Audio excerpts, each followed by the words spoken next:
Okay. Last we left off,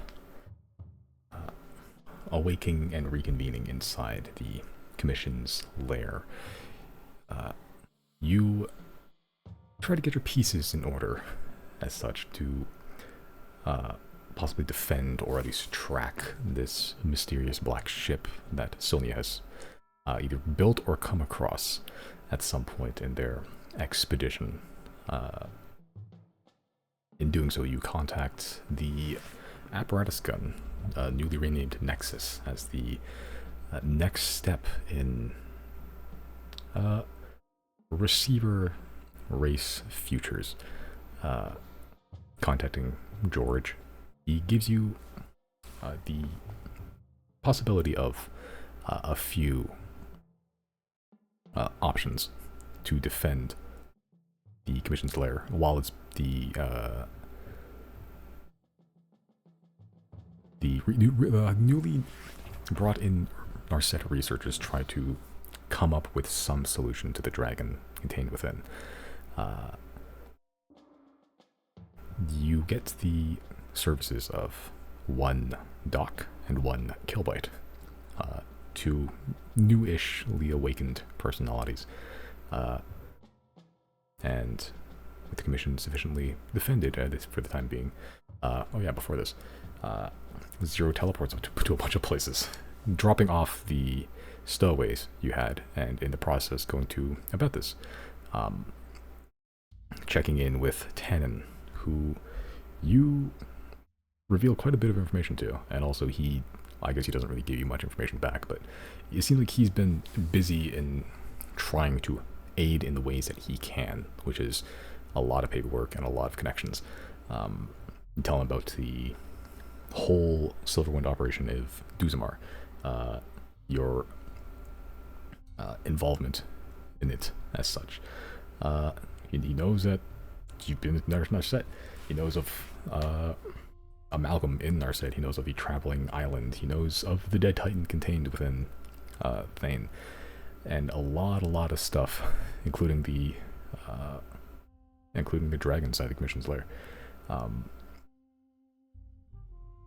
And understanding the situation a little better, he's also agreed to try to plant a spy in the process in Silnian affairs, who seem to be the biggest thorn in your sides as of right now. He also tells you that Liz Ricaldi, the CEO of Silverwind, is just right next door, and Zero, you pop in while Claudine distracts Chris, netting a good amount of pocket change in the process. Laser tells you that she needs 2 more weeks for the Thunderhead project to move forward, and is also completely out of money, possibly related to the explosion in the gun factory a couple weeks ago. Seemingly needing it for mostly engineers, at least the pay and the materials and such.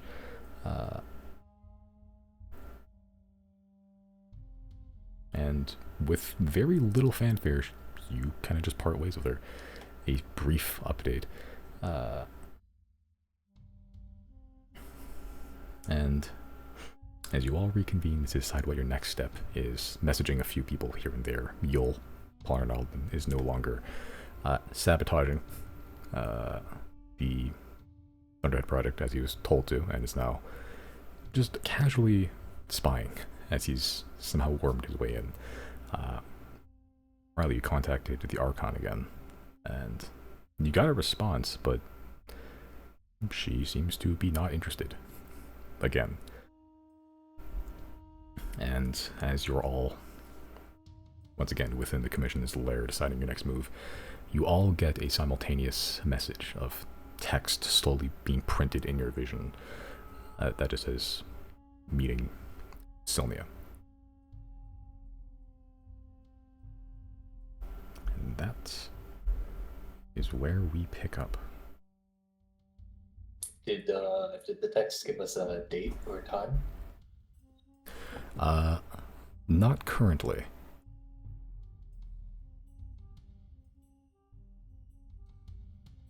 Okay, so I just said meetings and yeah. Are we able to understand that this was like sending or message or what? You can try to make an Arcana check. Sure. Did we all get this like at the same time? Yeah, like exactly the same, like little letter by letter. Okay. You're not trained in Arcana, right? You just have like the Jack of all trades thing. Yeah. Okay. It's less about you knowing the, mechanical understanding of the magic of sending, and more that you've cast sending a lot. This appears to be similar to a sending spell, if like the bones of it, at the very least. It seems to be heavily modified, as you can tell, being printed in your vision. And the fact that it's being sent to multiple people at once is interesting as well. But it seems to have a basis in sending, yeah. Yeah, I will attempt to respond where? Question mark. Okay. As you think the thoughts, you don't feel anything different, but you've sent and been sent stuff before, so you assume the same mechanics. And a few brief moments pass before you, Riley, particularly get another text in the middle of your vision. You can look around, but it's jarring, as no matter where you look, it's still slap dab in the middle, almost being forced into like to be your singular focal point of your vision.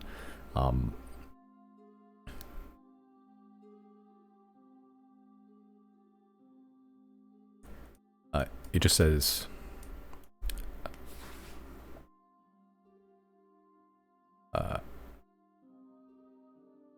the stockpile district. I assume that means Insilnia. The stockpile is a district in Sylnia, yeah. Yeah, okay. That's well, still, I guess that's where we're headed. Yeah, even though it's still pretty generally vague, because there's only 3 districts in the entirety of Sylnia, and that's 1/3 of it. Right.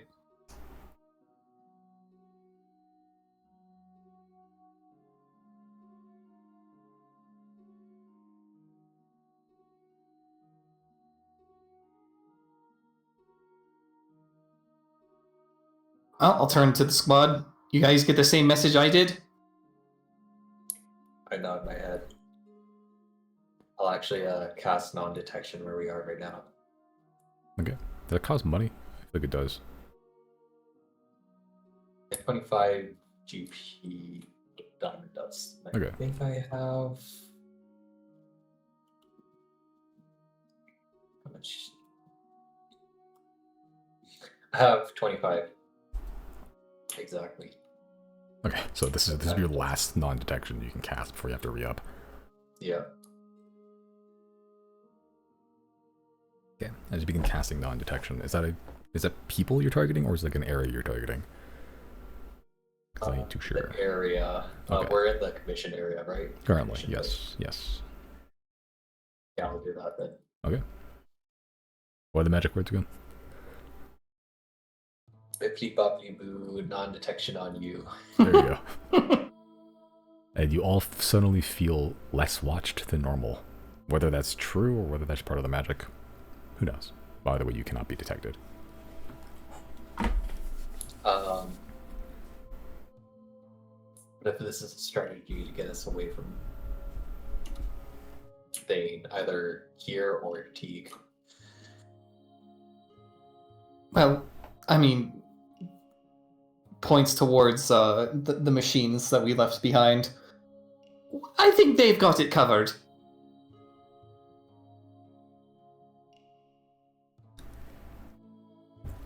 Yeah, as you point towards Doc, who's currently the only one in the room. Killbite, you can still hear him scraping down the hallway. But yeah, Doc sort of turns towards you. Yeah, I will smash anything that teleports in and capture them. Well, no, there's one you don't have to do that with. The tiefling, the blue skin.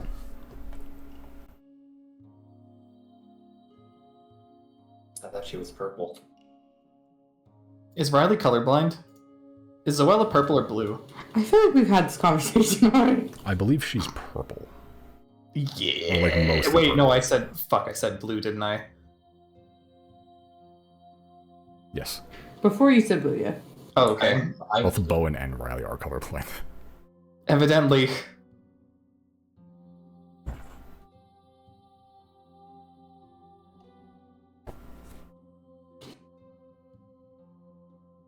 Okay. What's the move, gang?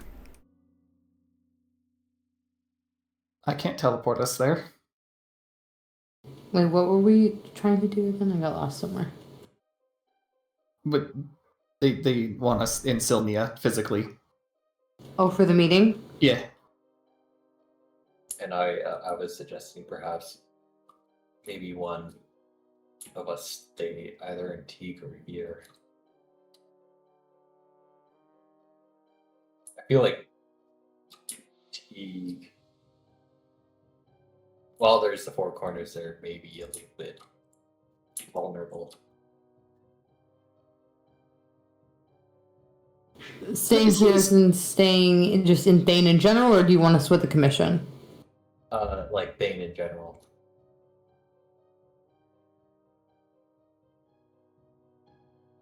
I'm also out of teleportation. So whoever goes will have to go with Chris. Well, Assuming Chris has resources. I can't imagine a scenario where I don't go. I'm could fine with all- staying. If that's what we all want to go, we can do that too. I'm fine with all of us going, yeah, because I feel like here at the commission, at least, they'll be fine. I am a little worried about Teague, but I think we still, it was, what's his name? Zol? Yeah. Is it Zol or Zol? Zol? Zal. Zol was the one that gave us an approximate of about, like, what, a week or so for the naval forces to come, right? Yeah, he gave you, because he has multiple brains probably. Yeah, he sensed that a large group, as described by who texted him? Zero?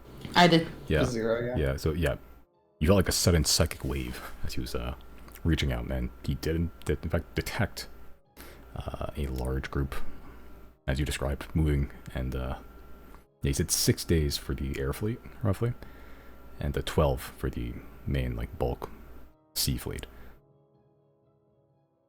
Okay. Well, I mean, if we have, if Chris can teleport us there, and we also have means of defending ourselves on deck, like everyone's up on health and resources and everything, we could all head out there, I guess. Yep, I don't need healing. Did he say where exactly? I forgot already. I forgot. 1/3 of the city. It's a certain district.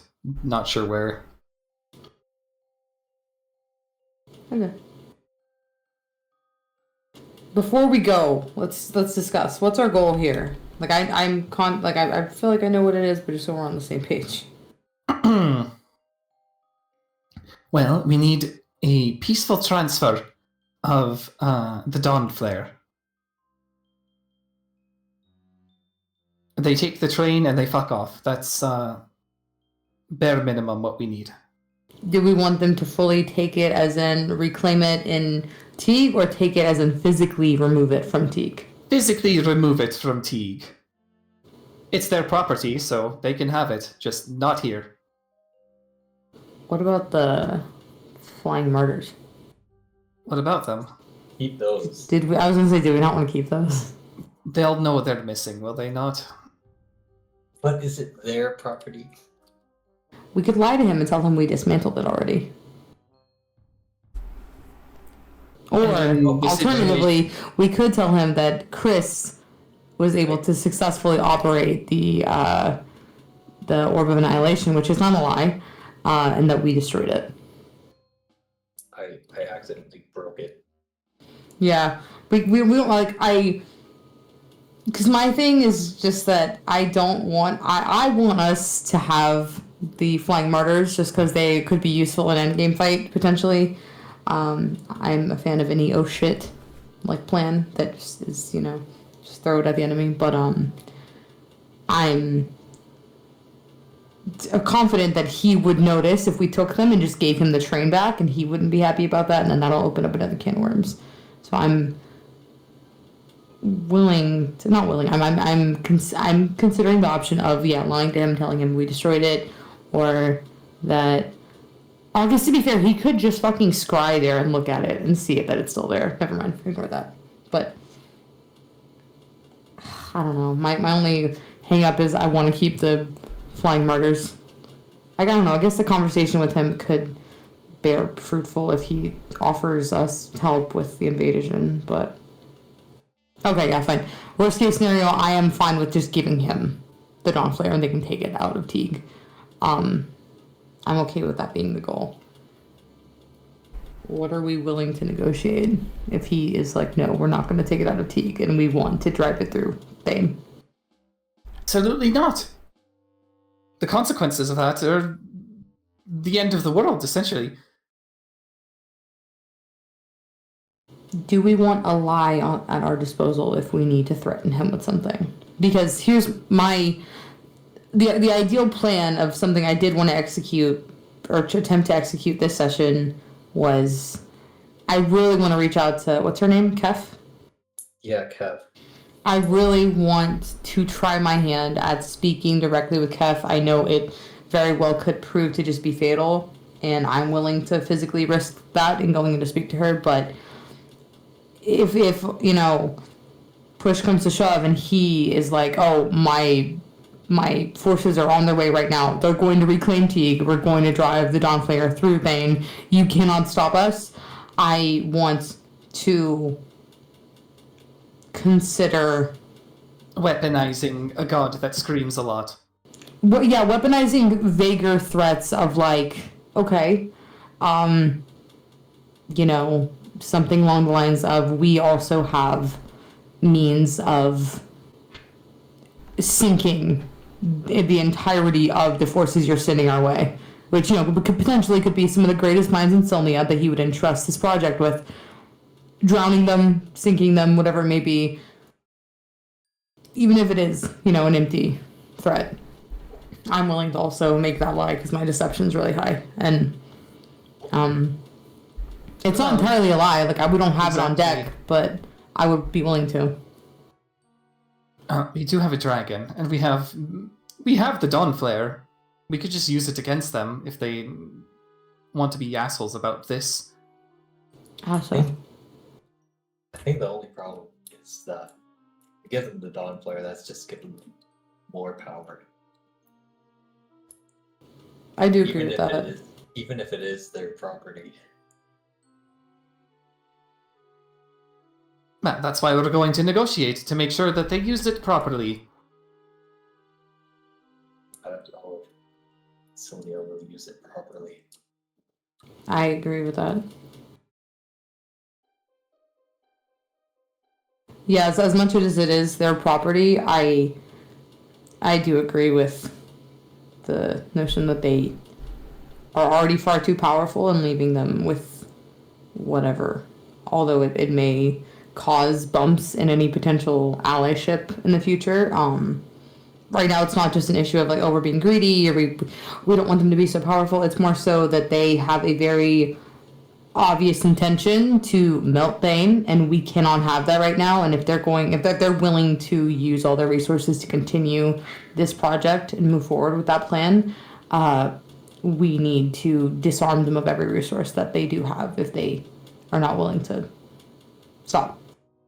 For example, if they know about the tree, and I don't know, they get grazed and they're potentially wanting to spy on the dragon or whatever. What if they would want to use it to melt the ice so that they can try and study the dragon, like, I guess, Luca, or what we thought it was going to be before? Yeah, even if they did have like successful scientists that were able to study the dragon better than Rexine could, I fear that they would still find a way to weaponize whatever technology or virus they're able to like extract from the dragon and you know, manipulate it and fuck with the other societies of the world that are trying to catch up, that are being invaded and stolen from, and they are getting too strong.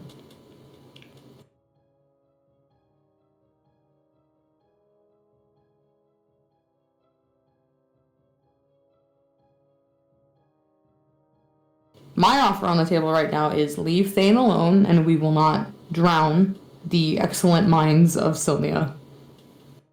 I think that's rather straightforward.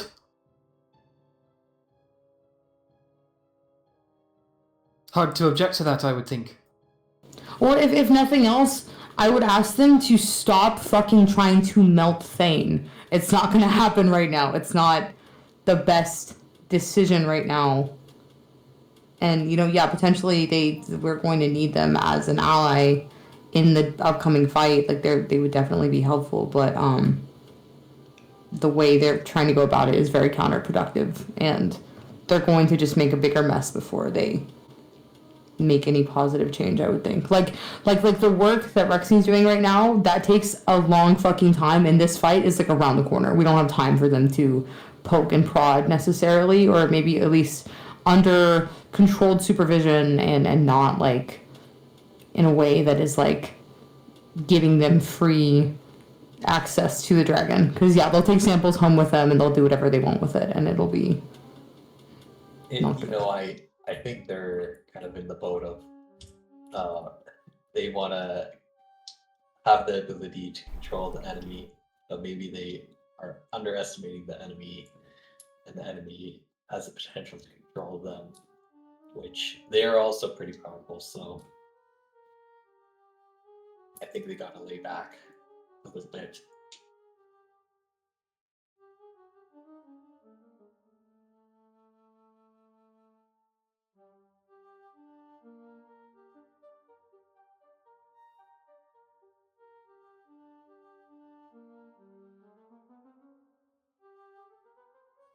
Do we feel confident in Narset and Rexine's ability to potentially find some kind of cure or something for this, like, corruption? Or do we think we might be interested in, like, what's the word I'm looking for? Recruiting any scientists or scholars working for Sylnia to, I don't want to say switch sides, but to, relinquish their loyalty to Sylnia for a greater good, and also, like, I don't want to say sever ties with Sylnia, but more so like they can't do both while they're under this project. There's Xodiacs. My thoughts exactly. But there's also Bot Ikalumen. I don't know if Ikel Newman wants anything to do with this kind of poison. I don't know I want him anything to do with this. I don't know I want him to have anything to do with it either. I mean, I am very open. You Good. might have valuable knowledge in terms of poisons and turning it into I guess. That's true. I mean, potentially he has a knowledge of poisons and remedies. He brought Answin back to life. I just don't imagine that somebody like him, who could be a run-of-the-mill, like botanist or something, might have necessarily the expertise for this. I'd be open to interviewing him and talking to him in person again, because we haven't talked to him in years, but real lifers. But I'm very interested in involving Xodiacs. Xodiacs, although he is involved with Sylnia, and I know oh my god, what's her name? The new leader of Teague currently. Marin. I know Marin is very anti anyone from Sylnia, but I just feel from our experiences with him in the past, he didn't seem to have this die-hard loyalty to Sylnia necessarily. Like, yeah, he is a scholar at that. Is he not a student at the academy? Gonig, yeah, I think he's still a student. Yeah. Internship or something. Yeah, or something to that extent. Like, he experiments off-site as well, so maybe he isn't really that involved with Sylnia. We'd have to interview him in person, which we could do that today if we're already in Sylnia, depending on how the meeting goes with Jarnhat. But I'm open to involving him, but whoever we involve with the dragon and the commission and all that, we need to like thoroughly read their mind and like delve that, like they need to be willing to let us read their mind and dig around and root for any thread of suspicion or potential for them to, you know, have loyalty to Sylvia. Because I think my biggest thing right now is I don't like the idea of Sylvia having access to this dragon. Like a scientist from Sylvia, after doing, you know, thorough investigation and interviewing that they're cool, fine. But somebody that's actively working for Sylvia, I don't think I want to risk that. And so yeah, I want to siphon the rich minds from Sylvia and not involve Jarnhat, because Jarnhat's going to find a way to fuck it up for everybody else. Trying to think of other people who might be well interested in cheers and that sort of thing. I was thinking maybe like at the Hall of the Ten as well. Like perhaps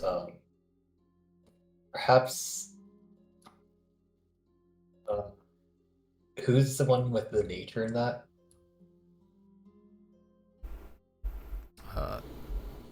At the Great Hall of the Ten in Odethus. Yeah. Have you met the nature one? Well, Janet did anyway.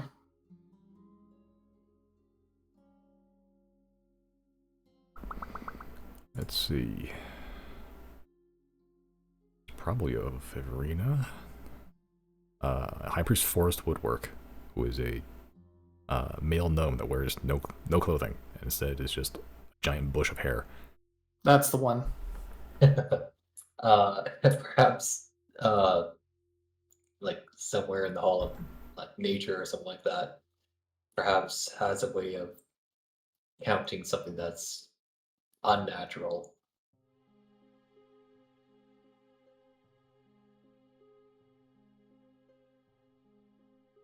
I'm trying to think what other areas of the world where potentially there's like untapped minds of just like if we gathered every smart person we know and just put them all in this place to brainstorm. Did we meet anybody in San Lumina that seemed, I know they're like such a sheltered culture of people that don't go outside, but like did we meet anyone in San Lumina at all that we can recall that might have any experience with the corruption as well? Because like they are so close to it, and they keep to themselves down there so much. They have their own technology and their own resources. I just know the leaders. You haven't met like too many people in San Lumina. Yeah, they are very sheltered people, but like the two people that may have more experience. Like, you didn't find any, like, fucking nerds down there when you were there. Possibly the two Deep Gnome brothers. Jakeshi and Pokey Paddlewalk. Oh yeah, those two. Didn't we have to revive one of them? I think one of them, yeah, like, died, and I think Deirdre revived, or at least healed one of them. I know we revived a gnome down there. I don't remember if it was one of those two.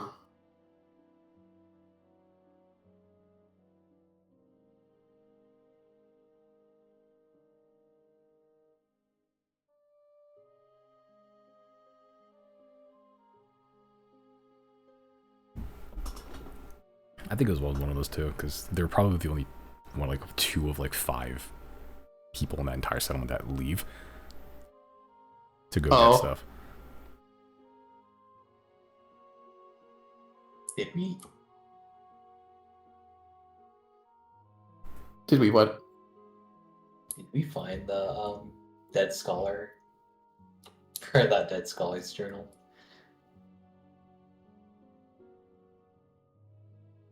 Dead Scholar Journal.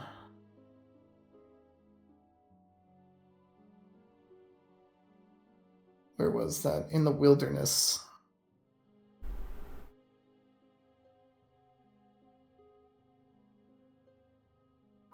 Probably not.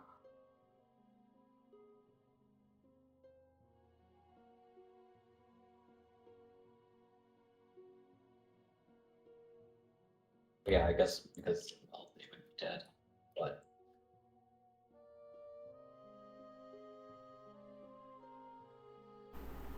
I don't remember where you picked that up. Long time ago, though.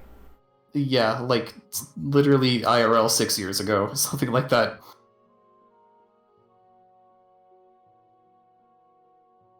I'm trying to rack my brain for any other really smart people we've come across.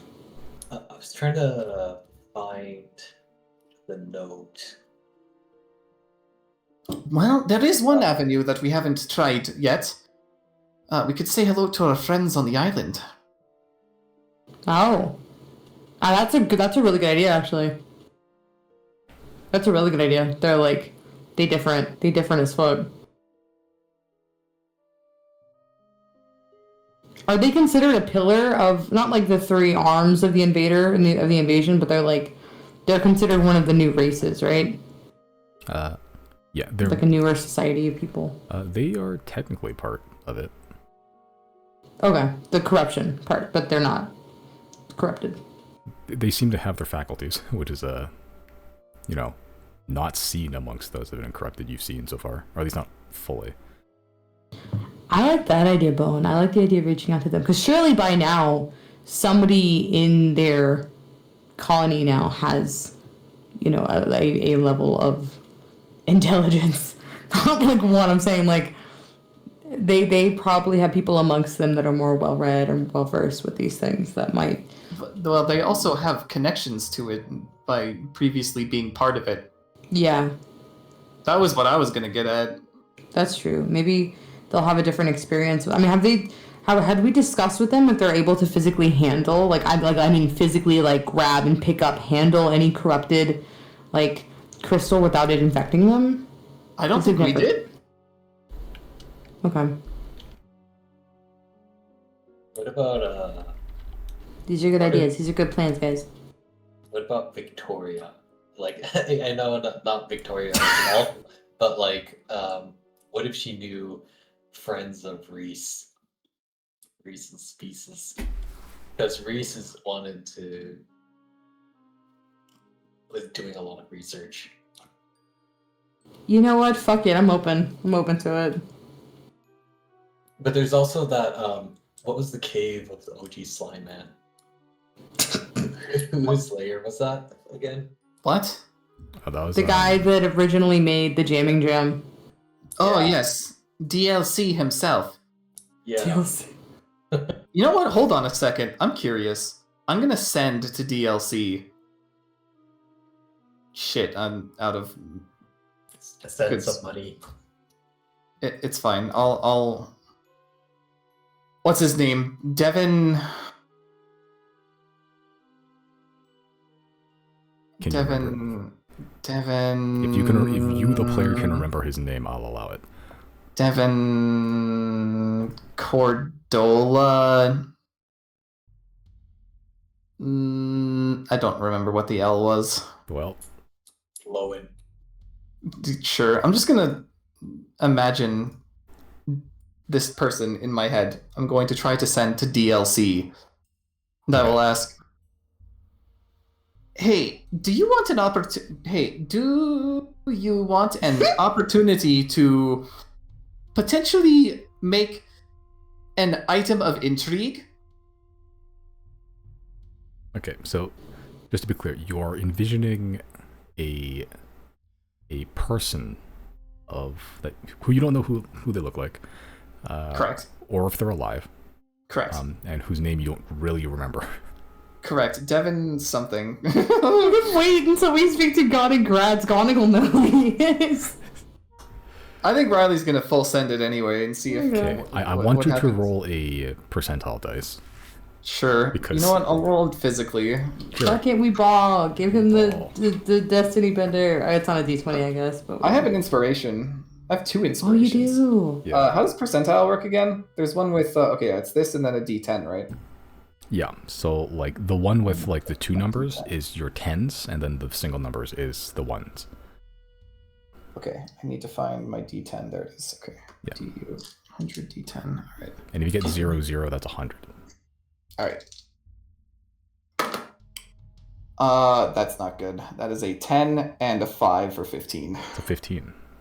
Unless, oh wait, hold on. Isn't it you want higher numbers when or lower numbers when you roll a D100? I generally, it depends on the thing, but generally yes. So 15 is pretty good. 15 is pretty good. Yeah. You don't find anyone by that name. It seems to just, you send it out, but it doesn't find a target. I don't remember his name. I can't find him. Did any of us get a note or a letter or something, either from the cave itself or Research journal found in cave. No, that's from the commission. or from the Gathering Guild?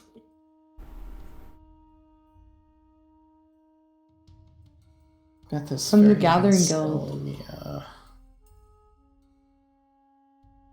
I don't think so. Like a piece of text from the slime cave. Yeah. I thought there was something, but I don't think there's a note that came from the slime cave. No, The- there's not. Yeah, the slime cave just kind of, it was a Skyrim dungeon where it just kind of, it was just puzzles and fights, and then there's a treasure at the end. okay, I see. And then a little side shoot. I don't think you've ever been to any of his. Yeah, I think that's the only one of his caves you've been to. I have a question. While we're already in Silnia, I know, again, it's all dependent on how the meeting with Jarnhat goes, because he could just run us out of Silnia with his fucking snipers and we're done for. If potentially we find the means of sneaking, or even if it goes really well, doubtful, but if it goes really well, and we get his permission to do so, can we use whatever technology? Weren't we told of some kind of technology in Silnia that could show us what's on these tablets already? Yeah. Okay. I think, yeah. There was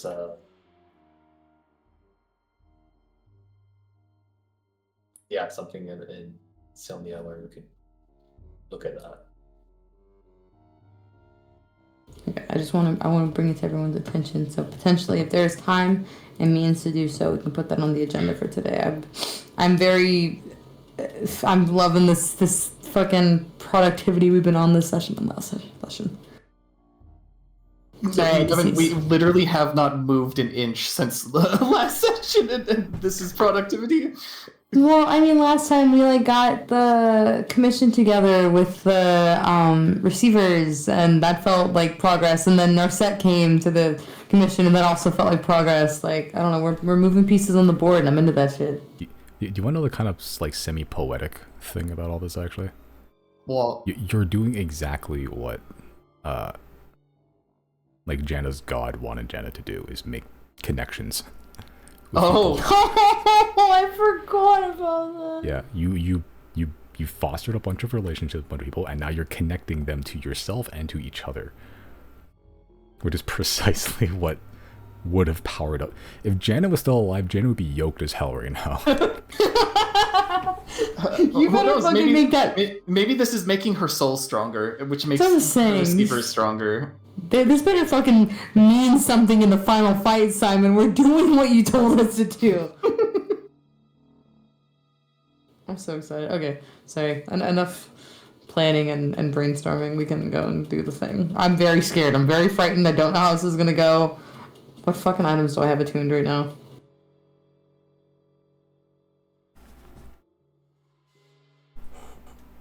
The helm, the amulet, and the whip. Okay, yeah. This is as prepared as I'm gonna be able to be right now.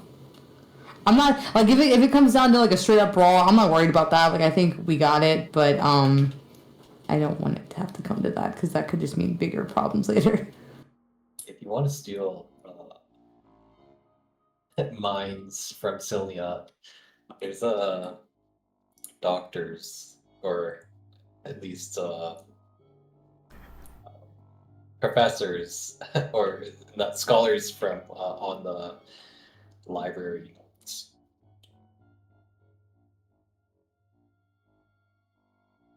Also, if you think about it, the scholars on the ships, if we're able to like get to the ships before they reach Teague, I feel like that is enough time in advance that we can convince some of them to switch teams. Like we'll have to do some fighting for sure. They're gonna have guards there of some kind to defend them. Because my hopes is that it's a big boat of nerds and a bunch of guys with guns to defend the nerds, which is fine. We'll take out the guys with the guns, and then we will be left with the nerds, and we can tell the nerds, join us or die. And I don't know. Potentially, maybe that could also be a means of just getting as many people on this project as that we can. I'm very big about like, if we have the resources to do so beforehand, I want to try to read their minds because I will not allow a rando to just join the squad. Yeah, we should have a vetting process to be sure. Interviewing them. Okay, yeah, but I'm done talking. If whenever y'all are also ready to Let's go to Silnia so we can continue yapping, actually. do the damn thing. Okay. How are you getting there? Is Chris teleporting you, or do y'all have teleport? Do you also have resources? Period.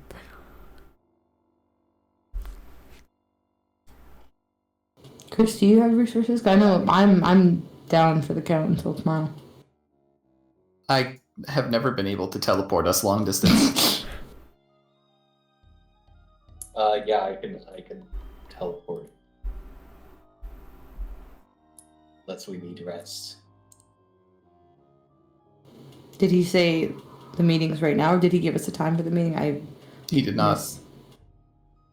I only asked where. You guys could still ask. I could not. I think I'm out of level 3 spell slots. No, sending, you just respond. Oh, we never responded. That was it. Okay, we all received it.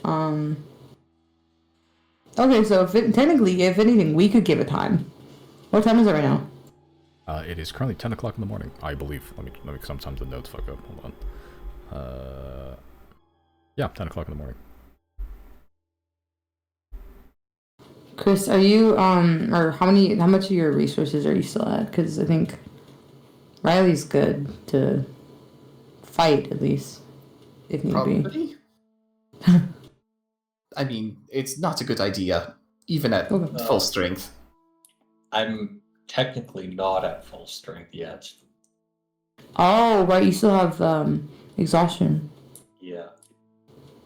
When will you be back up? I think like 1 more day. 2. 2 more days. Do we want to make him wait 2 more days? I don't know if we have time for that. He can probably afford to wait 1 more day. Because if all he did was give us a place, then it seems like we're allowed to give the time. And I'm sure he is probably of the suspicion we're not currently in Silnia. Anyway, so he'll know it's going to take us maybe some time to get there.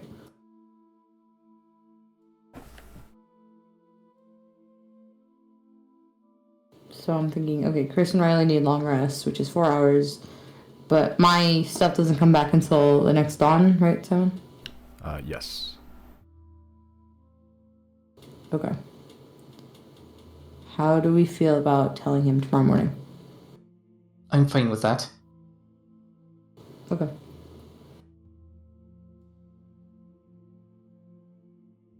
Yep. That would actually be pretty good because then I can get some spell slots back. Okay. Then I guess I will respond over sending if he, the sender. I'll respond and just say tomorrow morning at dawn. Okay. And you get no indication you sent a message at all. you get a second one that just says acknowledged printed across your vision. And this doesn't look like sending, you said? No. Or it doesn't feel like sending? I don't like that, because that just tells me they've gotten... Yeah, they're getting more advanced.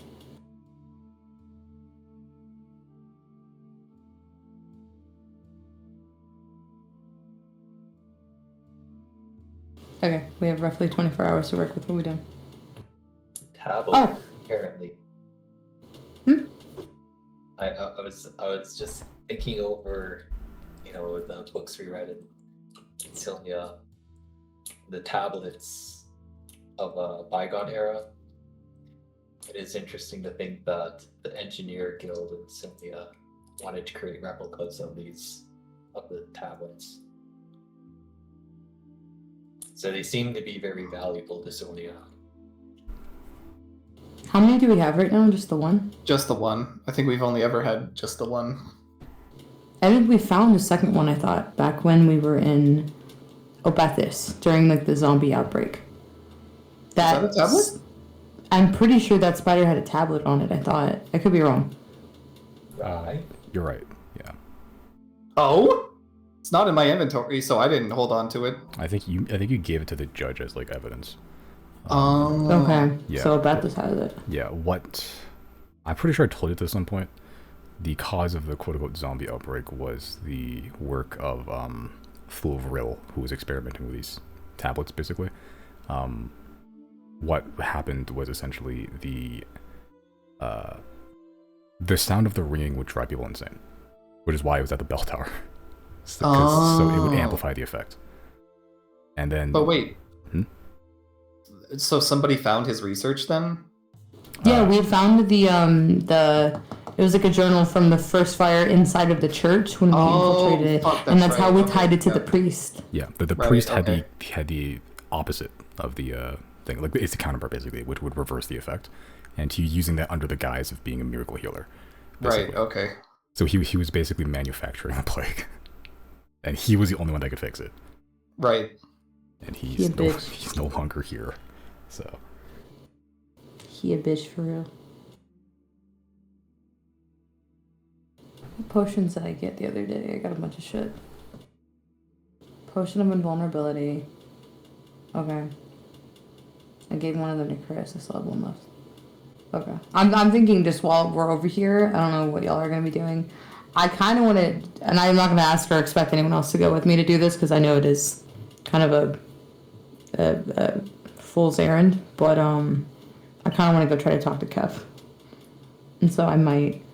Simon, how hard are potions of invulnerability to come by? Pretty hard. They're not like they'll make you immune to damage, or they make you resistant to all damage, I think. They're not easy to come across.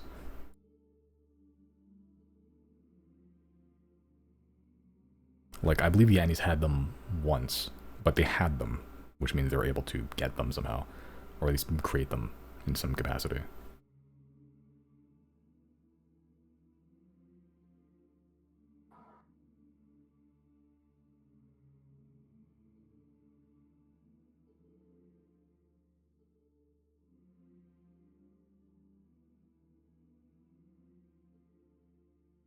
I'm going to try my hand at going to talk to Kev without a potion. How often can Claudine resurrect me with that spell? Does that have like a cooldown on it? Yes, it also costs money. Because she's essentially casting the resurrection spell, which costs like 5,000 gold per go or something like that. She could do it every 7 days, if I recall. Has it been 7 days yet? No. Is there? Fuck. It's really been 2, actually. It hasn't been 2, it's been more than that. Is there an item that can cast the silence spell?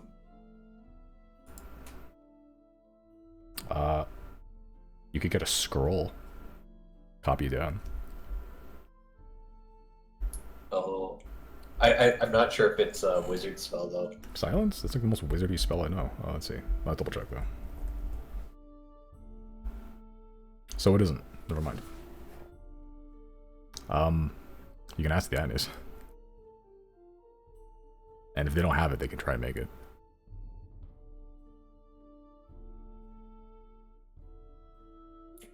That's an option for just a little bit of protection. Silence is really not a wizard spell. That's strange. Not to metagame, but do you think if we went back to the not the ruins, what was it called? The place where they were keeping Etta Ellie.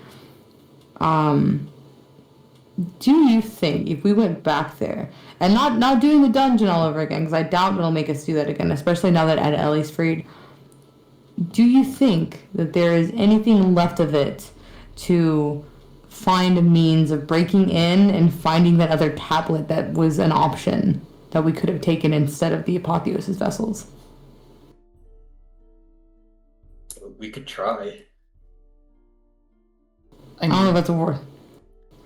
we probably should go back there anyway, because, you know, Monty is without a god now. Oh shit, Monty. I forgot about Monty. I don't know why. In my brain, that was Etta Ellie. Monty was cool. You could free Monty in exchange for the tablet.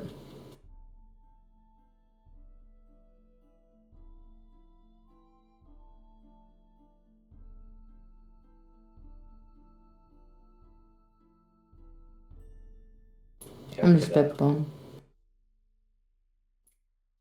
I wonder if Monty would would allow us.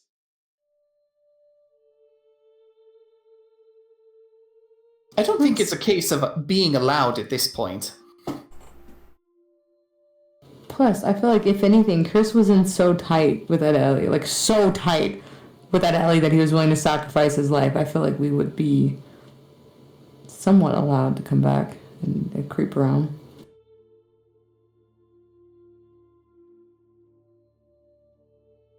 I forget, were we guaranteed to get the Apotheosis vessels, or was that one of the room options?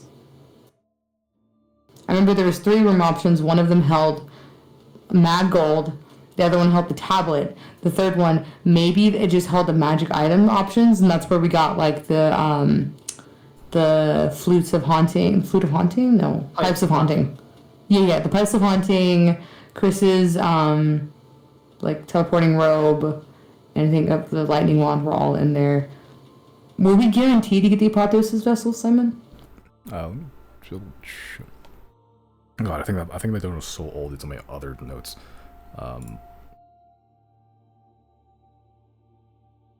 If I recall, yes. I believe it was you had the choices of the 3 things, and then it was only at the end after you left, after you talked to Monty and came out, is when you all got your Apotheosis vessels, if I recall. I see. Okay, I just didn't know if those had been a choice that we had to make. Yeah, I do remember one of them. I believe the gold would have like set you on fire or something, but Tight.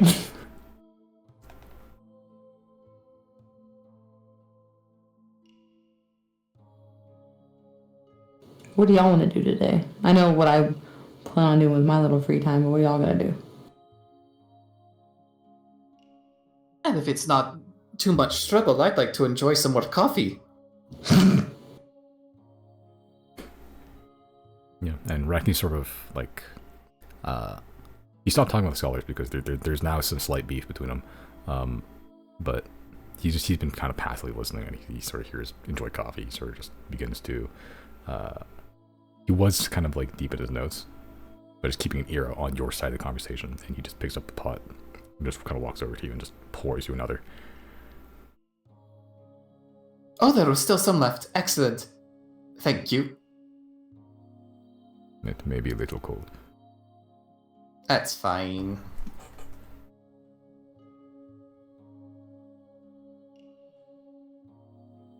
Do I know of any like really famous alchemists or people who have tried to help make cures for different diseases and that sort of thing? I'll be right back. Make a history check.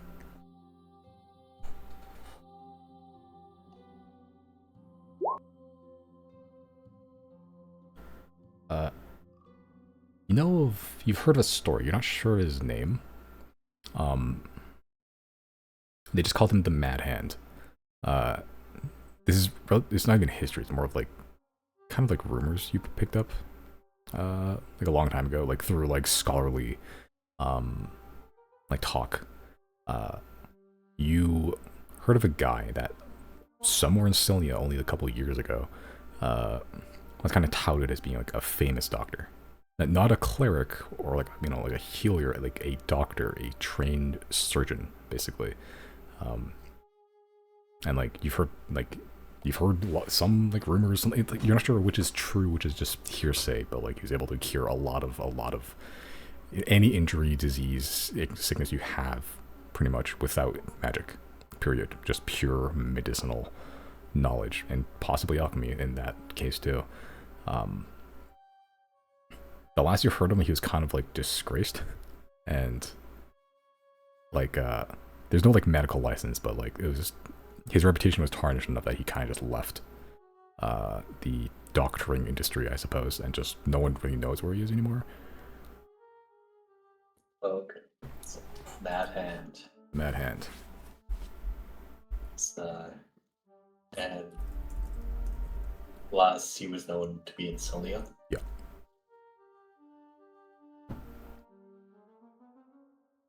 I'll tell Riley that. I zoned out. What was the TLDR there?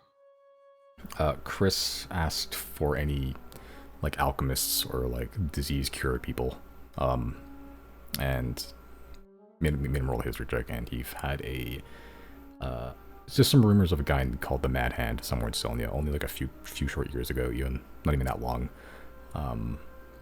Basically a very talented, mundane, like surgeon, like able to cure injuries and diseases without any magic at all, and possibly medicine, alchemy, stuff like that.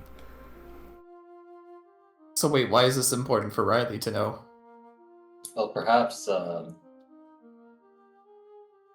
his knowledge might be useful in terms of if the corruption gets on us or people, that sort of thing. If there's some sort of easy cure that we can that we're able to know of, that might be able to help. That's a good idea, especially considering magic's already proven to not really be that useful towards the virus. Maybe we need a flesh smarty pants.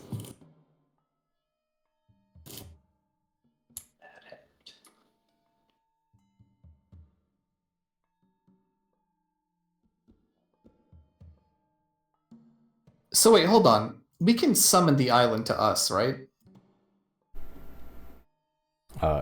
You would if you had the constant on you. Where is the constant? You guys do have the constant on you, right? Or do you, or did you give it to the Did we give? I think we gave it to me. I think you gave it to them, but they haven't fixed it yet. They just have it, but they give you a rock, which they're able to. You can teleport back. Oh right, it's the okay. So we can teleport there. Okay. Yeah.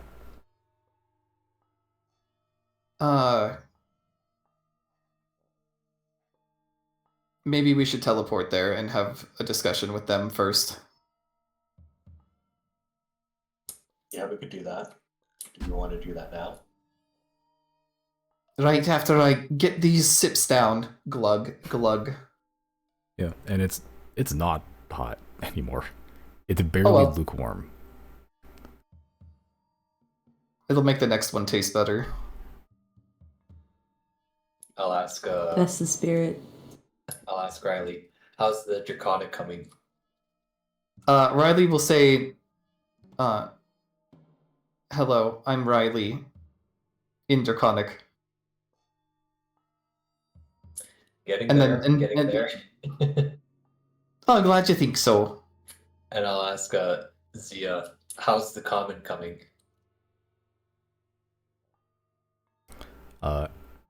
She sort of takes a paper, draws like a little fish on it, and then goes, "This is a fish." It looks like you've been learning from Riley for sure.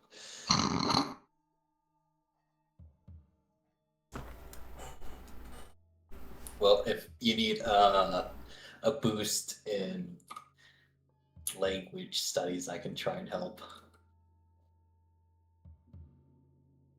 Since I'm fluent in both. True, we have resources at our disposal.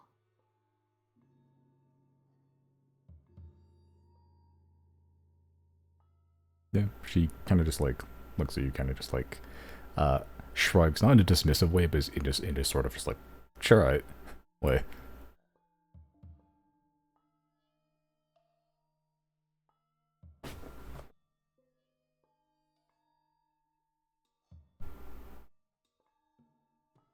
See if we have downtime, I can try that.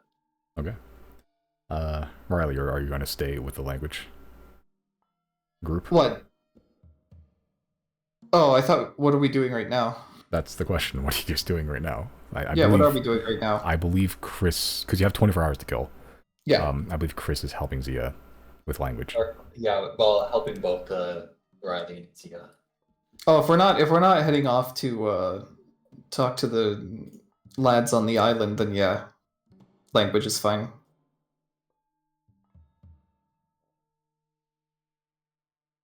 Okay.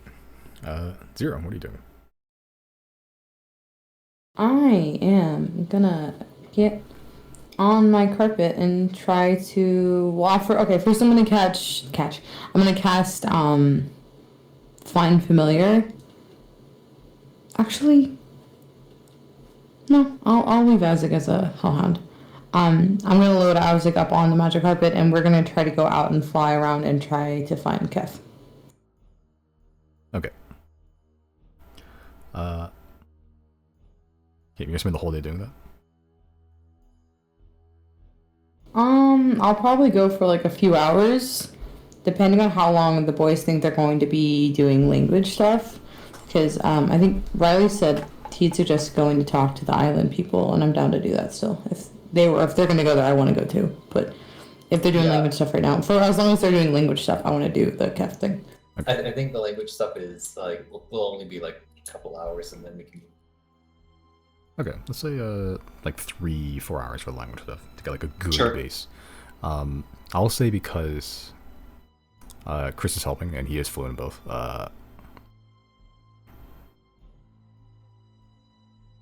Riley, make an intelligence check with advantage. Sure.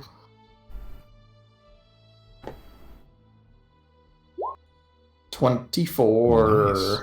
With Chris's help, it's one thing to be able to understand each other and like converse.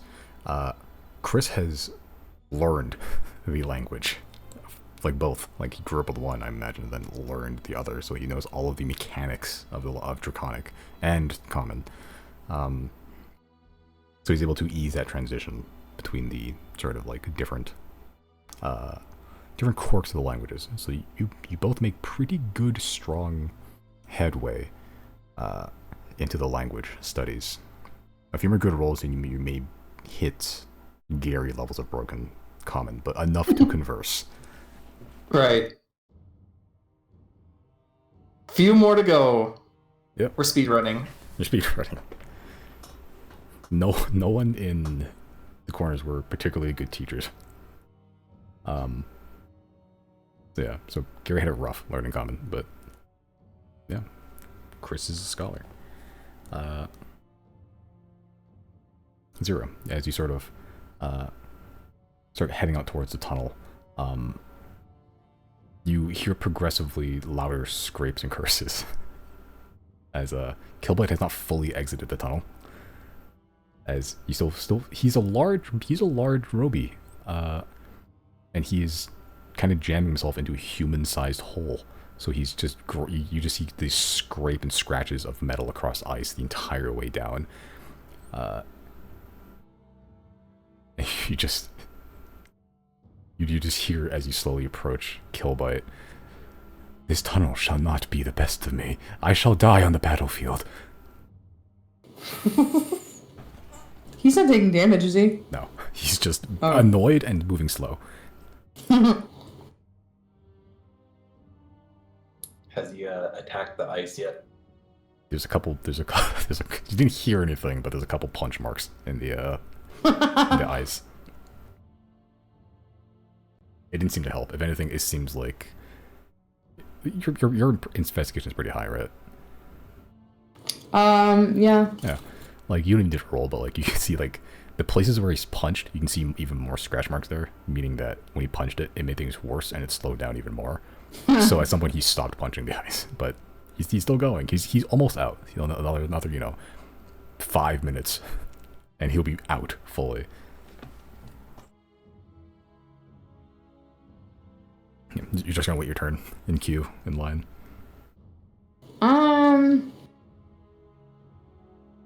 I'll Eldritch Blast around him to help him through. Okay. Yeah, as you begin Eldritch blasting, yeah, to make a little bit more room. It's you've been using Eldritch Blast enough. It makes just a big force push of energy, like a sudden burst, and it begins to sort of splinter some of the ice to make some like room. He doesn't seem to notice you helping, or he's purposely ignoring that you're helping. Either or. He does acknowledge your existence as you slowly push. You cut down the 5 minutes to 2. As eventually you hear the wind getting closer and louder. And eventually you do exit the cave into the midday sun, or what sun can be seen. Looking up and seeing this giant frozen geyser, but it looks like a giant dead tree, miles up in the air with a bough even larger and longer than that, kind of making this like refracting, glistening light effect as it hits the ground below you. As you look around, you can see the giant wall of storm wind entirely encompassing this tree. And you have like, a couple miles to get to the edge of the wall of wind, and then you have to cross the wall of wind somehow.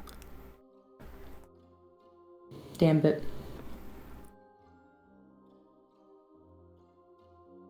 How long is that gonna take me? Depends on how high you roll and if you get blown into the ocean or not. Yeah, Okay. Can I try to fly low?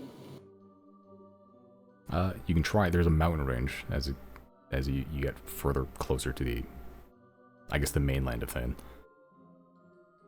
I'm gonna, what's it called? Flex tape my feet to the carpet. Okay. Flex tape. You mean taut adhesive. Yeah, as you just sort of tape your feet to the carpet. This magically enchanted, beautiful rug, perfectly embroidered. You just duct tape it to your feet. Okay, make an athletics check with advantage, I'd say, with the flex tape. At least the advantage. Okay. Roll a D100 for me. No. Okay. So you don't get immediately knocked off into the carpet and then blown for 15 minutes around in a circle and then yeeted into the ocean. You do manage to make it through the storm wall. It's not fun. You do take... You have winter clothes, I'm pretty sure, though, right? Yeah. Okay. It doesn't really help too much against, cutting winds, but... That's not too bad. You take 17 cold damage. As 30 minutes into your journey through the storm wall, you don't feel your body. Like, you can move. Your thoughts are lucid. You touch your hands, your feet. your legs, you don't feel anything. You're in the storm wall for 2 hours. As you're just trying to go, to go through it. Somehow, by some miracle, your carpet holds on, and so do you hold on to the carpet, and manage to make it through a storm wall. And if you were any bigger, if this thing had any more surface area, you would have been blown super far away. Possibly even, into the mountains, but you don't. It takes you 2 hours to get past the storm wall, which takes, some time to make it a couple miles or so. So you have about 2 hours to search for Kef in the local vicinity. Damn, then I'm gonna get back into the fuck. God damn it. Yeah. Whatever. Okay, so go. I guess so, yeah. I want to do it as stealthily as I can on a carpet in the sky. Just because I feel like there's the fucking ship is still around here somewhere, probably. Okay, you can try to make a stealth check.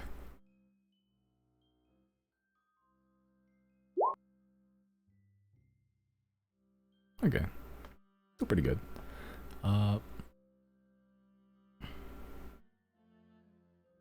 Yeah. Also make a perception check to look for Kef. Can I make one for Isaac too? Sure. Where's my boy?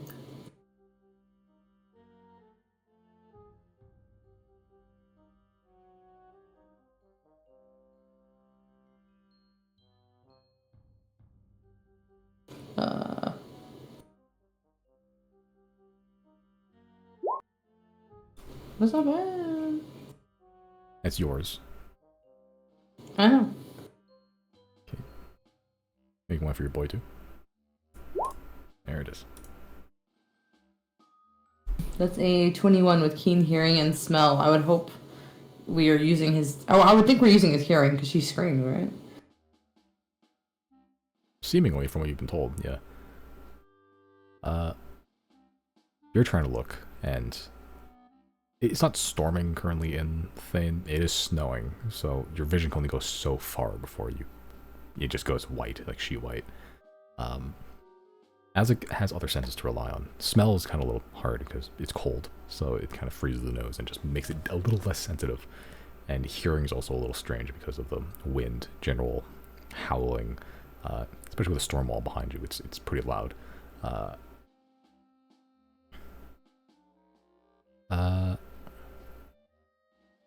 Zero, make a religion check, actually.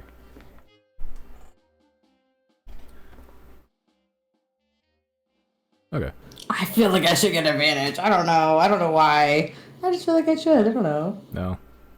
Whatever. Yeah. For the next 2 hours or so, you're kind of forced to search in the general vicinity of the Howling Baths. So you don't get to move that far, but in the distance that you do search, no sign of Kef, no screaming, no sudden storms beyond, the ones that you just came from. I want to try something. Oh yeah, I haven't used it yet. Can I try to scry on Kef? You can try. Use Eye of Truth. And then expend it to cast Scrying Eye. Or do Scrying Eye. Yeah. Okay, it's a wisdom save, right? Mm-hmm. Okay. I need you to make a wisdom saving throw. God damn it, I'm by myself.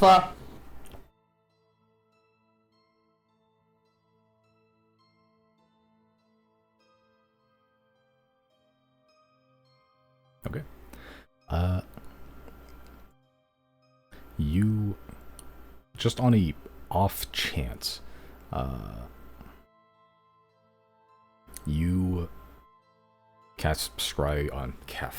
You know the general title, you know the true name, and just scry on Kef, the goddess of the basically natural disasters. and weirdly it latches onto something.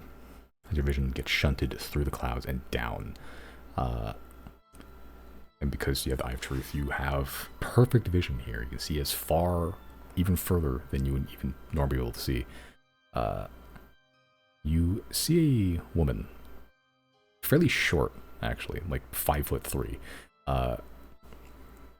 She is completely nude, thin, lithe, almost malnourished even. Her skin is, like, not quite pale. It's pallid. It's almost gray. She kind of has, like, almost like dark gray splotches across her hands and her feet. Her hair, you can see, it begins as kind of just like fire orange hair, but then it fades to gray, then white, then to just gas, just wispy vapor. And it is just fluttering in the wind like almost like fast forwarding the movement of clouds. The current vision is, you're looking at her back pretty much. She seems to be on a cliff face, a snowy cliff face. Looking around, you kind of look like you're on a mountain range. She's staring into the ocean, or at least a water, like a body of water. Make a perception check actually while you're looking.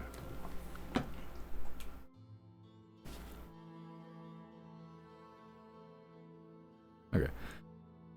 You make out a island in the distance. Large. It's quite large. Seems to have its own set of mountain ranges on it, kind of like gray, pallid in color. Snow-topped peaks, but that's every mountain in Thane. But you can't make out any other features beyond that.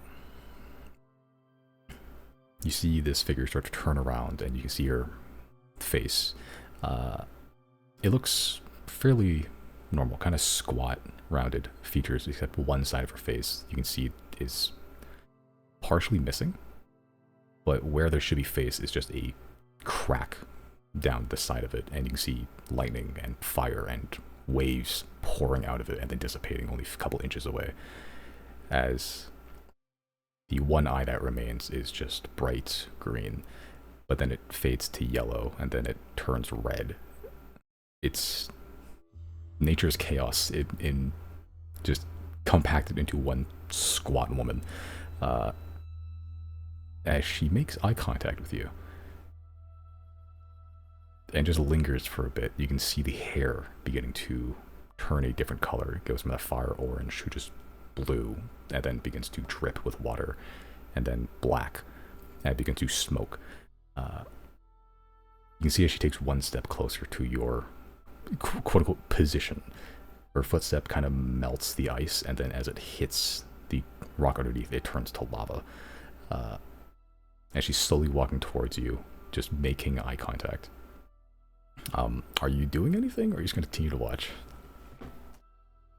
I can't back away, can I? You can cancel the scry, but that's about it. I think as I see her approach, I'll cancel the scry. Okay. The last things you see before you cancel the scry is you see her inhale.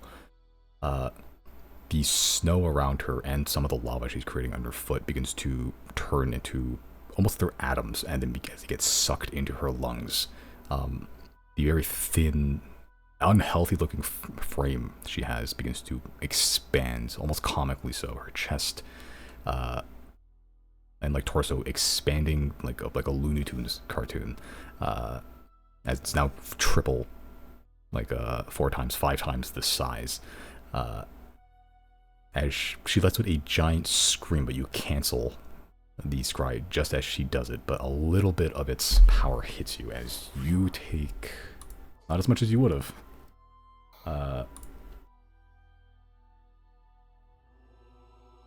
Okay, well, that was a good roll. You take 24 lightning damage. Tight. As you cancel the scry, and suddenly you're back in your normal form, but the lightning that she emitted suddenly strikes your eyes. And while the lightning itself wasn't that powerful, it was still lightning, and it struck a very vulnerable part of your body. So you're temporarily blinded for like 30 seconds, but eventually you regain vision. A little blurry, but yeah, your eyes got struck by lightning.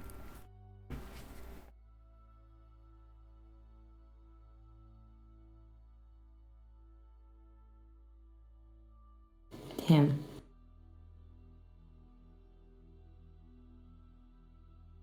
I wonder what like cosmic relation, if any, she has to Ed Ellie, and that they're both kind of like rooted in chaos, but like I'm sure any of the gods can manipulate their bodies however they want, but I'm like that Looney Tune ass shit was giving me Ed Ellie.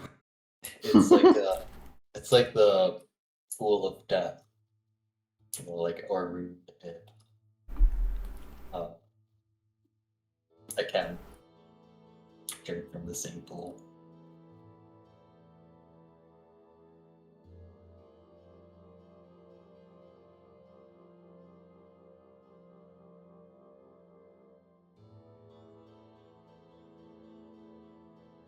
Based on the way that my vision zoomed out and then zoomed back in, assuming that I do get a literal view of like the continent as it zooms out and then like back over to wherever she was. Did I see where she was approximately? The zoom in and out is pretty quick. You don't get a whole lot of like sense exactly positionally where. You know she's on a cliff face with a large island across a body of water, which could be a number of places across Thane, but it narrows it down to she's not currently in the middle of the continent. Okay. Yeah, on top of a cliff face in like a mountain range, so it narrows down a little bit.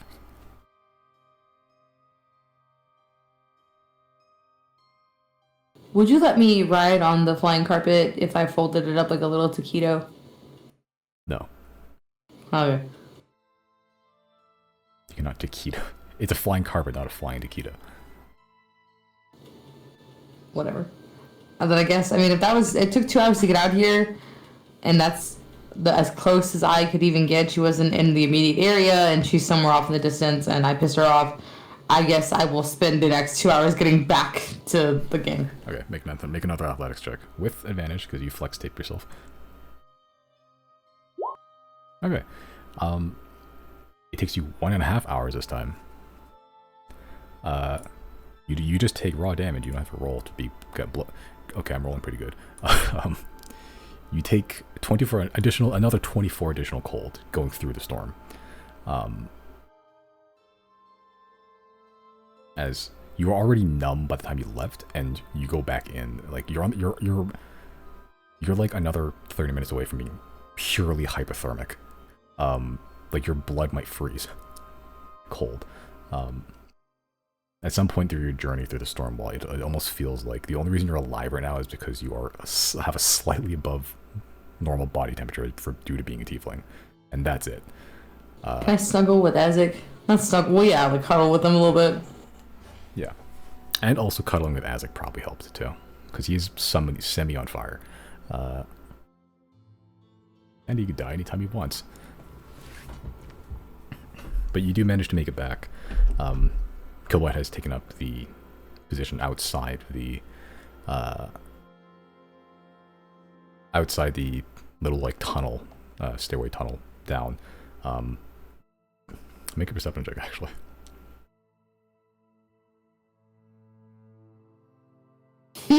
Actually, you don't see Killbite.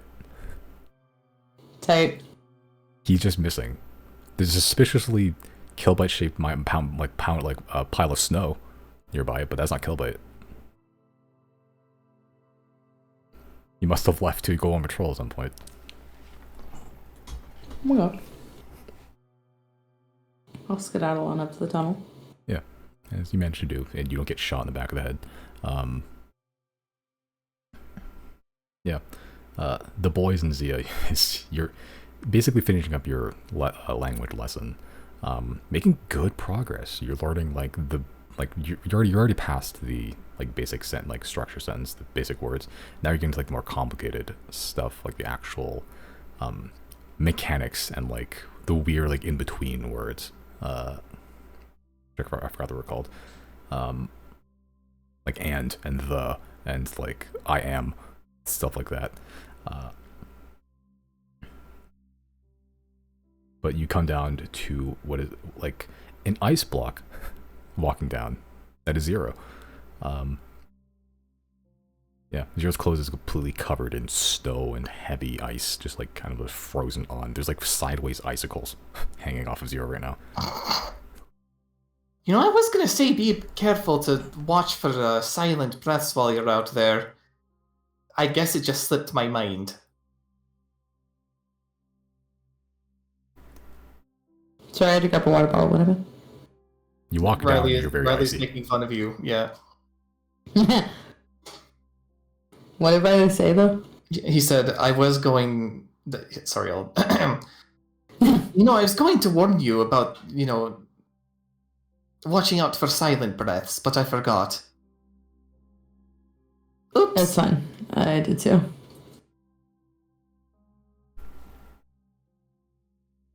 Got lucky, I guess, despite having to go through that fucking wind wall for 2 fucking hours. What? Why did you go through the wall? There's an entrance just over there. Through the howling boughs, winds? I had to. No, how did we get in here to begin with, Zero? We teleported here. No. We were led here. There's an entrance under the snow. I'm not the ranger here, Riley. Okay? It's not my job. I go outside and I forget where I am. Okay? I just moved.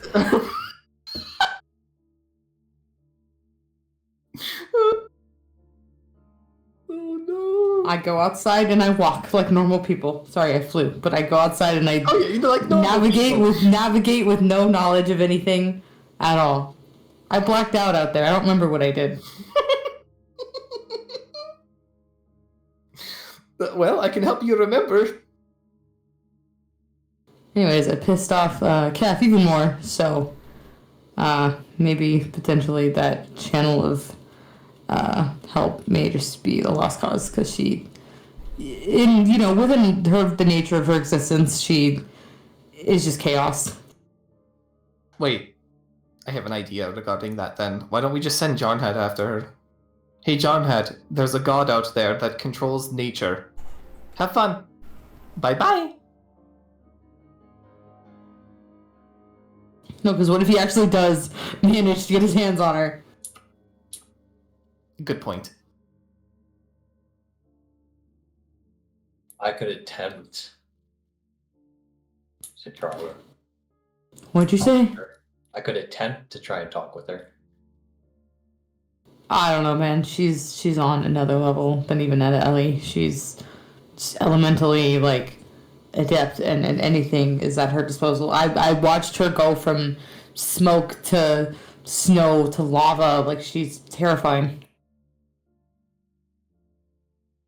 She struck me in the eyes with lightning. Like, actually.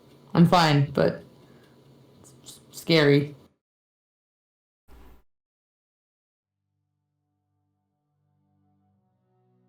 Mm-hmm.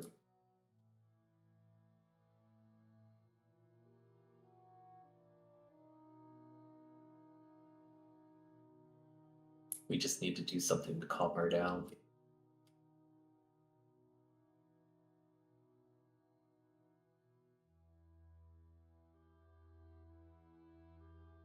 I wonder what they have recorded of her in the library in our set.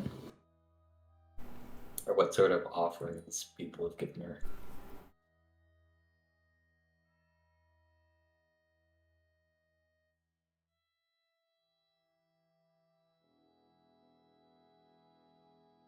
I wonder if she's ever had any followers. She didn't really need them.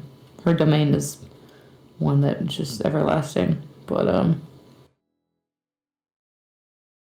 wonder.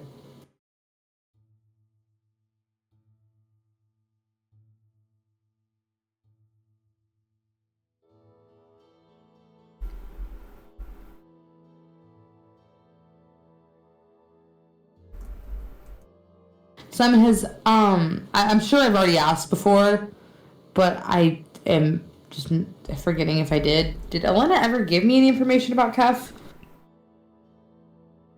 Uh,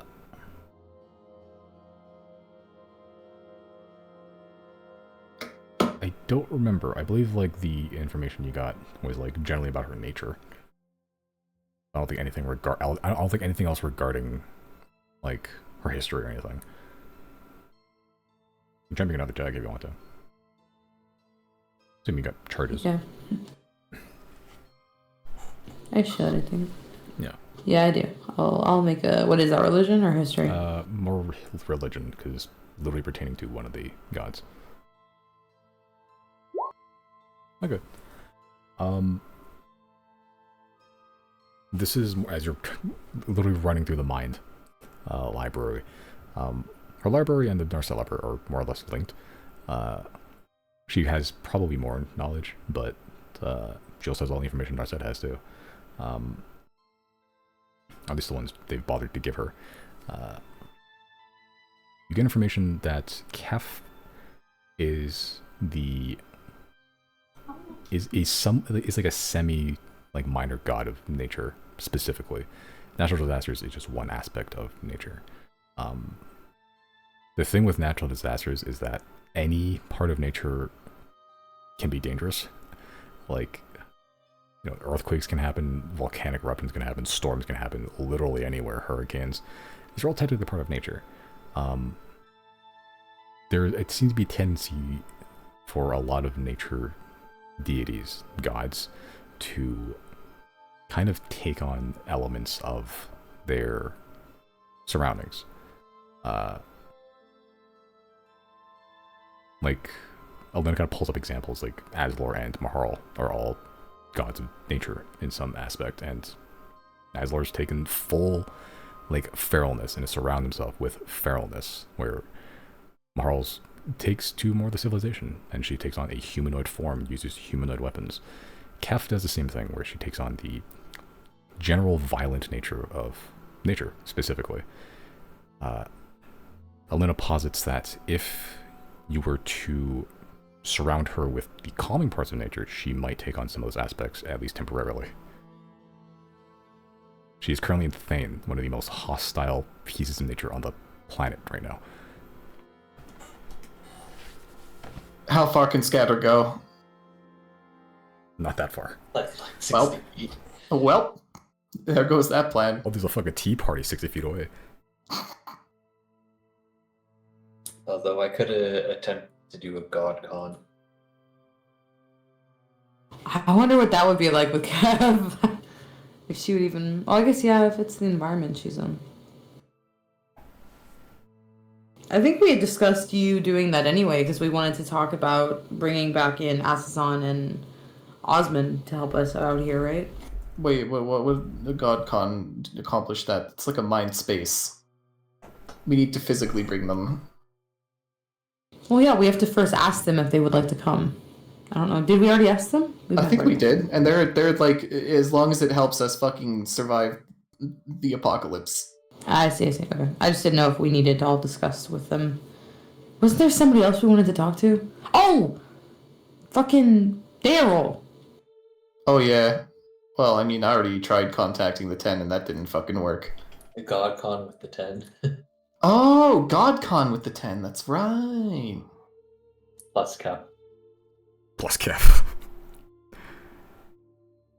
Here's the cabinet of ministers, and also Jim, the crazy guy found on the street. A GodCon with the 10 as well as the other deities we've already like kind of scooped up along the way is gonna be a fucking nightmare for Seven. Hey, these guys are your upperclassmen. What? Senpai? Just 45 minutes of Simon talking to himself. God, I hate talking to myself.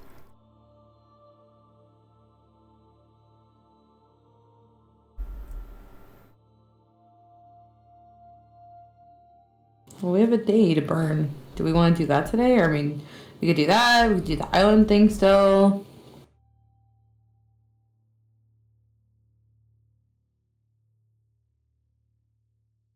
It just depends on what Chris wants to do. Oh yeah, because Chris is gonna have to either teleport us to the island or also summon GodCon. I'm good for either. Then pick one. You're in the driver's seat. Could we potentially do both today? Could try to do that. We could hit up the GodCon first and then do the island, depending on how GodCon goes. Okay. So, how many people can I do for GodCon if I do Divinity? How many people do you want? It just, you know, it depends on how well you roll, I suppose. How many? Who do I want for GodCon? I think for sure. Do we think it would be a better thing or a negative thing to give the gods and like the 10 who are ignorant to the existence of other gods? Do we think it'll be a negative or a positive thing to give them any kind of parallels to, like, see like, okay, this is also a god of knowledge? Oh, you mean like grabbing Gwina and Ebel? Yeah. Do we think that would be a bad thing? Yeah, I don't know how competitive they are. I think it would be a fun thing. Of course you do. Of course. Well, at least for Gwina, I would think Gwina may not like it because Gwina is one of the gods that is still interested in being a god and wants to still be, you know, have a domain, and she's having to compete with him primarily right now. Right. Can you ask Gwina? Does she want to be I there? don't know. They could be roommates for a bit. I don't really have a choice but to be for a bit until the 10, you know, lose relevance, if they ever do. What if I do Mate and a Chem? We're not inviting Kim to GodCon. Please don't invite the Kim to GodCon. So, dude, we just ruined your scheme. What's up?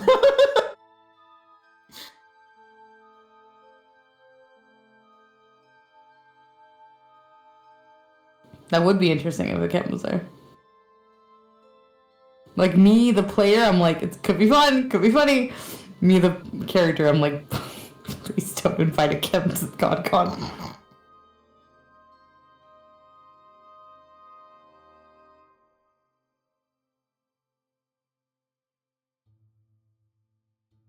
Do we need all of the 10 there, or do you want, like, the more important ones?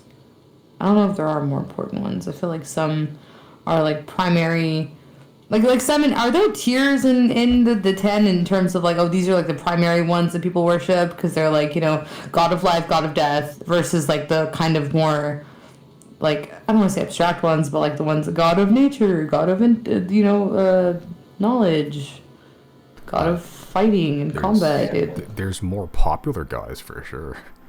Yeah, Arwen and Daryl are one of the more like popular gods because life and death are kind of everywhere. So, yeah, like they're celebrated a lot.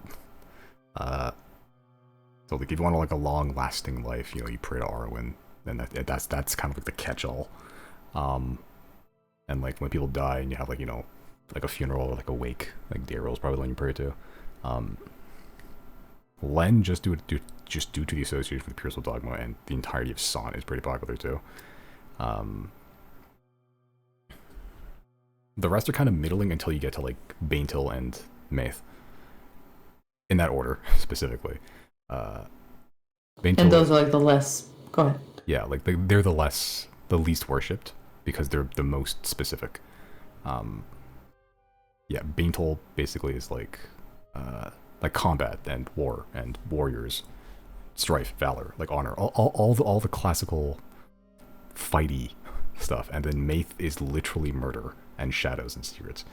The general thought is that just those 10 of the gods should, in theory, be able to govern all of like life and history and reality. Like there's those 10 domains, which is why they exist. It's in theory. But yeah, not everyone's going to be thinking about combat and death.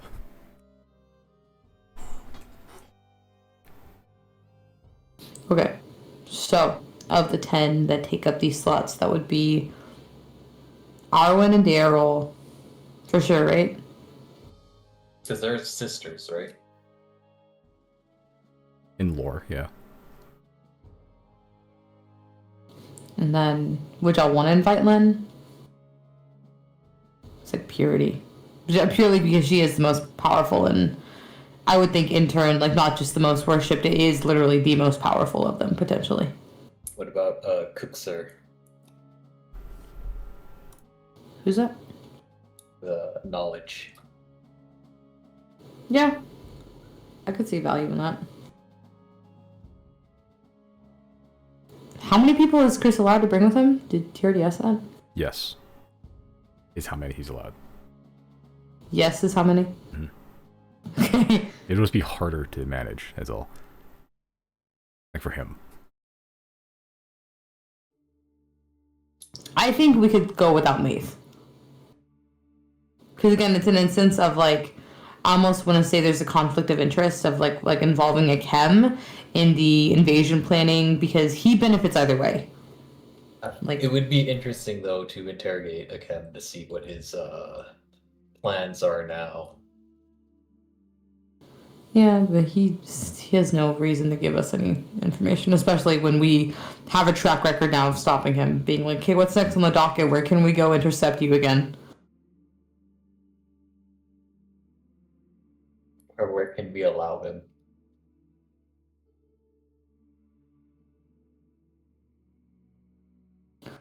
We need to feed a chem to Muckle King. I'm dead ass.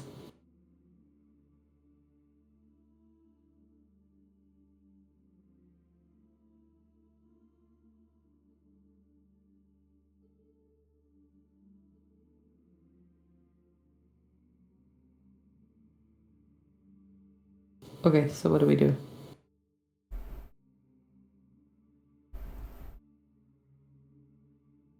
Are those the 4 gods you're inviting to GodCon? Assuming you're doing GodCon at all. Arwen, Daryl, Cooksier, and Len. Or invite all of them. And Kev. And Kef. Oh, okay. And are we inviting old gods too? I would think so. Yeah. Okay. From the 10, my vote is Arwen, Daryl, Len. Who is the one of war again? Baintil. I'm fine with Baintil being there. Who's the one of nature? Ivrina, which is also like nature, harvest, wind, and spirits. Okay, Marina. Which other ones are we missing? There was one of justice, right? Duin. Dune. Do we want to invite that one?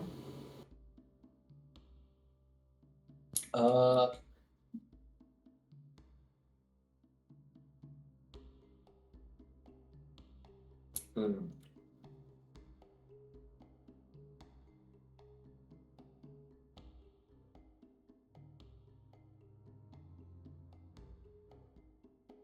I feel like I could do without Bay. I could do without Baintil, but I kind of do want Dune to be there.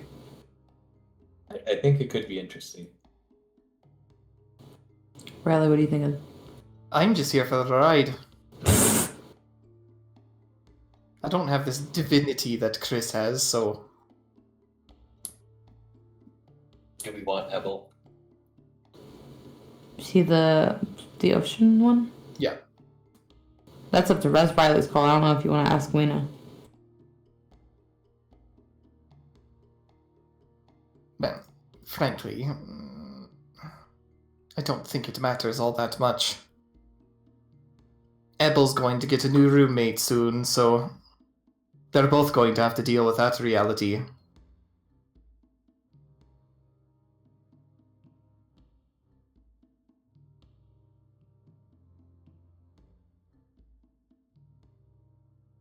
I like that Riley's just like, get along. For now.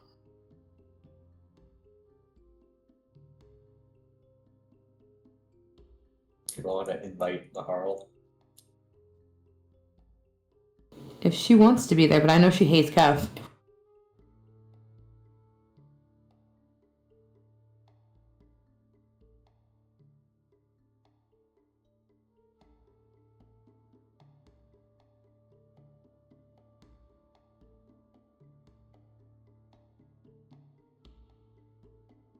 That could be interesting, having her and Keth there together. Especially if Keth might actually be like, you know, somewhat receptive to talking.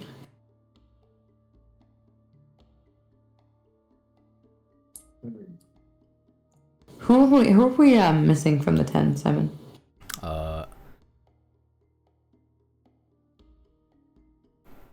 So you're not inviting Maeve, period, right? I don't think so. I think the last one you're missing is probably Taslian. Trickery? Yeah, trickery, deceit, commerce, and deals. I don't see the point in inviting Taslian. Taslian? Taslian. Taslian, yeah, I don't see the point in inviting Taslian.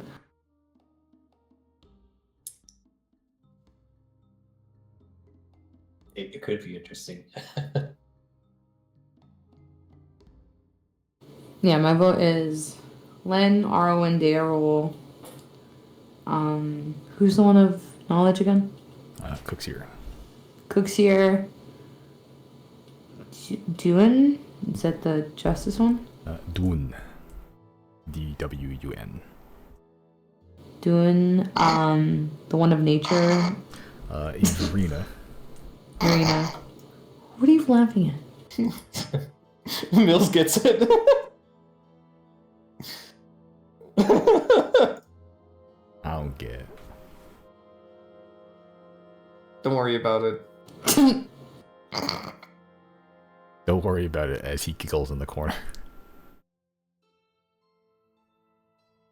So it seems like we're inviting all of the 10 except Maith, Taslian, and the one of, one more time, the one of battles. Baintel And Apple. and Ebel, yeah. Oh, I thought we were gonna invite. Okay, well, I thought you were gonna. Yeah, you invite didn't. You Apple. didn't list Apple, so I thought you weren't. No, then I resorted to just listing. It's easier to list the ones we don't want at this point because we're getting most of them anyway. I figured we were getting Apple. I didn't know if you wanted, because I just figured I didn't know if you wanted to ask Weena or something. I'm indifferent. I already. Again, I didn't know if you wanted to ask. Oh, you already tried to ask Weena? Well, I've asked Gwenda if it would be all right to ask Ebel, and I tried asking Ebel, and I didn't get a response. So I doubt there'll be much different this time around either.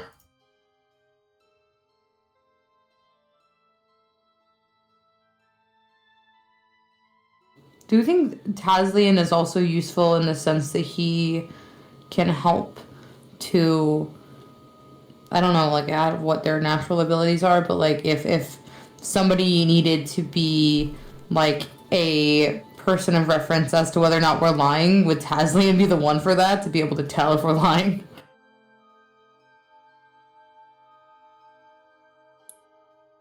Perhaps.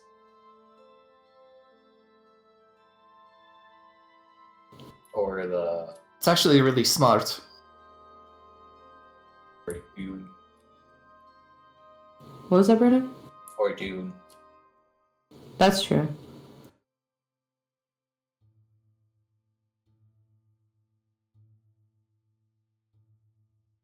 Okay, honestly, I'm up for. I was only giving us a list of which ones we do want and which ones we don't want, purely because I would hate for Simon to have to operate like 15, literally like 15 NPCs all at once.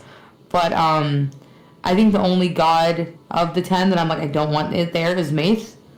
I'm down with everyone else being there. If there's anyone that's not of huge importance, I think it's y'all's call as well, whether or not y'all want them there. But I think the important ones are the ones of justice, life, death, and potentially Lynn. No complaints. I think Maith would be funny if we added a Chem. I don't think that'd be funny at all. I think that would turn very scary very quickly.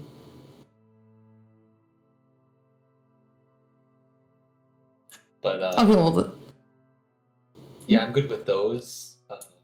And then we wanted Kev and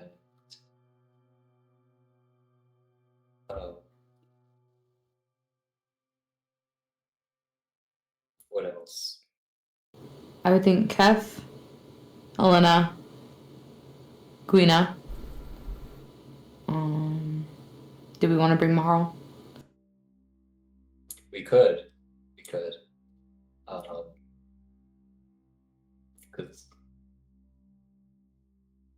yeah, that would involve an aspect of nature.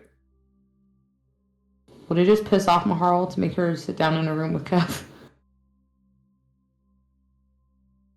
Well, there's lots of intermediaries, so it's not like alone with Kev. That's true. Okay. And what was the other god that they worshipped in our set? The secrets, Elena, and Oh, the dragon one? yeah, Drakald. your call. Good ask, your call.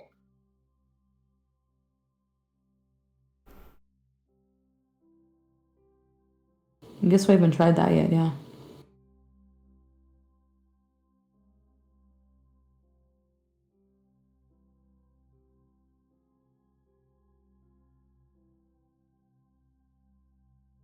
Okay. Oh, we can try those. So just to double check, are we getting all of the 10 except Maith, or are there any that y'all are like, I don't care if they're there, they don't need to be there? Honestly, I think if we just have, a few, 3, 4, maybe 5 of them, half of the 10 is probably Okay. good enough. Okay, that's fair. Okay. So we could do Arwen, Darrell, Len, June, and who's the 5th one? Because that's life, death, light and purity, knowledge. Oh, as I said, is the 5th one. Okay, yeah. So life, death, purity. Because that's what Len is, right? The god of purity. Purity, light, divine wrath, and redemption. Okay. So, yeah, we'll take life, death, purity, knowledge, and justice. And then have Maharal. Your call. You cut out for most of the old gods there. And us. Our chaos, Lena and Guina. Okay, so for old god, it's Kef, Elena, Guina, Mahara, and Drakald, right? Yes. Wait, Kef, Elena, Guina, Marlon, Jacob. Yeah, I guess so, yeah. Yeah, that's what I have put down on my... I literally have a note here. This is GodCon attendance list. And these are invites. They're not guaranteed to take them. I feel like Daryl will show up. Probably.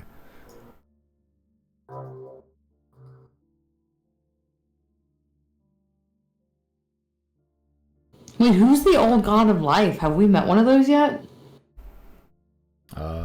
You have not, actually. Can I truth seer check that? Sure, make your religion check.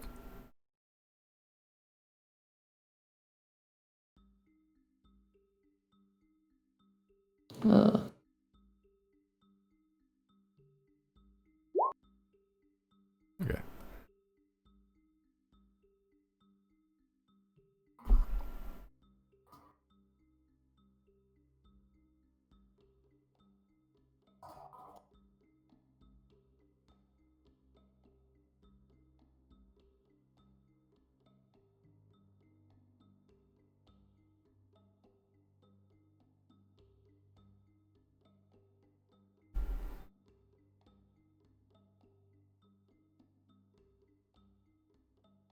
Okay. 17. Not the... Yeah, not that high.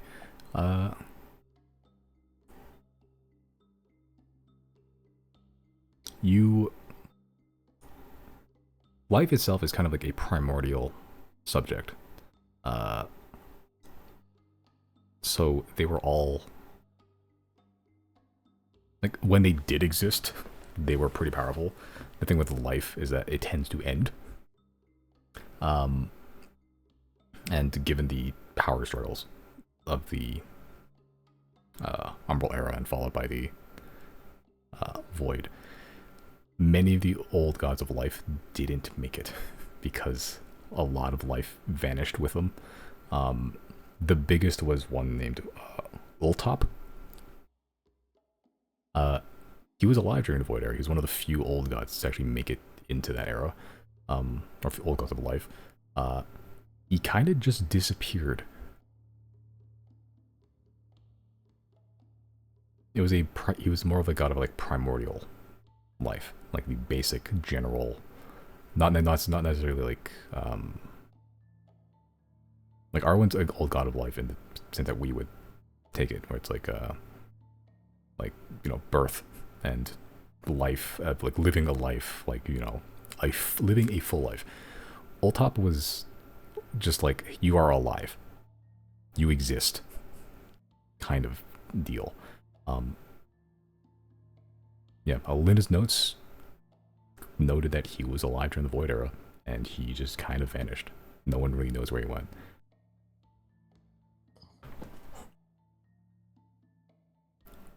I'm out of sending, aren't I?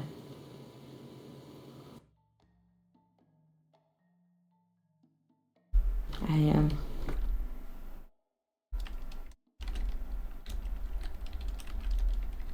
Okay.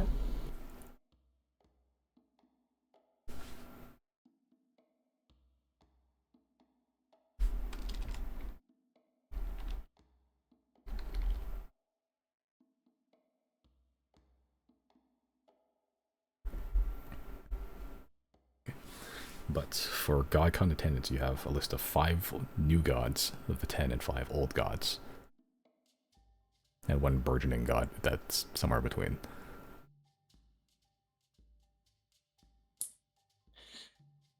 Yeah.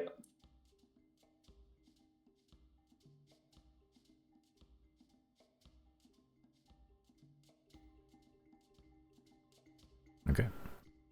Are you summoning God Con, God Con the sequel? Sure. Do God Con, yeah. Using your point of divinity. I would like you to roll a D100 for me. This is quite the number of gods you're sending the invite to. Okay.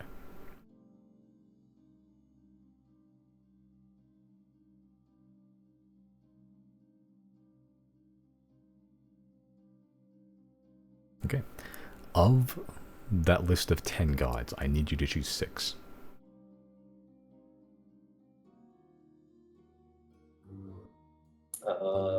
We can go without Elena.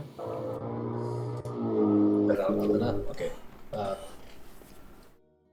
I can literally type out the god list that you have. Okay.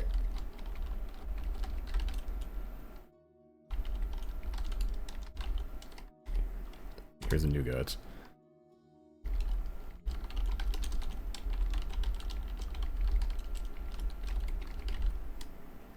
There's the old gods. And you choose 6 of those gods.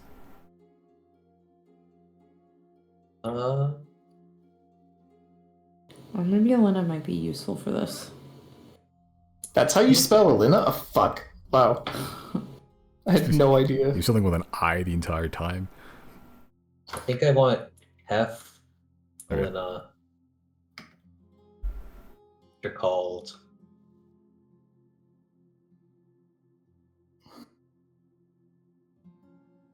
Should I? How about from? Yeah, Does Riley want Gwina in there? Like I said, I'm indifferent. I've been to 2 god cons, and Okay. doubtless I will be at more, so... Yeah, the ball putt sucked this year, so. Okay. If I bring Kef, Elena, and you're called? Are there others that you could need to come? No, I think those are good. And then from the 10, I feel like Arwen and Daryl are very important. But Len's more powerful, Simon, would you say? Potentially? In terms of pure combat, probably. What do you mean, like followers? Like the Len probably has not the most followers, but the most fervent followers because of the Pure Soul Dogma, and they have an entire country dedicated to her, basically.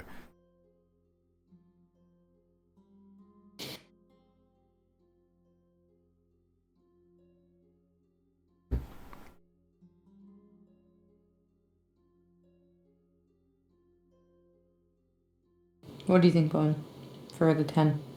I'm good with. I mean, Dea rule. I think we have got to lock in Dea rule. Aside from that, I don't care. Okay, I think her sister would probably be an easy win too. If we already have Daryl.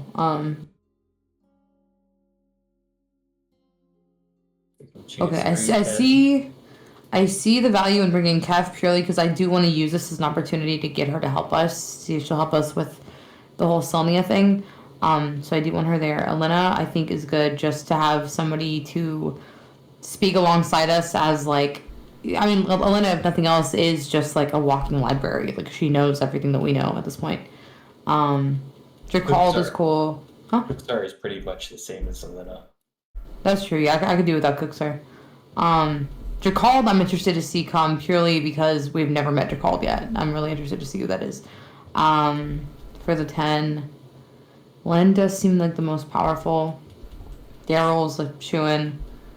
And it makes me want to bring in Arwen too, because they're sisters. But I don't know, something about, how do you say that, Simon? Dwoon? Dwoon, yeah. Yeah, something about Dwoon. I'm just like, I don't know if he would be a voice of reason for them, that maybe he might have some pull and that we're telling the truth. I wonder if they just know if we're telling the truth. I don't know how gods work, guys. Because of justice and stuff.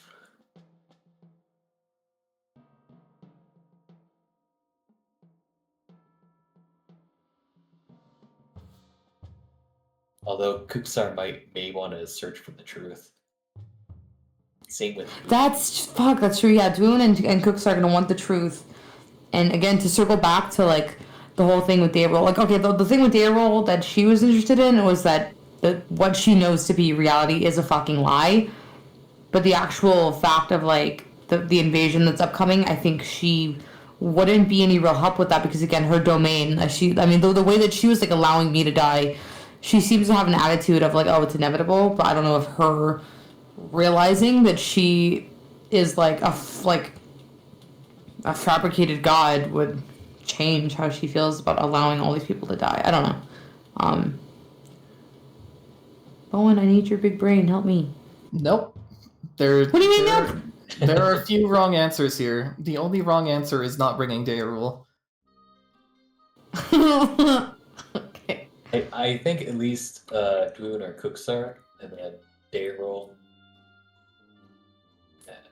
We can bring Arwen too.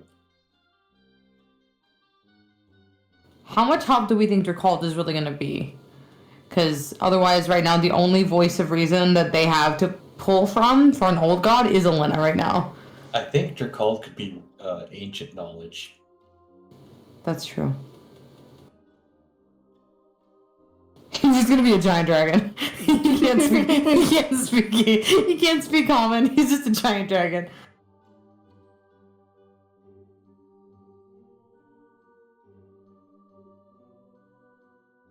How about Arwen, Daryl, and would you say Dwoon? I would think Dwoon, yeah. Arwen, Daryl, Dwoon, Kef, Elena, and Dracald. Okay. Okay. So Len and Cooks are out of the running. Yeah. And Maharal and Guina. Okay. Well, have fun with your con. I'm actually really interested to see what it looks like from Riley's point of view.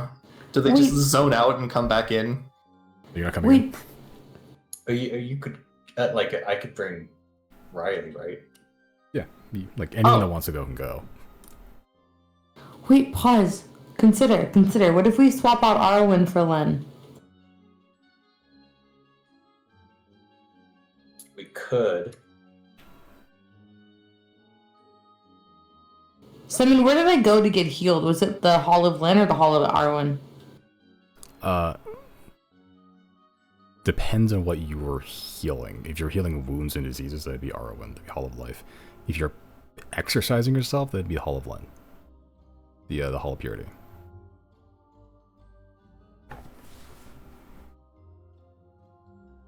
Because I almost feel like if we convince Daryl, Arwen may not need as much convincing.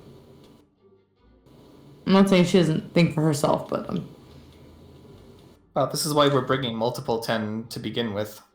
yeah, that's true. Can we do Daryl, Len, and Dune? Are y'all okay with that, the boys? Yep. Yeah, I'm okay with that. Okay, so I didn't realize Riley could just hop in without Gwina. If that's the case, then he'll go, yeah. yeah, like you as characters you are cordially invited because you're literally there next to Chris when he's doing this. Oh, okay. And you would be willing. And you'd be willing, yeah. Yeah. Yeah. Okay, so just to confirm, the final list of the 10, which had to get cut down to 6 because of the roll,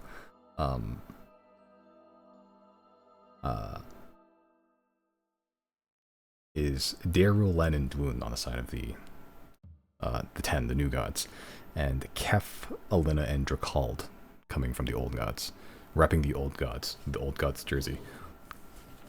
This is a wild lineup on the old gods part, man. Like, I'm not. I'm so nervous about Kef and Drakald, man, because I don't know what the fuck Drakald is, and Kef scares me. Didn't Drakald have a run-in with Polaris, or am I thinking of a different dragon? No, it was a physical dragon. Drakald is like the old god, like the what is it called? The symbol of them, Simon? Just the wings. The branded wings. The branded wings. Okay, so it was not. It was just a really ancient dragon that he ran into then. Okay. I think it was like gold ancient dragon, right? Yeah, that's what I thought Yeah. Drakald was. I guess not.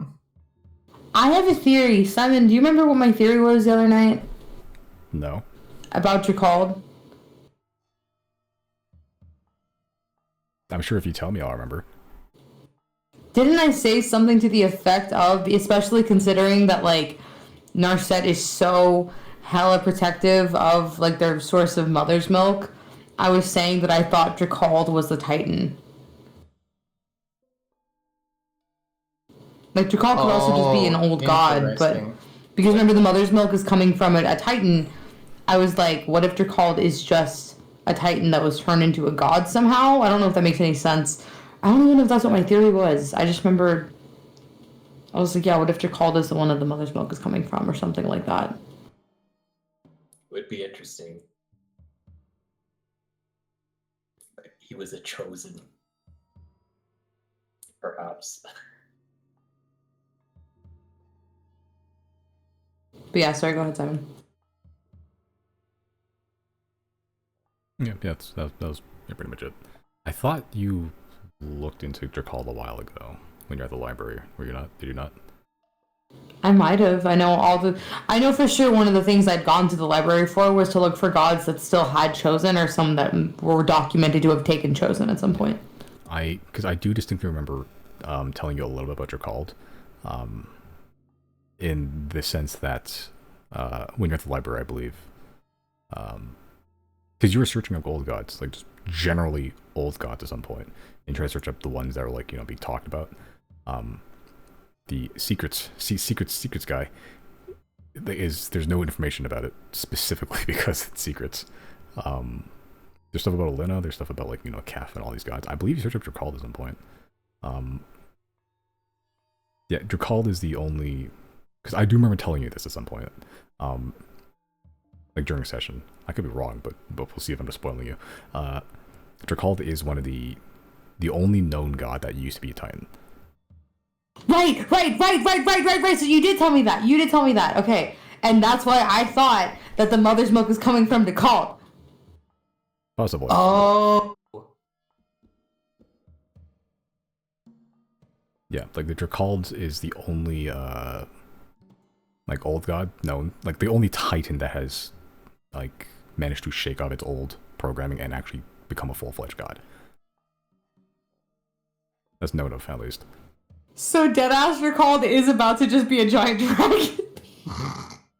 I'll be right back real quick. You're right, the god cunt needs to take a piss.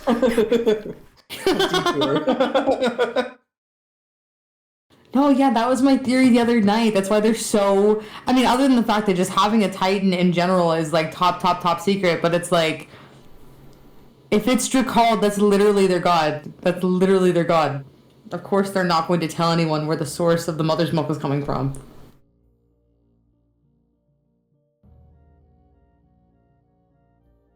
Remind me to ask. I wanna... At some point, I wanna ask, Celazazo about that. You're trying to make him commit crimes? No, I'm not gonna ask him to like take me to it. I'm just gonna ask him like, blink twice if I'm right. Blink twice if I'm right, Celazazo. So you want him to commit crimes? Fucking the magistrate butchered that one guy because he had some information about mother's milk. That's true. Never mind. Fine, I won't do that. Fine.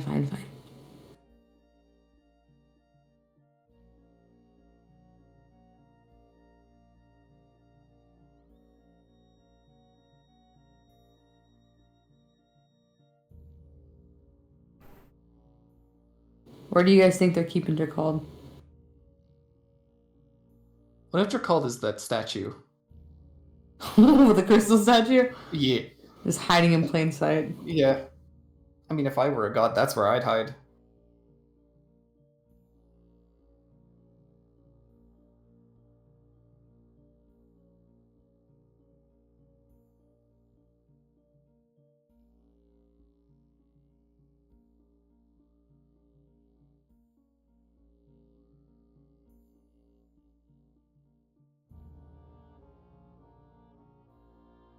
Yeah, I'm back. Why? Take us to Snurch. Snurch. Yeah, like Snail Church, you know? I hate you, man.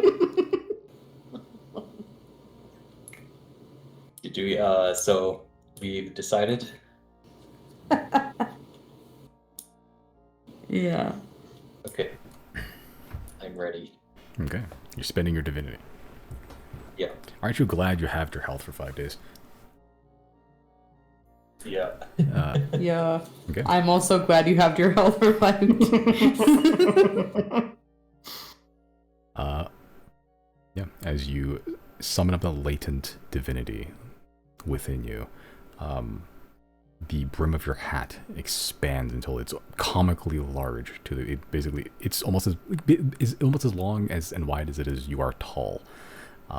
You need to start speaking to each other, cackling and debating which side of the knee is better, left or right.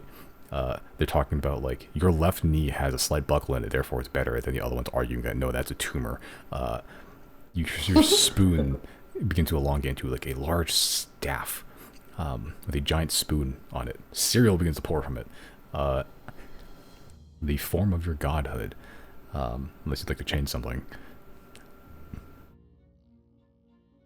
That's pretty good for now. Okay. As you begin to whisk away and begin to send out the imaginary invites, essentially a souped up sending to all of these capital A gods. There's no A in God, but that's how godly it is. You send an invite to the 10 previously untouchable beings, barely even existing in this realm, like the old ones. No, you send some to. There we go.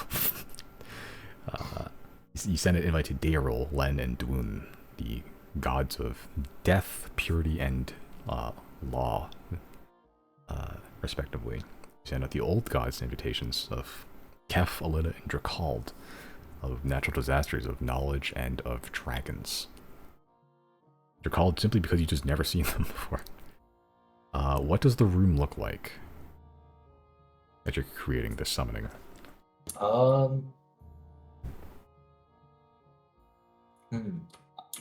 think like kind of like a round table, like it's like a yeah, just kind of like a round table with like candle in the center. Anvil in the center? A candle. Oh, candle in the center. Okay.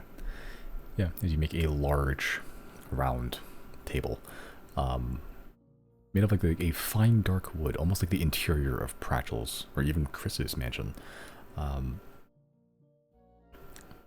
with it large thrones, large chairs being like sprout up as well.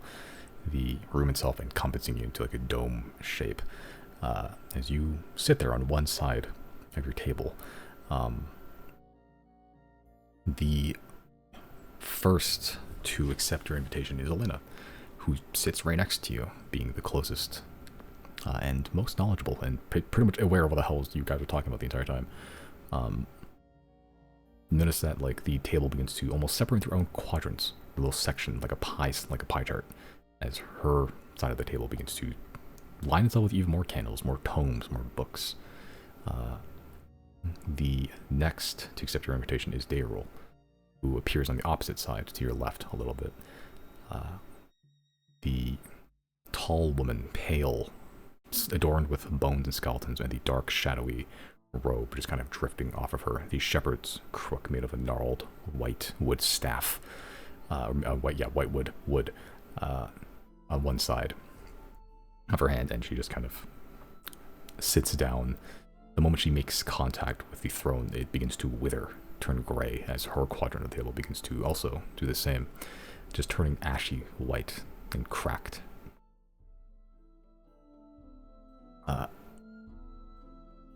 Gabriel sort of makes eye contact with Elena, who, the old silvered-haired woman with crow's feet, just sits there as any grandmother would, looking at like what is essentially a grandchild, I suppose. Just a good warm smile she gives, and Gabriel looks a little uneasy.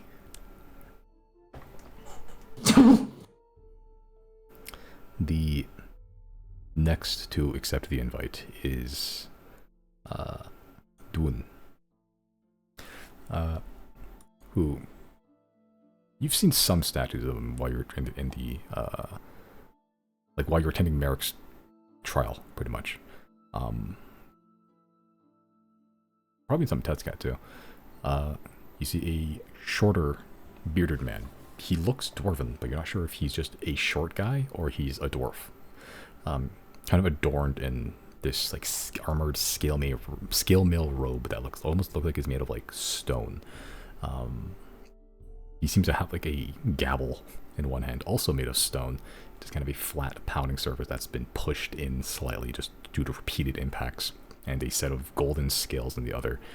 Sort of adorning his head is kind of a very tall crown of like twisting gold.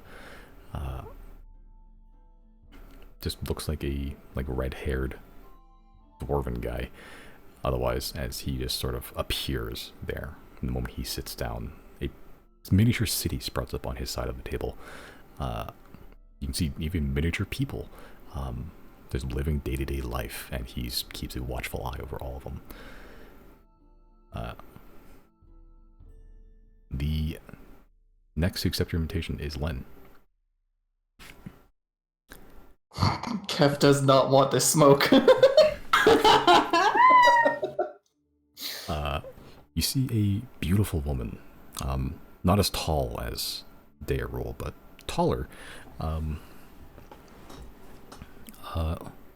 Like darkened bronze skin, fiery tendrils for hair that kind of not quite violent like Kef, not quite primordial like Azazon, but like a tamed fire, like a calm fireplace. She's dressed in gleaming gold and silver plate mail, as she has a morning star that almost glows like a sun. These spiky depictions, like it almost looked like a 3D version of like the 9-pointed star that you've seen, like the Pure Soul Dogma will hold up as a symbol, as it glows bright. The moment she appears, it immediately, like, the somewhat one candle dimly lit area turns fucking, like, you turn on the light switch. And she holds up the Morning Star a little bit, put it to her side, as you see in her other hand is a shield.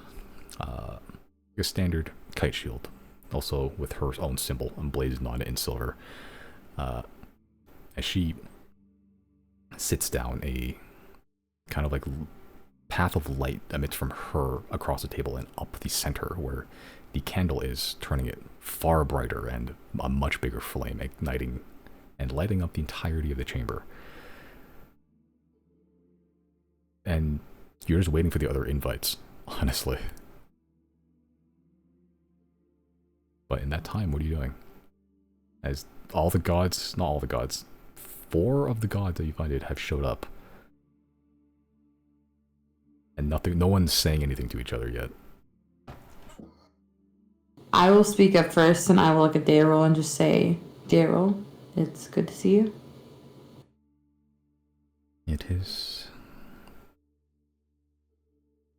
good to see that you have found a new lease on life.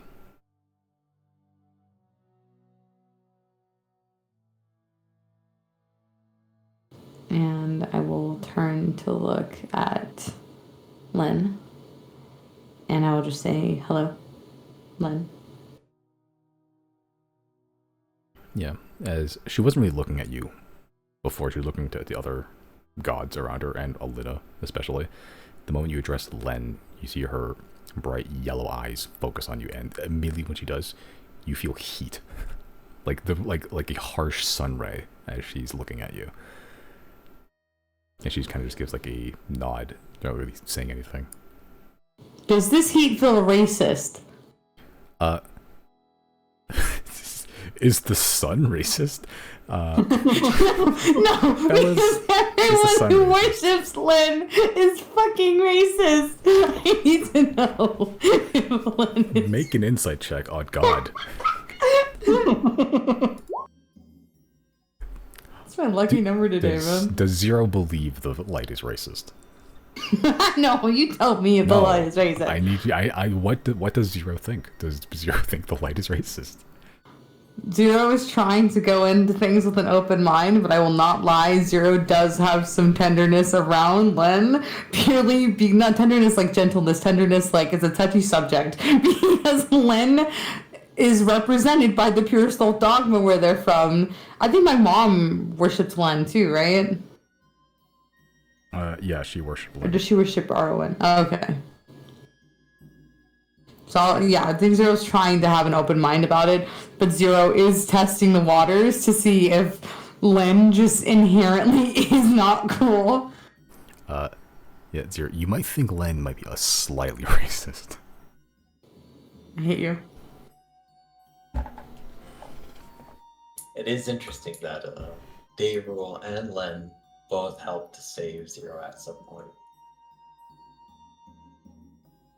What do you mean by that, Chrysostomus? Well, Len, at least the power is given to the high priests. We're able to exorcise another god out of Zero. That's true, I suppose. Oh yeah, we should probably rip that band-aid off, Hello, Yeah. those of you who belong to the 10. These are your siblings. Yeah, the one Alina that's currently here. Oh, I guess the other ones haven't answered the call yet.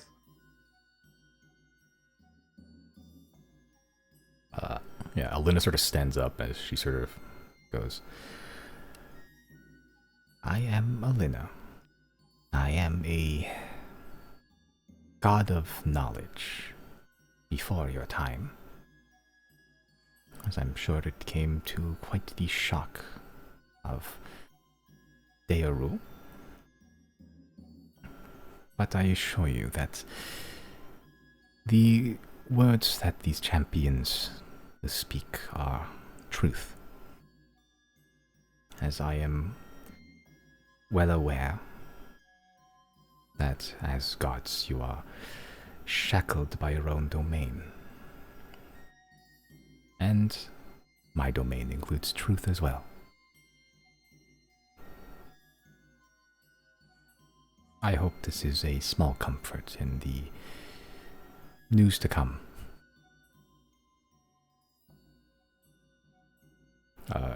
She sort of sits down as Dwoon stands up, barely taller than when he sat down, honestly.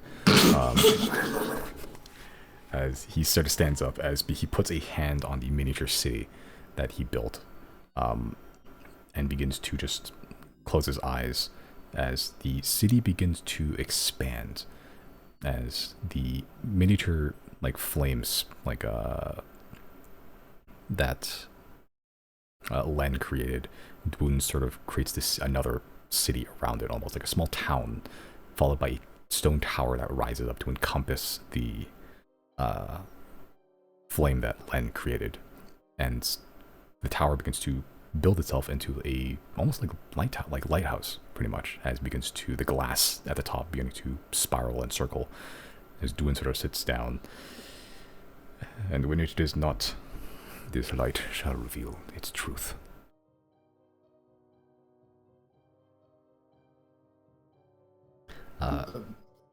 Is he trying to suss us out? Is that what he's doing? Yeah, sure.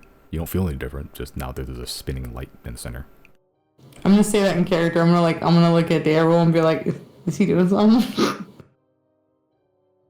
Daryl sort of looks at you, and with kind eyes, but a little wary.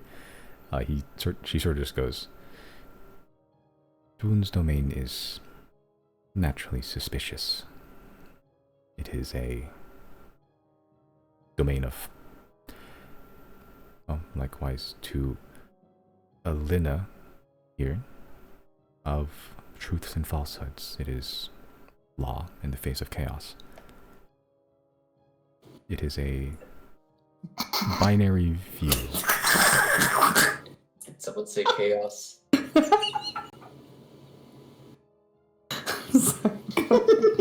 Sorry.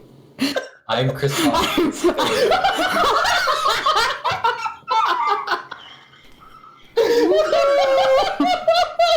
I was more like dreading the entrance of Kev, which is gonna be like that fucking that vine of Big Bird slamming the door open. I'm terrified. Oh, sorry. Go ahead, Simon. Yeah, as Chris, you introduce yourself as Chrysostomus. Everyone looks at you, and as Len looks at you, the heat hits you as well.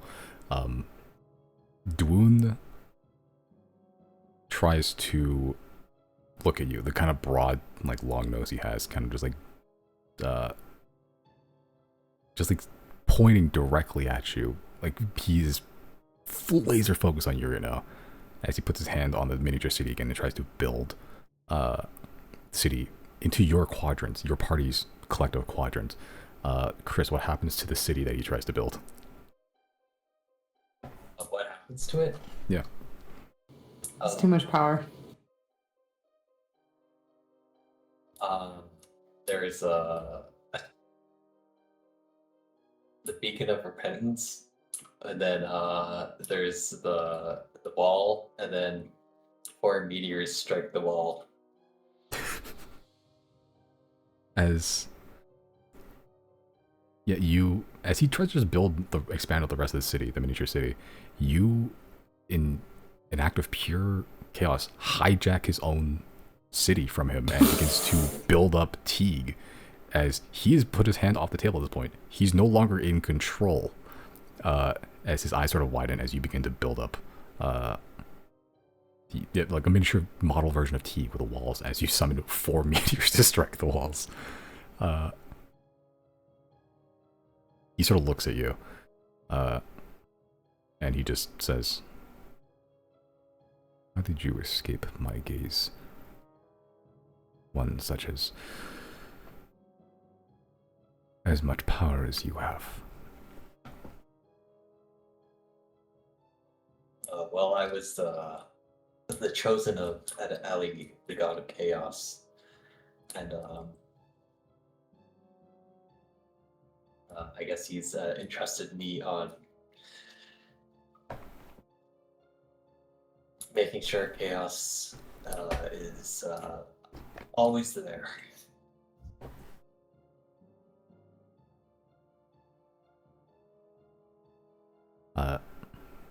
Dune sort of turns to Alina as he sort of just goes, and you say he speaks truth.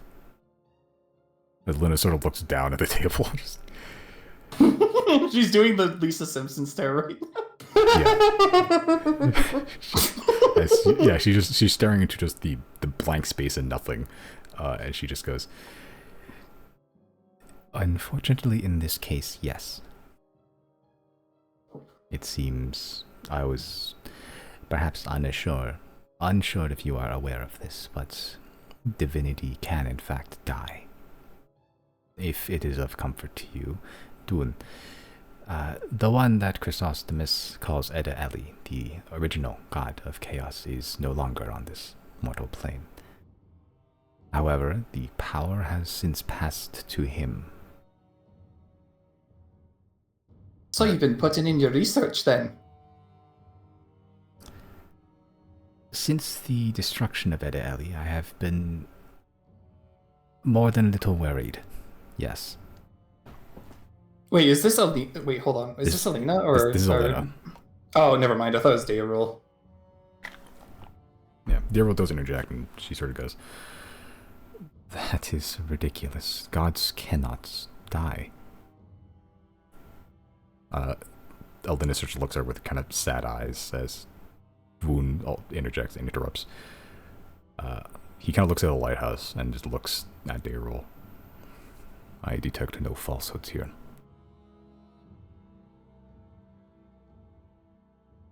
He was definitely the one to bring it. I'm glad we brought him. The fifth person to invite, to accept your invite, Oh no. is a squat gray woman. Here she comes. Oh no! Gaseous no! kind of This hair. was a mistake. This was a Kind mistake. of gray dappled spots on her hands and feet. The moment she hits the chair, there's an explosion. The wood splinters of the chair.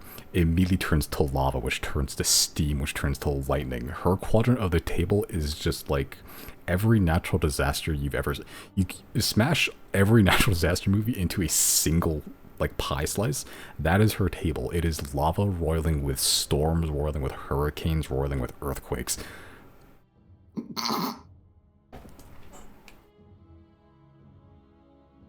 But, Chris, I need you to make a... First, are you going to try to calm her down? Sure. Okay, how are you going to go about this? You can either use your, skills or like words, or you can try to use some, in this space, divinity stuff. Yes, I'll say. I'll say you made an amazing entrance, and come join us. We're having fun. Make a persuasion check. Can I help him? How are you helping them? I don't think Zero I can help, honestly, don't think I because can Zero's either. been pissing her off the whole time. That's true. Yeah, never mind. Okay, I'll help by tucking my head under the table. You help by taking the hide action. Can I use inspiration? Yeah, if you need to. Like the one you got from drinking little cakes or eating little cakes. Yeah. You can use you can use it after the fact. So if you roll low, you can choose to use it. Wait, I guess roll I'll keep it. perception. Oh, sorry. Perception. Sorry. That's perception. Yeah, persuasion. Okay, so it's a 16. You can use your inspiration to re-roll it if you'd like to. I I mean, that's already above average roll. think I'll keep that. Okay. She the chair's already exploded, so she's not sitting down, but she does kind of lean against the table, and the moment she does, her section of the table lights on fire, and the other side begins to freeze, like on both hands. As she leans forward, she doesn't look any less angry and pissed off, and just intense. But she's not currently attacking everyone at the table. And she doesn't say anything. She's just sitting here breathing heavily. I like your style. He's not even joking. I know. It's the worst part. Chris gonna get his cherry pop by gun. He may have found his new god. Yeah. As Kat sort of looks at you, doesn't really say anything, but just looks at you intensely. The sort of multicolor eyes, just kind of like shifting in every hue imaginable, and like separately too. Elena sort of stands up before things get any more tense. This is Kef, the old god of the wild parts of nature. I believe the closest abstraction would be your Ivrina, though the less civilized aspects of it. The moment she said less civilized, Kef looks at her. But doesn't attack or do anything else. Landis sort of cocks her head at Kef. Sort of turns towards all three of you. And why did you invite her here? Riley will back off. Not my idea. Ultimately, involving things that will soon be revealed to you, we are in need of, potentially, if she will allow it, some kind of agreement or allyship, whatever that may look like. So she was absolutely necessary to have here, present. Yeah. Perhaps it's something that we can give her. What was it? Perhaps there's something that we can give her. Well, I should think that the first thing we offer is a one-way trip off of Thane. Can I cast message here? You can try. Can I cast message to Riley and just be like, is that really something we want to do? Set her loose to the rest of the world? Well, was Riley privy to that thing where Kef is kind of like shaped by her surroundings? Zero tell on that. I mean, if I did it while we were all still like in the material plane, yeah, I would communicate that. Okay, yeah. Yeah, like, of course she's like hostile and trying to fucking kill us. Look at where she is at right now. We put her in like, I don't know, Silverwood? It's probably fine. Nice and relaxing down there. Worst thing you have to worry about is like a spider here and there. I'm also gonna cast message to Riley again and be like, in the context of, and just to verify, back up. When I cast message to Riley, this wasn't like I'm on speakerphone right now, right? No one else heard that shit, it seems. Make an insight check. God damn it. God damn it! No idea. No clue. Well, Riley could also make an insight to see if they're privy to our conversation. Make an insight check. That's much better. Okay. Hilariously, because Dwoon is a god of law and order and civilization, he's exorbitantly bad at lying. Not like he's trying to. Riley, you look at Dwoon. You gather Dwoon is able to hear what you're saying. There are no secrets under his eye. Interesting. Well, at least we're not like bad-mouthing the 10. Yeah. God, I was gonna say something else then, But I'll wait to say it when we're back on the material plane then. I do think it is good that it was important to invite Kath here because I do think uh, she at least needs to be protected because with the growing threat that is soon to be, we don't want an environment corrupted or have to be take aspects of that environment. That's true. We don't need her to be an enemy, like to that extent. Len sort of looks at you, Zero. What enemy do you speak of? As Daryl, before you can even answer, interjects. Zero here has mentioned a hidden threat. One before our supposed existence.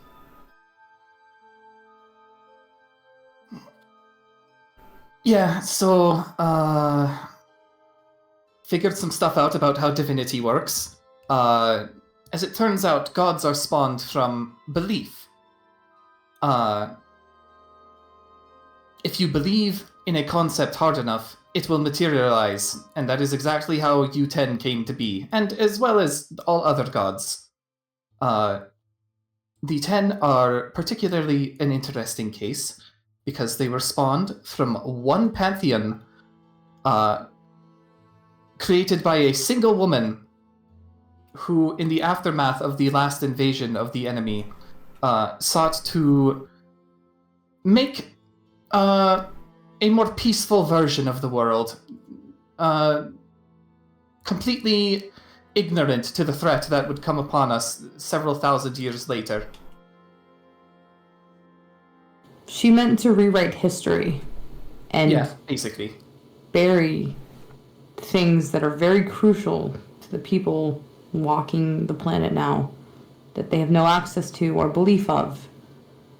And now they are in grave danger. And the most powerful beings in the realm are unaware that the danger is even on its way. I think we're still waiting for one more. I'm gonna look around the room. Yeah, as you look at all the quadrants, they're all filled up except one quadrant. The final invitation to be accepted. Nothing shows up. But Chris, you felt something accept the invitation. They're here, but for some reason they're not in the room. As eventually the walls of the room you're in, this dome, wood and stone brick wall, begins to give way to just endless expanse of dark. Like the interior of a cave.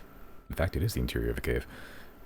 You see in the distance, like the very faint glows and glistening of like a slick, wet cave wall, bouncing the orange light from the lighthouse that's in the center of your table. The single quadrant of the table, still wood, but you see a giant claw begin to just sort of overtake its thing, like something putting its pinky over that quadrant of the table, as rising up, kind of out of frame from below, a giant gargantuan dragon head begins to emerge. A gray dragon. Looks like it has like scales of like a very dark, heavy stone. You can see it's immassively huge, impossibly huge. It has 4 eyes of all varying colors. You see a green, you see a blue, you see one that's just pure, like almost like snowshot, like white, and one that is pure black. It has 5 wings that you can see. 2 in pairs. All of them pairs have 1 that's kind of just by itself. Each wing is made up of a different material. One is like a multicolored like array and pattern of scales. One looks like it's made of like pure metal. One looks like it's made of like glistening reflective gemstone. One looks like it's made of like every element of, fire, of water, of earth, of wind. And one that just looks like not even a wing, actually. It kind of looks like a tail, like a separate tail, but is emerging where the wings are. As this giant Titan god being to just emerge. You can see as it wasn't just emerging, the whole room and table is now resting on its chest. As you look around, you can look on, you see this thing stretches for thousands of feet. It's Zal-sized. And the entire meeting is now just resting on Drakald's body. Well, Chris, how would you rate that entrance? Pretty good.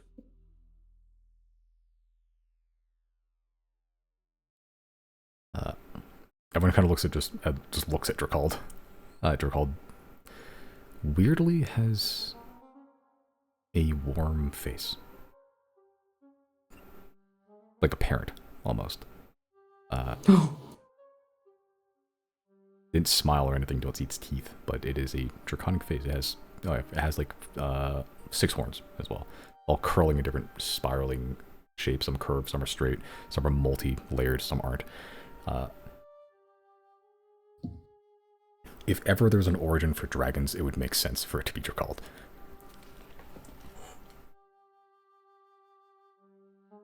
That's why it's called Mother's Milk. That's why it's called Mother's Milk, because it was the first dragon. Sorry.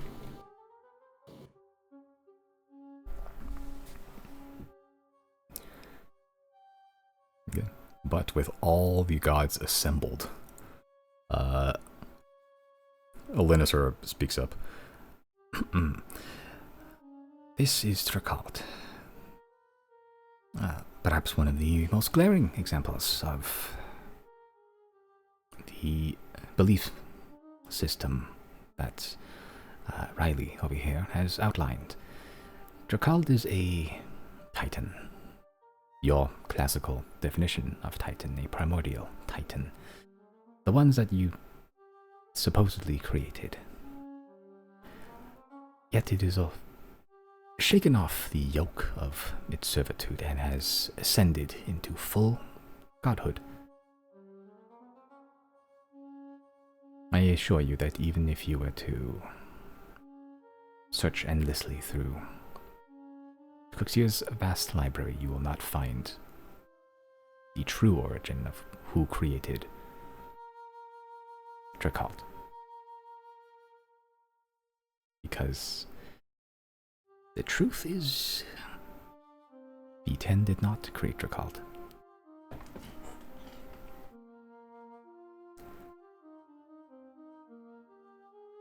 Yeah, and Lena sort of looks towards all of you and just kind of throws the torch back to you, I suppose. Who did make Drakald? The people, no? No, the Titans. I suppose this would be a history lesson for you as well. The Titans were a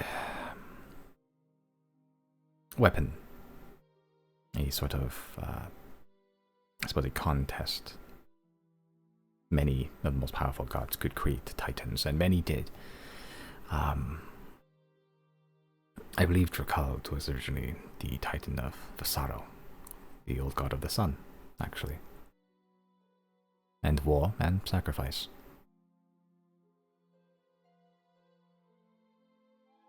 But Drakald has since found a better calling.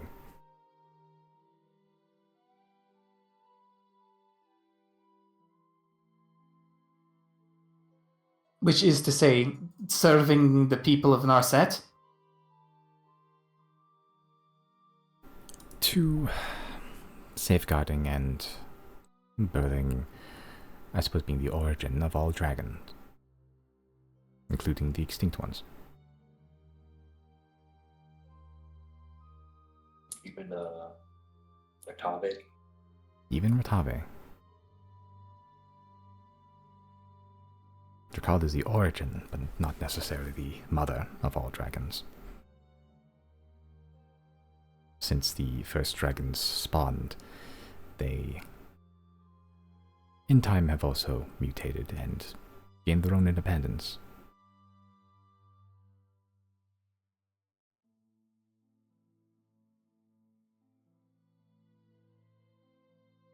But Drakal is a symbol of wisdom and strength and, I suppose most importantly, of evolution.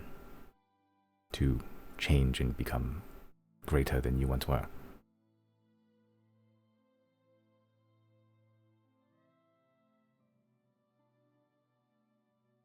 Looks directly at Zero. I can think of other examples of that.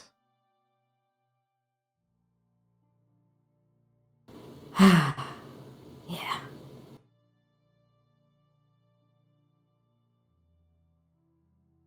Right, Speaking so- of which, Yeah. I'm gonna look over at Len real quick, not to hijack the conversation, but I'm gonna look over at Len, and I'm going to ask her, hey, just out of curiosity, do you know what they do to my kind in Sant, Len?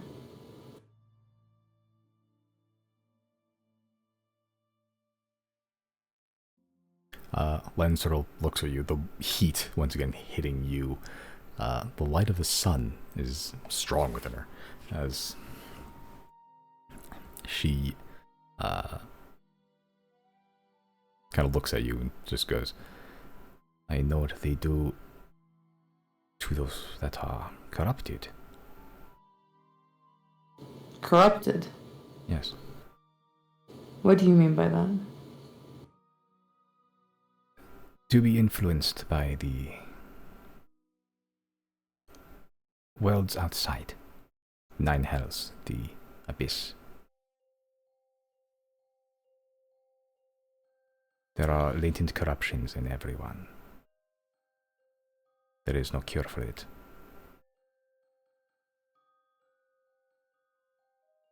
Am I corrupted? That is yet to be seen. Well, But I'm asking if you know what they do to innocent men and women and children that look like me in Sant. Children. Babies.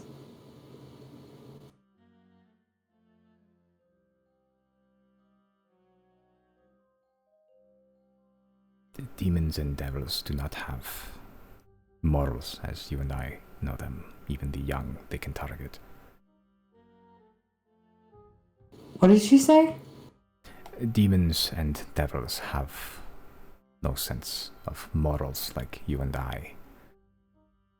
Even the young they will target.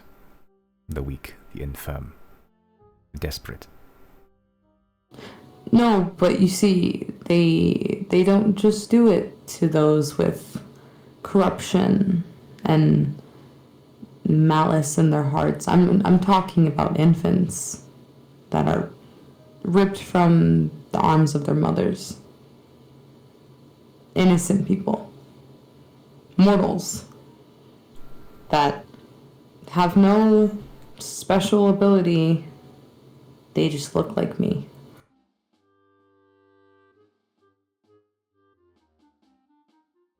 I'm gonna look at Dwoon and just ask him, do I lie? Dwoon sort of looks at you and then looks back at Len. This one does not. Len sort of looks at you, the heat bearing up upon you again. She looks almost offended in a way. You see the hair beginning to sort of curl up into a little more stronger flames. Kef is here just kind of sensing the energy as she gets a little agitated, as Kef also begins to get a little more agitated. Len sort of begins to float up a little bit. You see almost like fiery wings begin to sprout as she sort of goes, I do not know what you are insinuating. I'm Energy. simply inquiring if you were aware of what people who claim to be followers of yours are doing in your name. Because my mother is a follower of yours. And I've known that woman my whole life. She is pure by even a God standard, I would say. And some of the people I've seen worshiping in Sant are doing some very despicable things. And I'm not here to blame you or accuse you, but I'm asking if that's what you wanted or if that's what you were aware of.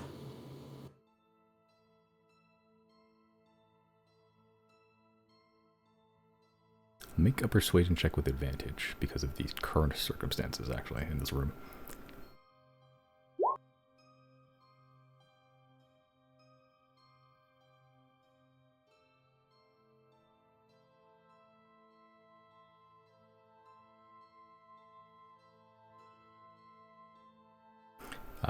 Len begins to sort of float up, kind of gripping the Morning Star harder, like she's preparing for combat, as Dwoon sort of sits there and just very calmly looking at the city that he's built.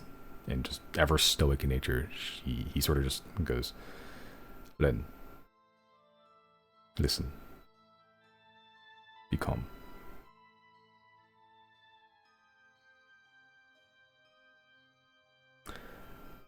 As Len begins to slowly float down, sort of looking at Dwoon, the, not quite the voice of reason, but at least the voice of not kill you right now.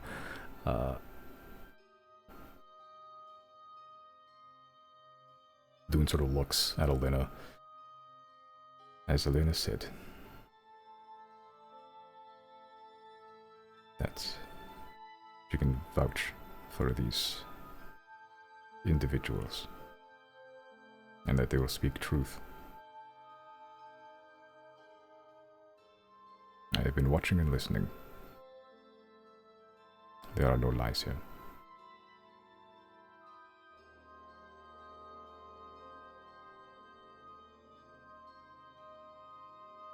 Len sort of hits the ground again, his feet touching the ground.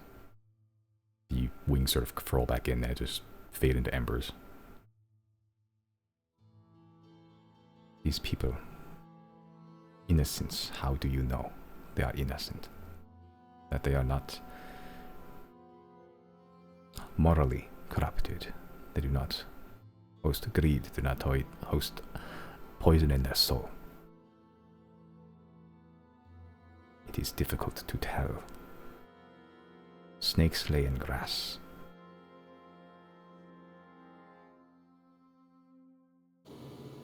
Is the punishment for greed death? Because that's what they're doing. They're playing executioner. A child stealing bread so they may eat. Death. And I don't think I'm alone here when I say I don't believe any infant I've ever seen has held evil or darkness in their heart, deserving the endings that they've seen. I can't speak for adults, but even then, it's always death, or torture. They make it last and make them suffer as they see fit. No proper trial or just punishment, just slaughter.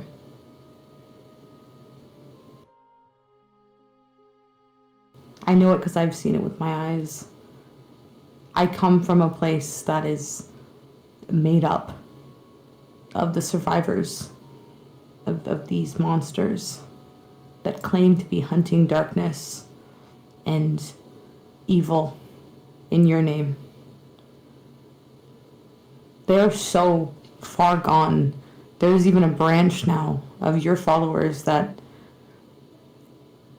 have actively disowned them and left that church because it was no longer functioning under the intention of proper purity and goodness. It itself has been corrupted. But these are the people that are in power in Sant, and they're doing this in your name, which is no fault of yours, but if they're hiding much larger things from you, I do feel called to bring it up.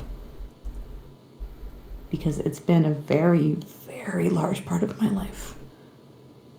And I don't think I'd be able to sleep at night without having brought it up to you, given the chance.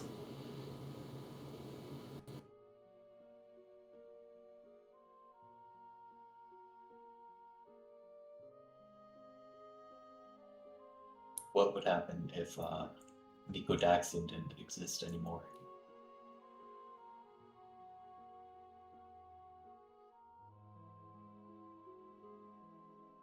Gabriel sort of speaks up and just goes, I do not know who this Xodiacs is.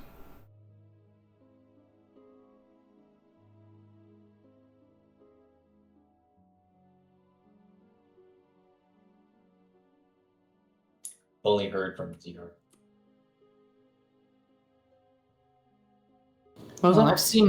I've seen who Daxian used to be in my memories, but I know not what he's like now.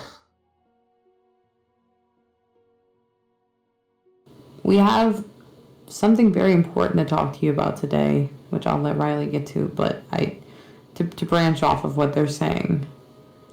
A result of a greater evil was a mortal whose body and mind was manipulated in such a way that he ascended to some level of demigodhood almost, or just power within the Nine Hells.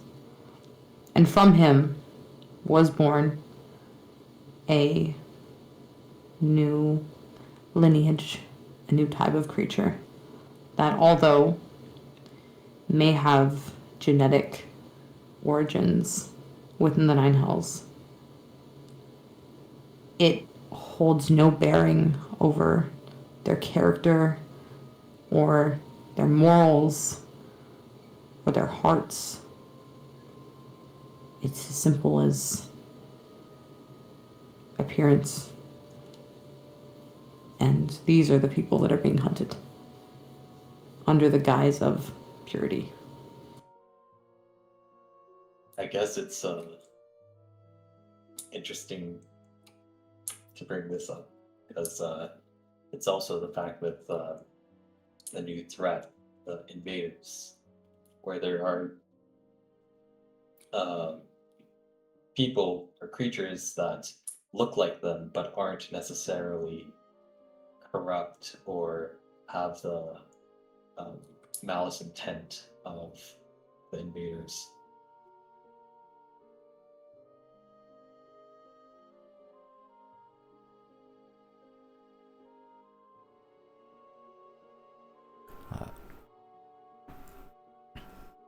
Gabriel sort of speaks up. So you are saying they evolved? Essentially.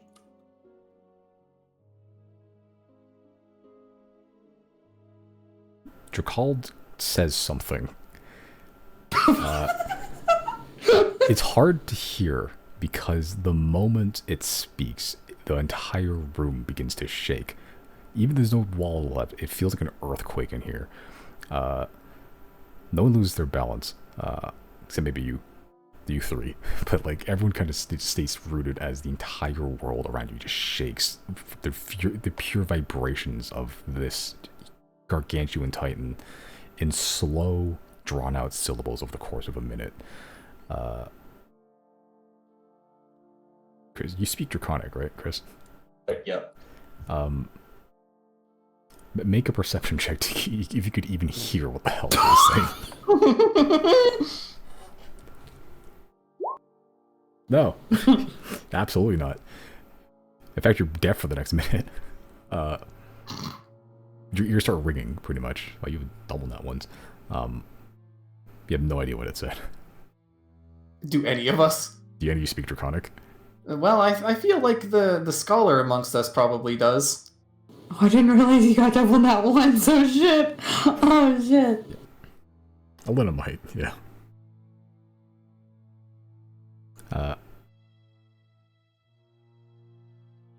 Elena sort of goes to semi-translate. Dracon says that they have done well for themselves, from what it could see. Elena sort of looks at Dune, and Dune looks at the lighthouse, and it just intently staring at the lighthouse. Len's still just kind of sitting there, not in shock, but just like still processing the words you said, Zero. Len, it seems like hasn't really absorbed anything that I just said in the last minute, actually. As Len sort of looks at Dune, and she sort of just goes, "There are no falsehoods here." Dune just shakes his head. Len looks at Darryl as Darryl sort of looks at Len. They make eye contact. Darryl just says, "There have been a lot of tiefling deaths coming out of Sant."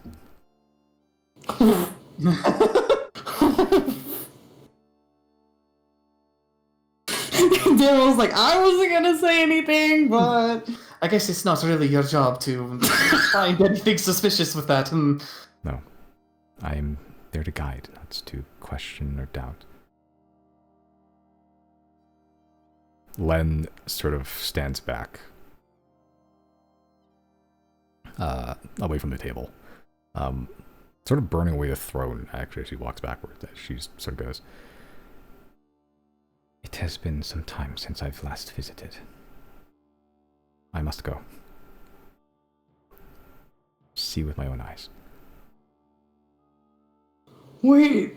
As she just evaporates into ember. And it's just gone. Her side of the table just returns back to its standard wooden quadrant.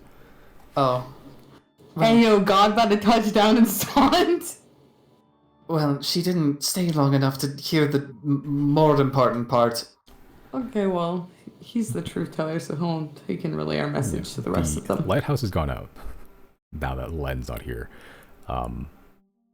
But in its place, a kind of just stone eye kind of sits in it. It's the where the fire lighthouse used to be, and it just kind of rotates.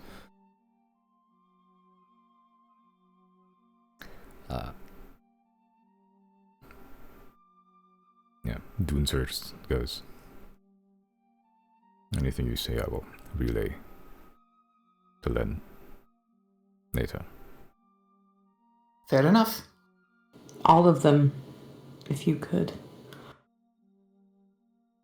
So, the thing that the Ten have been unfortunately blind to this whole time, by design, by the way, that was what Arema Gadeafin, the person who created the Pantheon of the Ten, intended to do.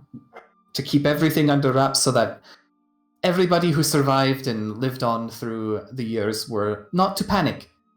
It's panic time, unfortunately.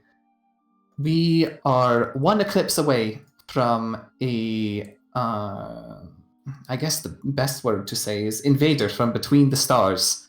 One that carries power enough to silence the gods themselves. That is why the Ten rose and everybody else fell in these past few thousand years.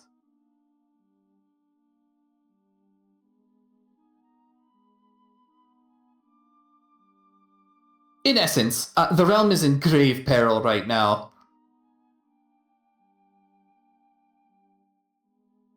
It is, to our knowledge, not an enemy that can be reasoned with, as they are simply trying to survive, and their method of survival is completely incompatible with ours, so it is truly a them versus us scenario. We have been doing our best to mitigate basically anything that would lead to them winning over the realm. But we kind of need all the help that we can get. And honestly, this benefits you lot as well, because enough people die and you won't have any more believers left. It is partly why we invited Cap here, because one of the bigger threats that would give an advantage to the invaders would be if, well, Sylnia invades thing. So we need protection in that area of the world. Mind you, a large battle is coming, yes. Which we will need all the help we can get, yes. But they're already here. They're already here, true. and they've planted seeds all throughout the planet that we're slowly finding. And there's only so much we can do when they've already been here for so long. And all we can do is try to undo the damage they've already done, but that in and of itself is a large feat. And this is crossing into territories that we're not allowed, or places that we haven't discovered yet, hiding in secret underground. And we have other obstacles up against us, like Petty other mortal mortals. squabbles. Yep.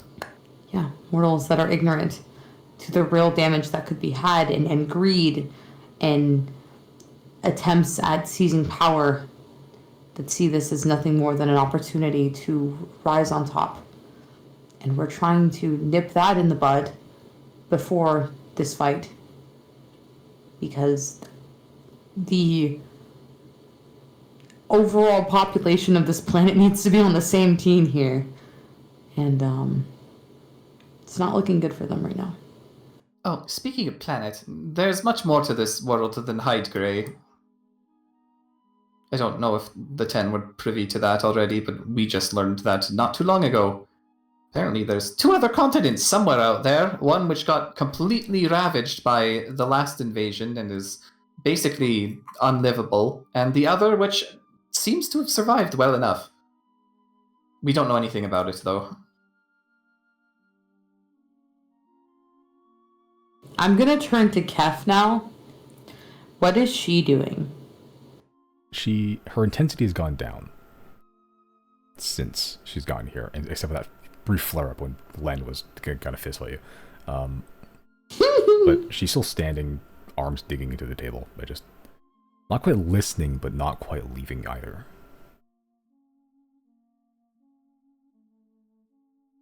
Kef, may I speak to you?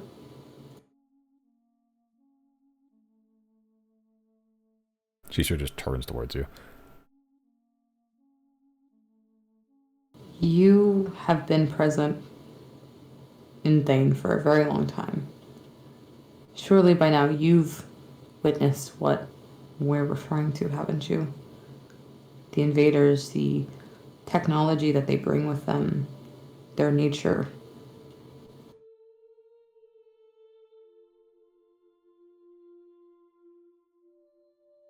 Make a persuasion check.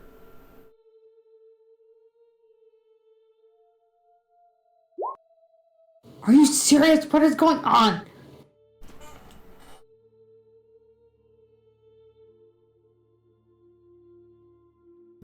She kind of just inhales. You can see her chest begin to puff out weirdly again, like twice the size, but when you think she's going to scream at you again, she just exhales normally, but doesn't speak. Just looks. Can I insight check that? Make an insight check. What is going on? It's a lot of 11s being rolled. Hard to read, one way or another. You gather that she's annoyed, generally. You're not sure whether that's because of you or because that's just her general demeanor. Hard to read what her intention or meaning is behind her, though. Could I, in the city, in the center of the table, could I, like, show a depiction of the corruption, like the anchors, the creatures we fought and like the bone polluter and that sort of stuff. And the big dragon encased in a block of ice. Old God blew itself up to ensure that it never gets free again. Yeah. As this is your realm, in a way. So even the influences of the other gods here are not as strong as yours in this current moment. As you touch the table, as you begin to basically overwrite the entire settings of the entire table. Everyone's, except Dracald's, because, Dracald's here. Everyone's little portion of their table begins to merge to your vision, where Kef's primordial, just natural chaos turns into just the general coldness of Thane. The ice from her section table spreads across the others. The city that Duin build begins to become winter and become snow. The tower in the center with the golden eye on the stone eye and the top begins to turn into an icy tree. The howling boughs with the little hidden nugget of dragon at the very bottom of it, the base of it. Make this miniature diorama of Thane and a Generico city that is that was Dune's creation, and invisible from the sky plummets purple glass, like black purple glass pillars hitting the city, turning the entire surroundings purple. The little miniature model denizens begin to erupt with black glass, being to attack the others who are not yet infected. From the purple anchors begin to emerge in glistening glass. Several creatures, monsters you faced. The bone polluter, the ones with spindly glass limbs, the ones with large stump-like appendages. All sorts of corrupted monstrosities laying waste to the known world that Dune has created here.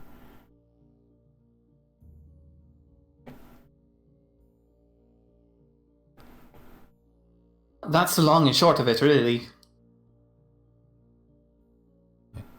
Dune sort of looks where the tower used to be.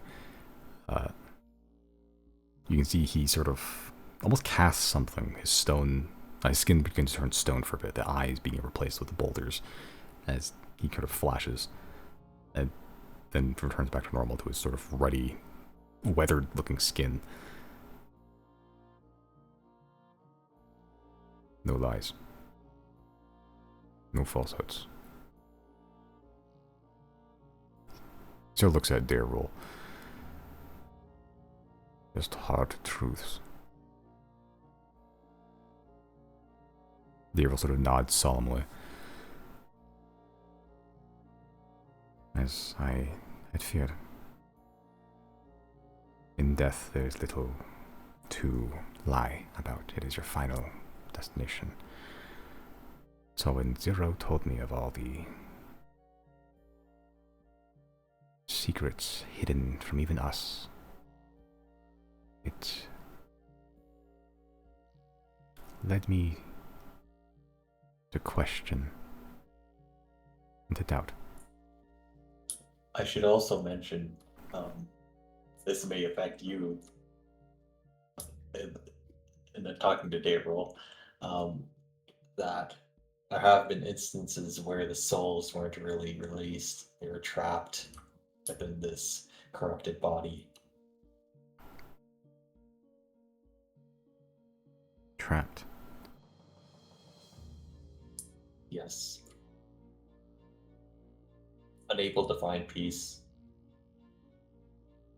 Begging to die.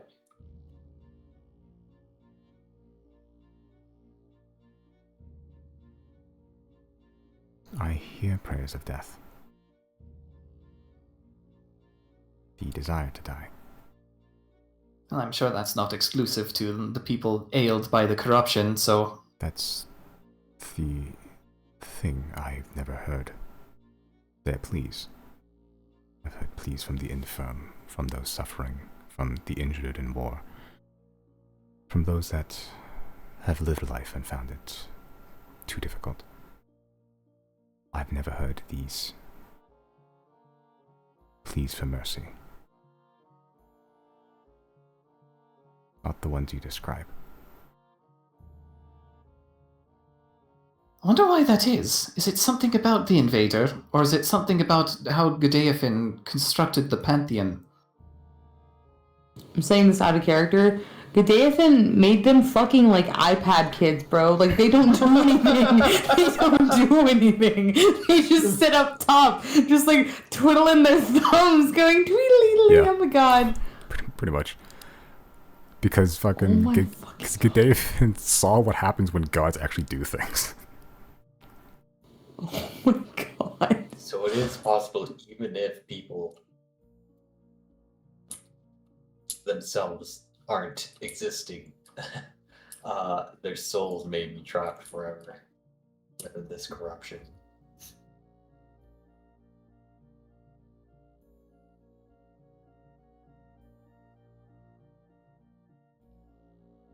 It is not my duty to free them, but it is my want.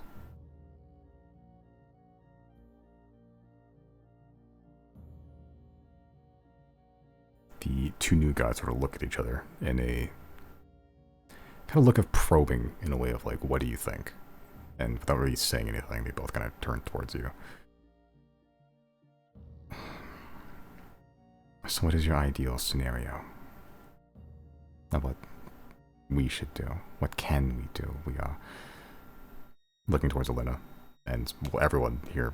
The old god of natural disasters and what is essentially like a living monument to their lie of a life. The primordial titan. That has turned to a god that none of them have made. They know none of them made it. So it's like, and it's, they look at them. Look at all these old gods, and they just, the arrow just goes, what can we do? Our entire existence has been one lie told over generations. We are children compared to you. Well, Riley will point at himself and Chris and Zero and say, and we are but children compared to you. I know. Yet here we are, putting our lives on the line. And we have faith that if we're able to recruit enough power on our side, we may actually stand a chance at this. So I guess, well, we've kind of already accomplished our mission in one way, making the 10 aware of the threat. I mean, that's already a huge boon. As far as we know, the 10 are the strongest gods who have ever existed. That was also by design, so... Yet we have done so little. Well, I mean, I'm not going to sit here and blame you for that.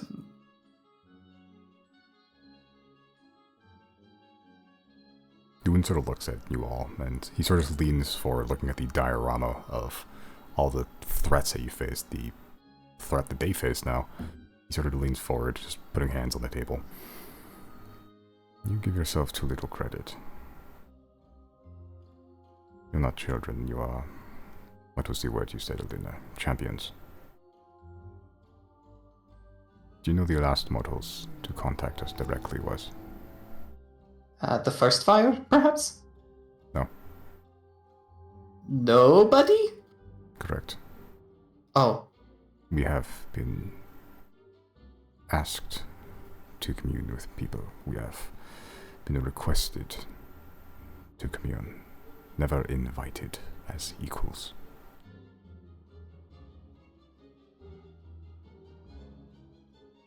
And in the time where we are ignorant, you have done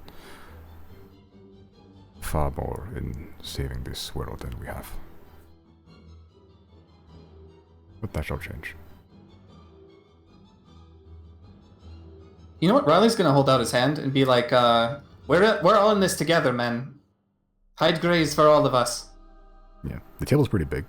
So, as you hold out your hand, he begins to walk through the table, just destroying it. This dense fucking boulder of God, as he puts his hand on top of yours.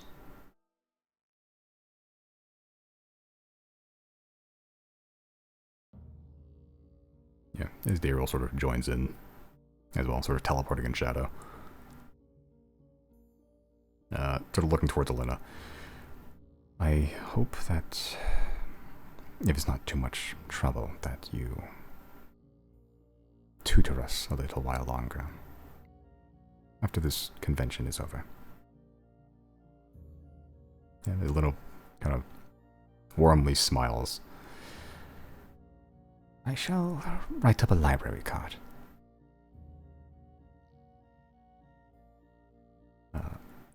Kev's still standing there, but Drakal says something. With a deep booming voice. Chris, make another perception check. Okay.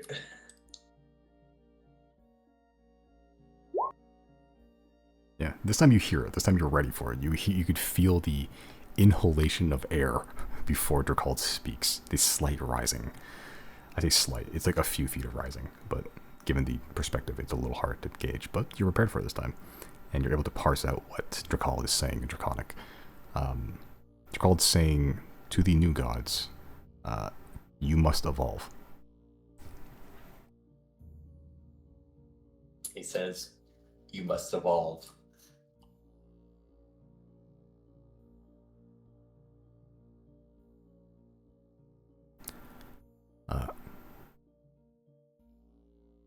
Daryl sort of nods. Well, what happens after the victory? It is difficult now to continue knowing that we sit on thrones made up of the bodies of the old. Well, I'll say this much.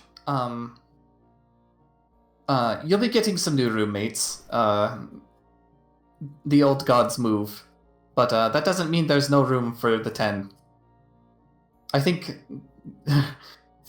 as long as we can all get along, you know, you'll all still have roles to play afterwards. Just as us mortals will. Make a persuasion check. I have 2 inspirations if I fuck this up. It's true. That was a 4. I think I'd like to inspiration that. Okay. It's just a straight reroll, right? Or Oh, that is- perception. oh, Persuasion. I did the same thing Chris did. That's still... Okay, yeah, I'm still gonna reroll that, I think. Okay.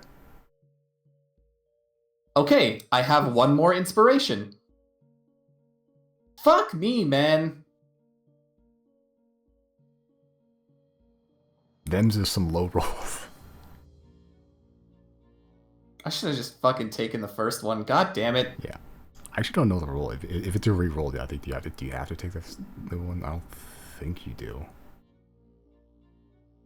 Let's check. I don't think so. I don't think so. I think there's only specific features where you have to, like rerolling damage dice, but I think if you're rerolling a d20, I think you just take the higher one.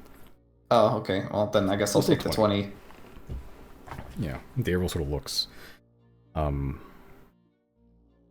almost like perturbed, like someone's gonna take away her like her iPad, I guess. Okay, as she gives that look, I'm going to stop her before she says anything. Listen, the old god of the dead sucks. I like you way more.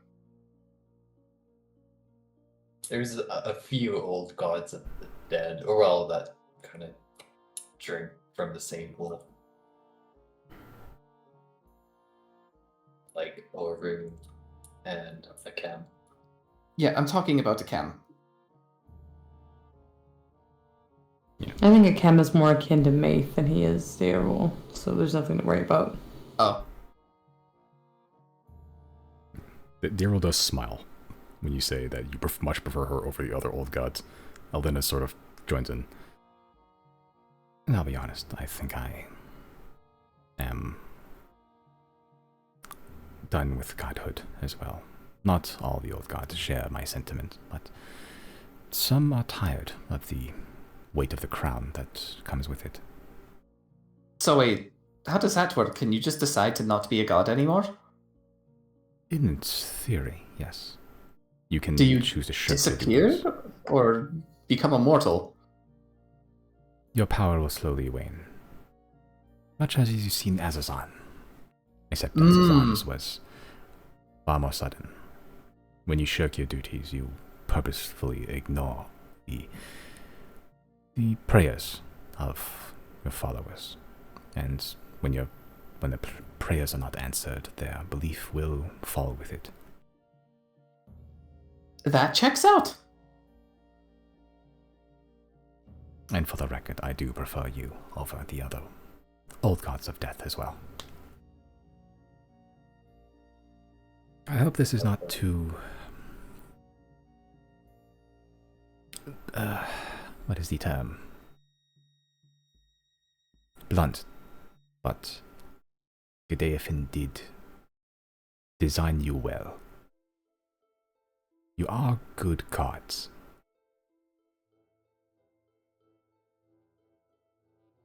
Just needs a bit of a push.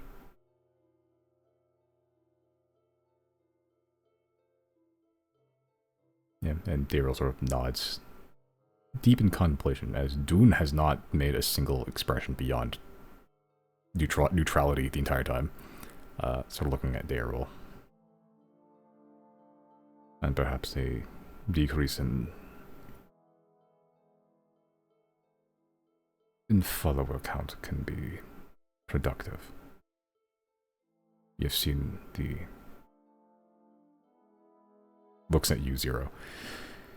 What can happen when your gaze is pulled too many directions?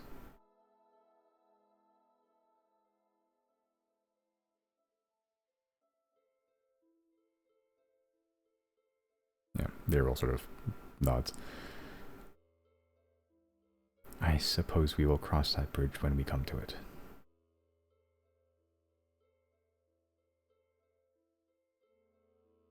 He sort of chuckles to herself, somewhat.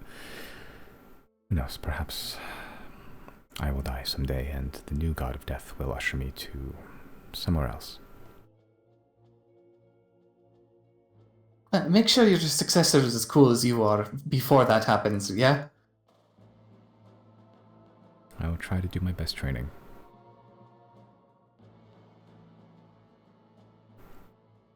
That wasn't too bad. I'll wink at her.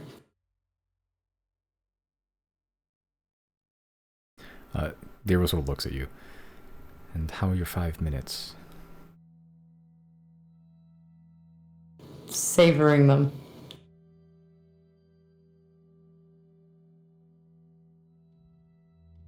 My sister was quite happy, actually. Okay. It seems you left quite the mark on your new paramour. What do you mean? My sister has the domain of life, and as such living life to its fullest. She inherits a small fraction of the pleasure that mortals perform.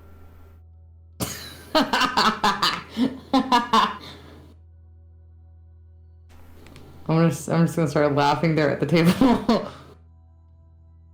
Yeah, and Daryl giggles, as does Elena. Boone stands there. He's still partially like embedded in the table, actually.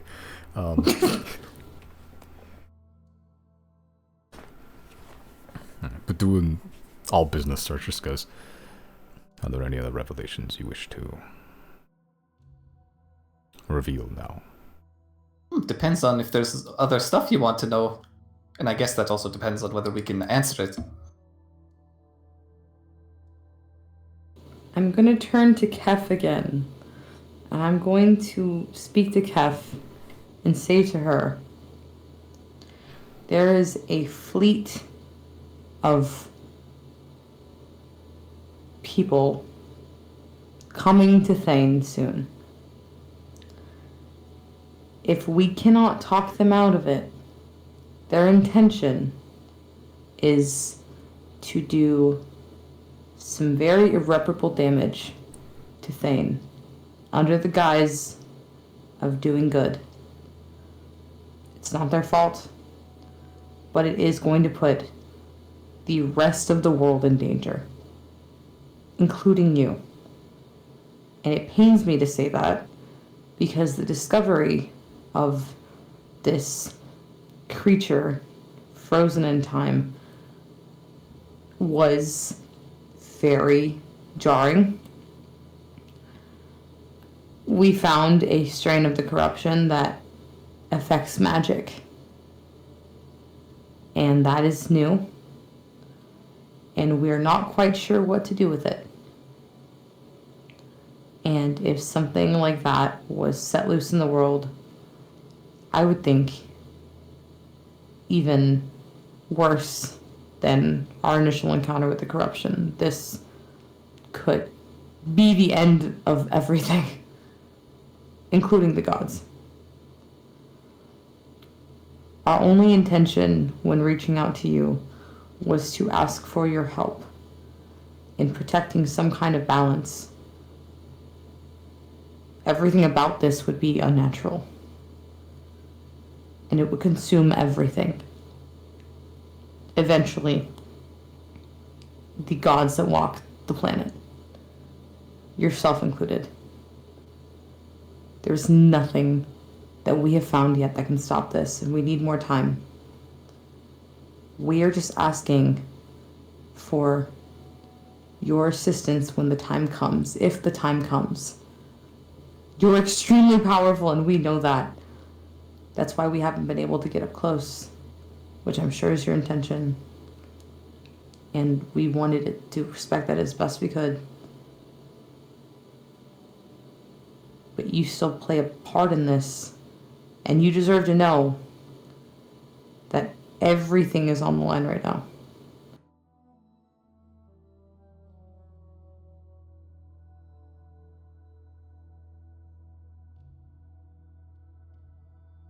Make another persuasion check. Can I have the Destiny Bender, guys? Yeah. Thank you. Needed. How do I use the Destiny Bender again? It's I just basically roll an inspiration. again? You just roll again, yeah. Okay. That's better. If she says no, it won't be disrespectful. We're fine. Yeah. It is what it is.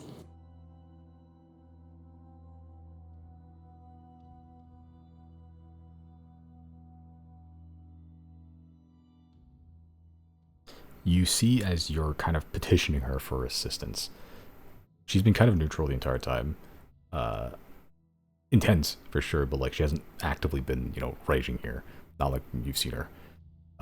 The more you've talked to her in that that's the string of words you just sent, you see her getting more agitated as time goes on, as the God damn it. the fire and snow and ice and earthquakes and lightning begin to sort of strike more, becoming even more devastating than even the corruption on the little model display that's happening right now, just destroying a lot of the. Chris has made the leaning tower of Pisa with toothpicks, and Kef is kicking it over. As Kef gets more just annoyed and angry, she holds up a single finger. One chance. As she just disappears into clouds and lightning.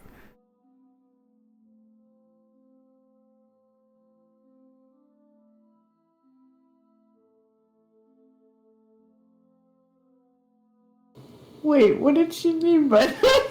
I don't know. Can I make an insight check? Make an insight check. Can I make an insight check? Make an insight check.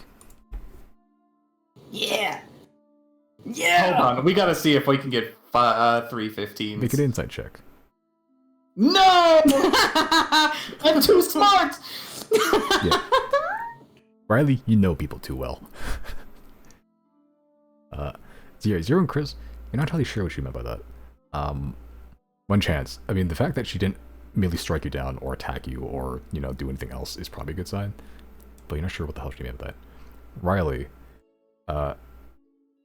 you haven't had much interactions with Kef, but knowing how she's been behaving the entire time and the fact that she spoke for the first time, it's just judging by her general demeanor, you get the sense that she'll help once, and she just wants to be left alone after that. But I think she understands the gravity of the situation. If we press her further, we might be understanding her gravity. Fair enough.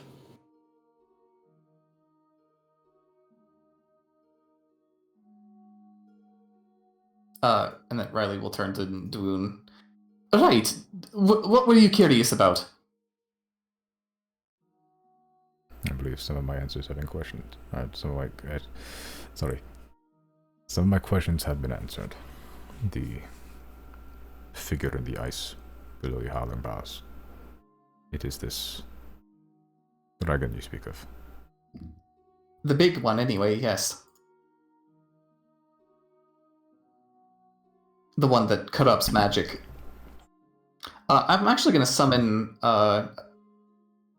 Unseen Servant here to see if it's still corrupted.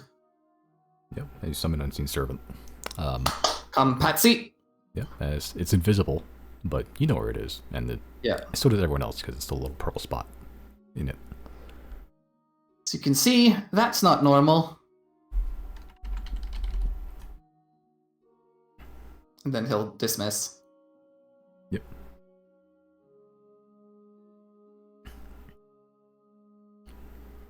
Yeah, as he sort of looks at it after you dismissed it.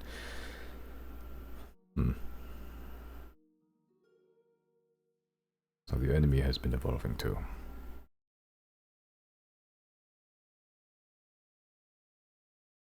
If they're still capable of this, that's horrifying.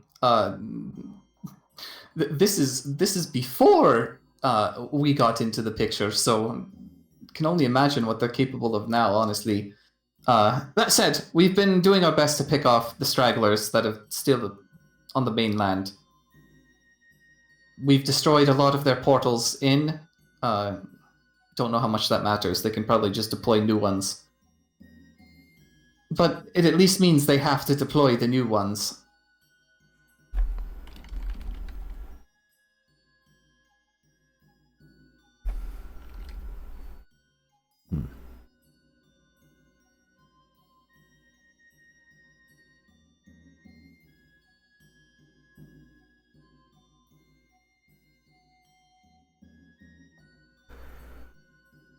I'm not familiar with that species of dragon.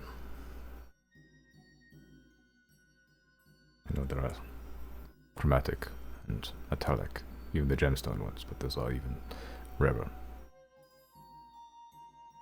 Turns to the origin of all dragons. Maybe you know something about this, hmm? Drakald says something. Booming voice, impossible to pick up syllables, unless, Chris.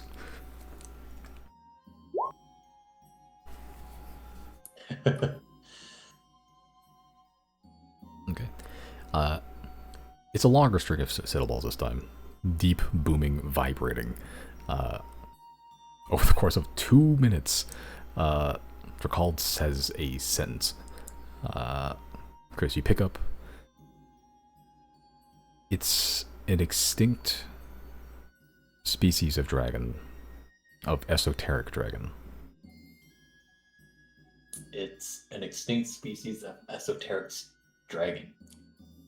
Esoteric, not meant to be understood. Drakald says something.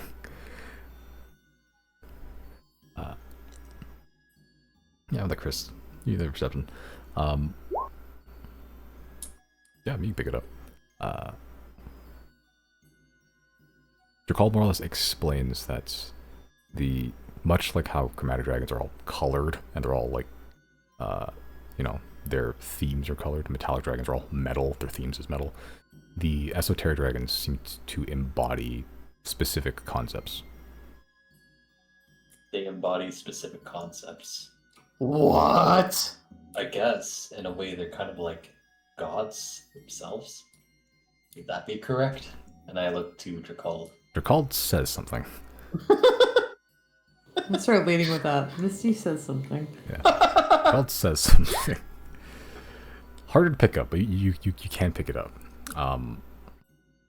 They are probably the most powerful of the dragons, the species, but they're also, because they're powerful, their numbers were extremely small, and none have been seen in generations. Literally not since the Void Era. But like their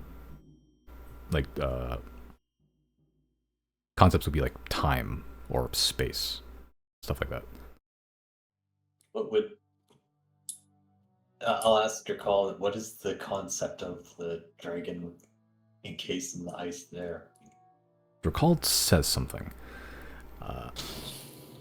This will be the gang says something. Yeah. Actually, no. These sentences combined have been roughly probably 25 minutes. You're a liar. 25 minutes? Drakald speaks slow. Each one of these have been like 2 to 3 minutes now. The one encased in the ice seems to be of a space dragon. One that is able to warp like space itself. Bro, if they find a way to cure that dragon, if they find a way to cure that dragon. It's so over. Well, we cannot let Sonia get that. I love how you and me are on opposite ends of the spectrum. You're like, no, that can't get out. And I'm like, but if they cure it though, that end game battle is gonna be so fucking tight. Oh, wait, what do you mean if they cure it though? If we cure the dragon and then what? Fight it? What if we could? No, like.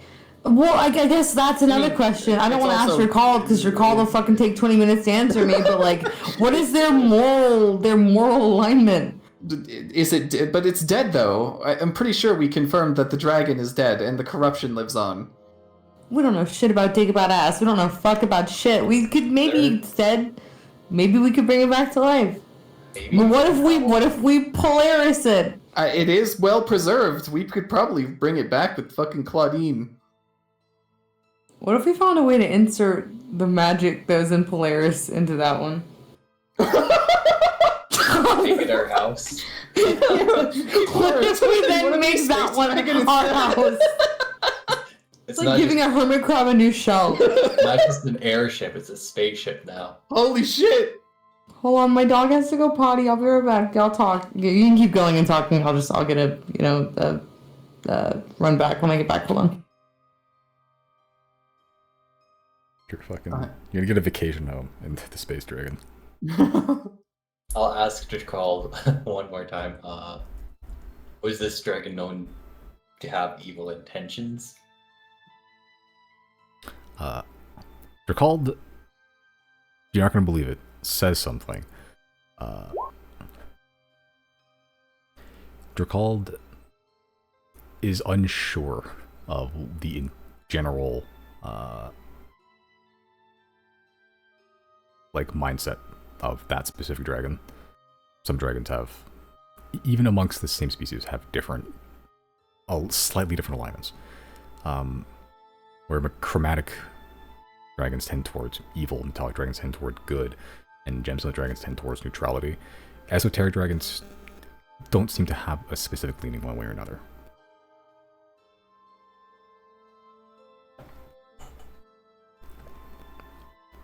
Interesting. The sentence was 5 minutes. I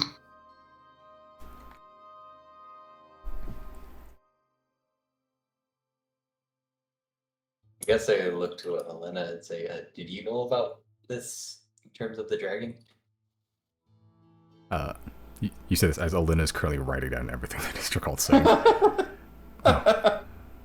Actually, me and Drakald don't actually converse that much. Why's that? Well, our powers are still limited to an extent. We have the power of quite powerful demigods in the mortal plane, but I am not capable of pulling a god such as Drakald, a immense and powerful being, into my own personal library. And Drakald has no ability to do so to begin with, so the only option would be for me to physically find Drakald. And that runs the risk of exposing yourself to the world, question mark? I prefer not to exist in the waking world. I prefer to bury myself in my notes, in my books, my tomes, to study and seek knowledge. I prefer to have the information brought to me as opposed to seeking it out myself. The danger exists of me being killed, yes, but that is not my primary concern.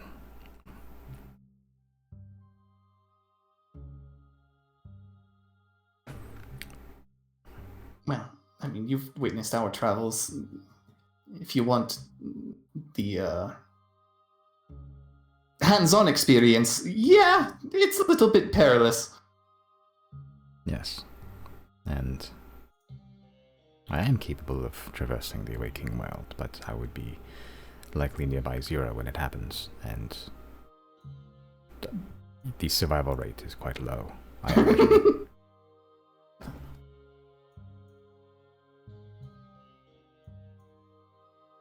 No, that's smart of you. Yeah.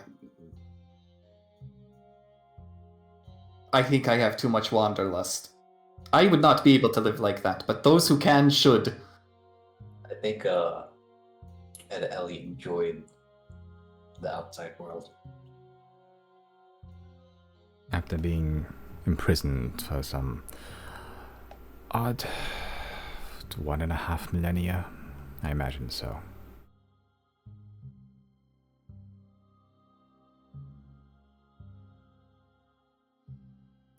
Daryl sort of interjects. Why was this Ed Ellie imprisoned? Oh, he was insane. Yeah, Dune sort of looks at you, Chris. God of Chaos.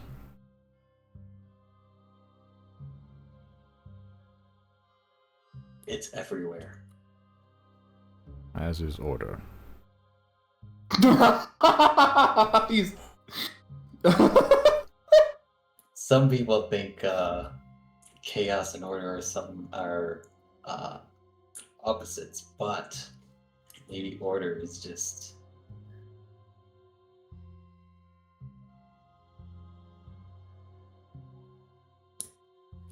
forcing things to happen. But yes, that is how that works.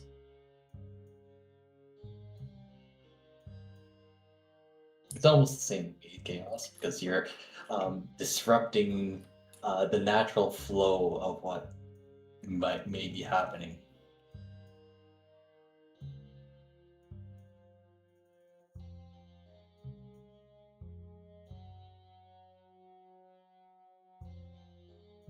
I do not believe I follow your logic.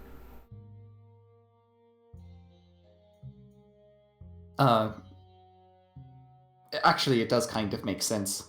Think about it in the sense of nature.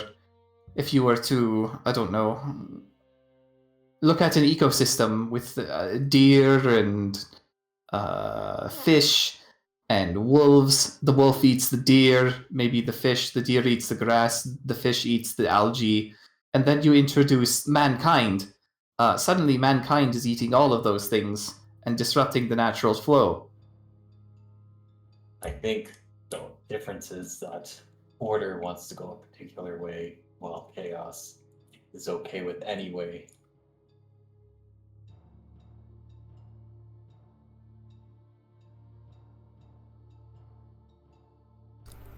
Make a persuasion check, Chris. to try to literally show Literally the earn actually a god. yeah, I'm actually to show a different facet of order to the god of order.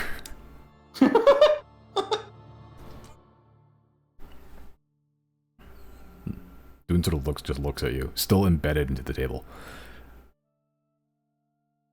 But I do not govern nature. I am worshipped in cities, towns, the ecosystem of humanity.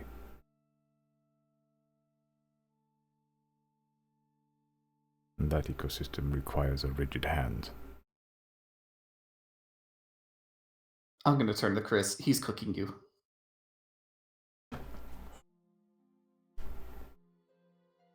I believe the chaos you hold so dear in cities is called crime. It could also be a party. Did someone say crime? Zero wakes up from their coma. Crime?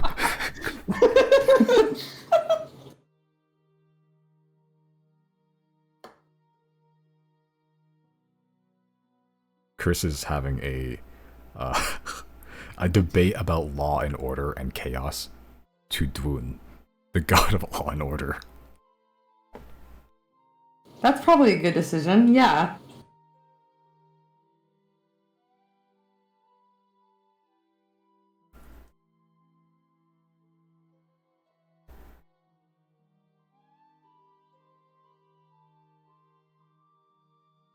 Yeah. Dune sort of looks at you, Chris. New rival obtained, by the way. By the way. As long as it's a rivalry and not a fucking, like... What's the word? Enemy. Well, yeah, but, like, more violent than that. Arch nemesis. That, sure, let's go with that.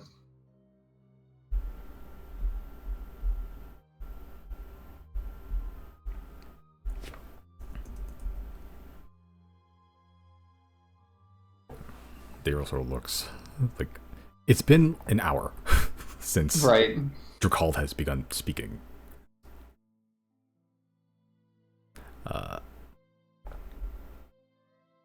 Yeah, with the ensuing conversation and Drakald just speaking, the rest of the GodCon took place in maybe 15 minutes.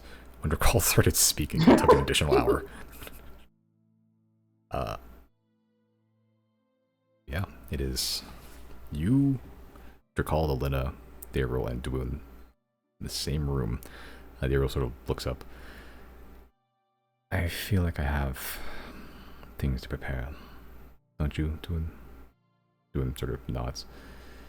If there are any other revelations you can think of, now would be the time. No, just an apology. We may have been partially responsible for what was her name? The priest who got veiled? Yeah, Rethar. We may have been responsible for Rethar losing her position. We got too close to the truth. She was done dirty. Again, in your name, unfortunately. Silenced. What do you mean? I mean that she was listening to us when we brought her truth of injustice in her city as a high priest of your domain. She was silenced, and I can't remember, guys. Did we try to send to her and we didn't go through anymore? Like she might be dead now. It was we first we sent to her and said, "Hey, do you want out of prison?" And she's like, "No." And then we found out she was executed. Wait, Oh, yeah. executed? Yeah, she's dead. Well, Daryl probably met her.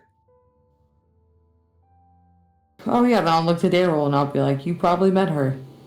She was a very good woman.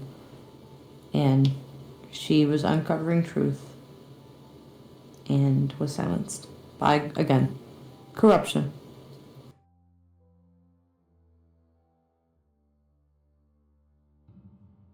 Daryl sort of nods. Yes, I did meet her. We didn't have a lengthy conversation. Much as is her nature, she wanted to not expedite the process, but to efficiently move from point A to B. And I brought her to the only resting point that made sense.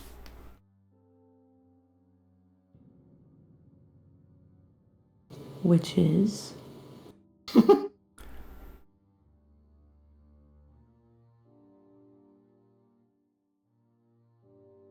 Hold on. I have it somewhere.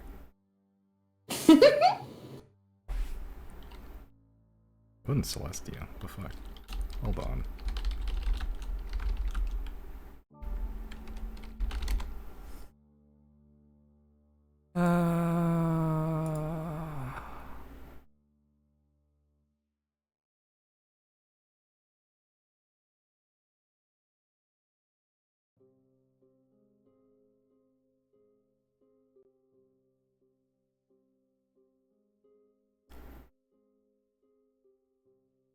What the fuck? Arcadia. There we go. Christ, it was gonna bother me if I didn't find the correct answer. Is that the one she offered me where I'd be like an angel type of thing? No, that was, I believe, Mount Olympus, I believe? Or Elysium or something like that. Did she offer me Arcadia? No, she offered you Arborea.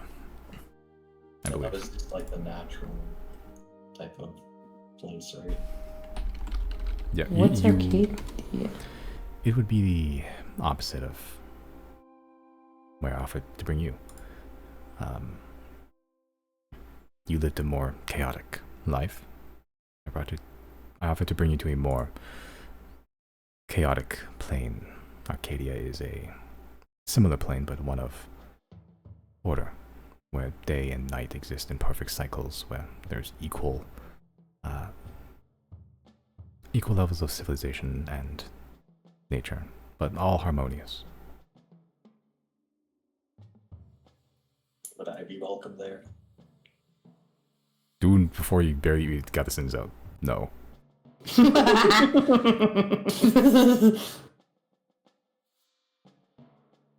We've got another 400 years to make our mark before we say hi to Dale Rule in her domain. Oh, Dale Rule. Do you know anything about immortals? Only that they are impossible. At least, truly. The only immortality that can be achieved is lichdom. Oh boy, do we have some news for you. Yep, we have found a true immortal. She's very pretty, actually.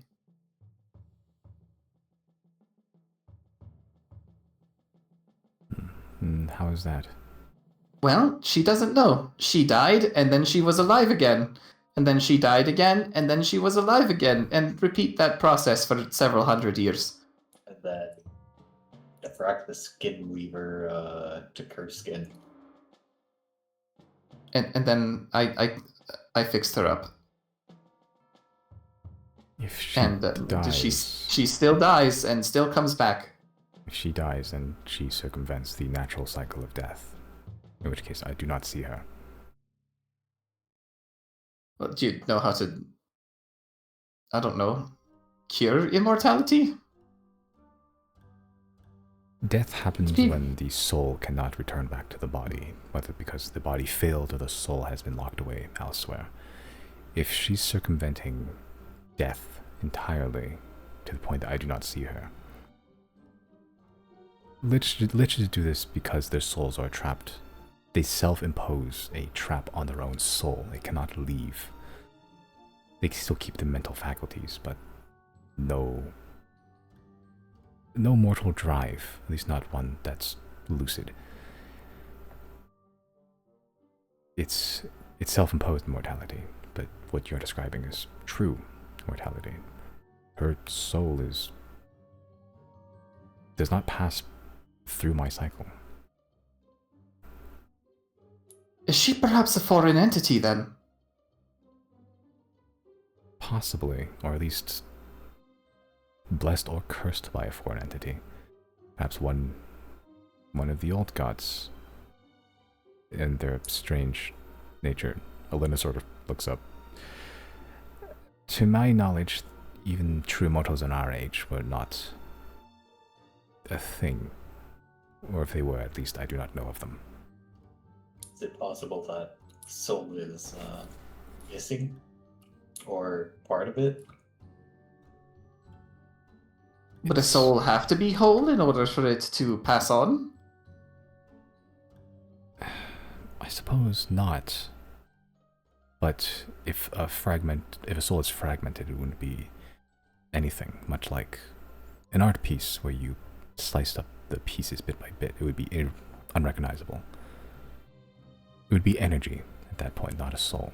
A soul is a collection of drives and wills and desire. A sort of adhesive for existence. So, is she just subconsciously avoiding termination then? And that has evolved into true immortality?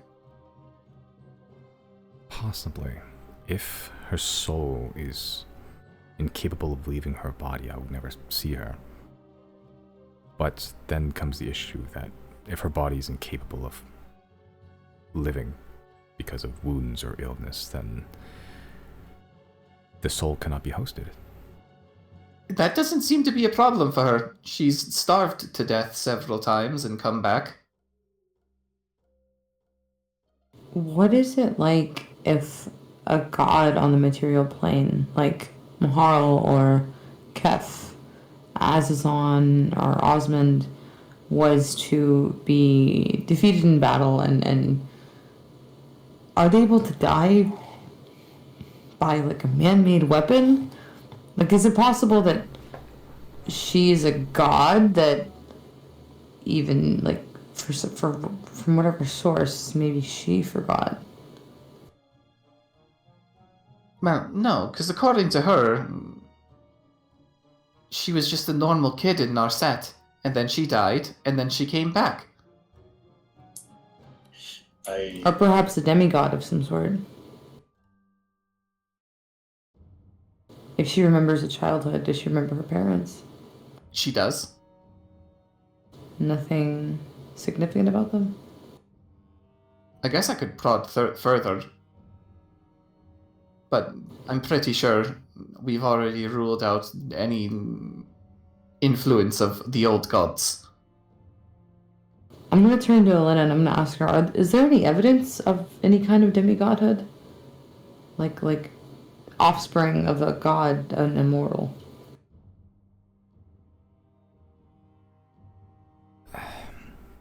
Yes, but not in the way you're thinking. There were offspring of gods, as some gods were incapable of keeping it in their pants. Though the demigodhood did not... It rarely spawned as a good thing. It's not like the stories, where it is a person with the powers of a god. It is more of a... Especially back then, the old gods were flawed, and the offspring would carry some of those flaws with them, and it would mingle with the mortal tendencies as well. And that would create a new type of monstrosity, one that would exemplify the worst of both worlds, not the best.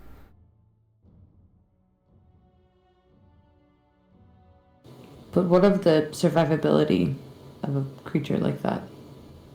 Are they hard to kill? Are they immortal? They're not immortal. I know that much because many demigods, if you can call them that, are dead. They were, once the nature was discovered and their deeds have been uncovered, they were hunted, as any criminal would have been.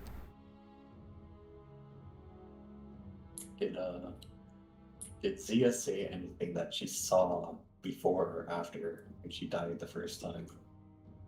Nope. She does have waking dreams of some sort of cat in the stars, though. I was thinking perhaps Wait, I'm gonna turn to Elena. Does that ring any bells? Cat in the stars.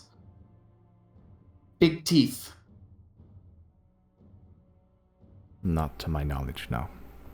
Hmm. I was thinking perhaps could be related to some sort of aspect similar to what Drakal was talking about, like space or time, where perhaps it's some sort of aspect of time where she can never, where she's always stuck. Her body's always stuck at the same instance in time. That shouldn't be the case because she grew up. At some point, she had to stop aging, though, didn't she? Well, I mean, it's clear that she's several hundred years old and, she looks like she's our age, so. At some point, yes, but what caused that?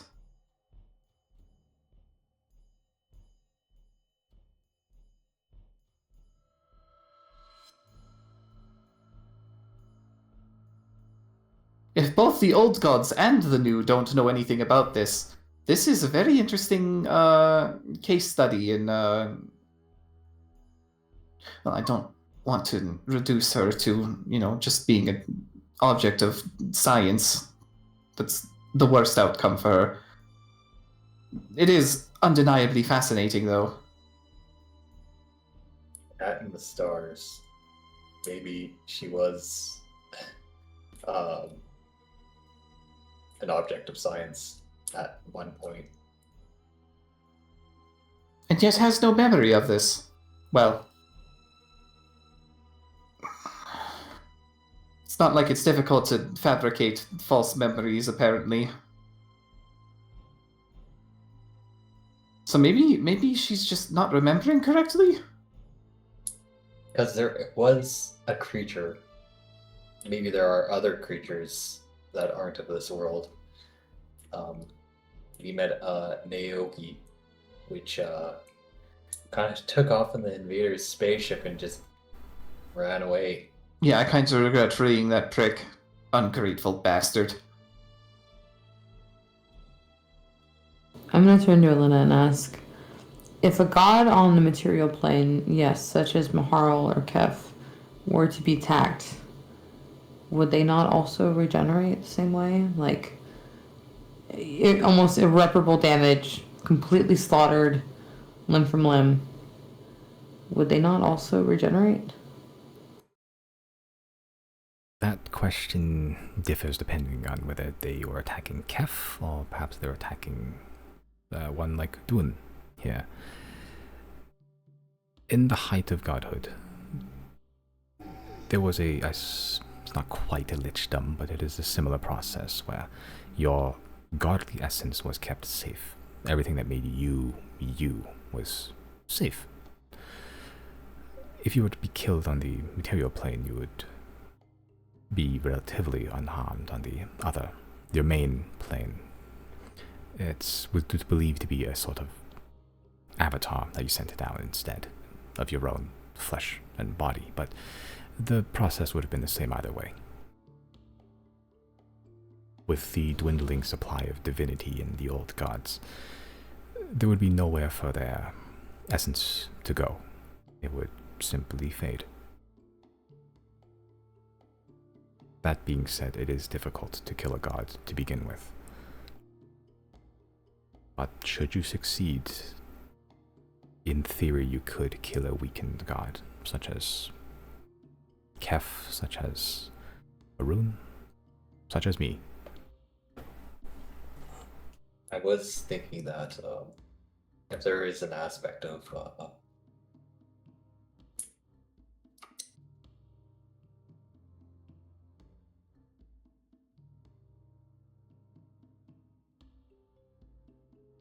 I forget what I was going to say.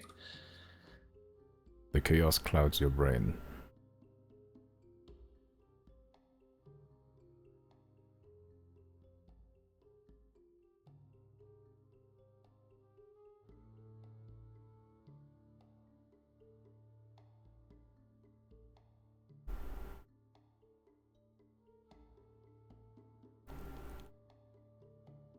I suppose her mystery is one for another day.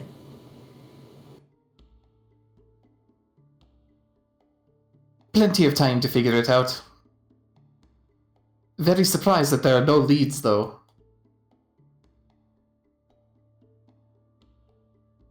The Realtor just goes, I had a thought. Hmm? Well, it's conjecture, but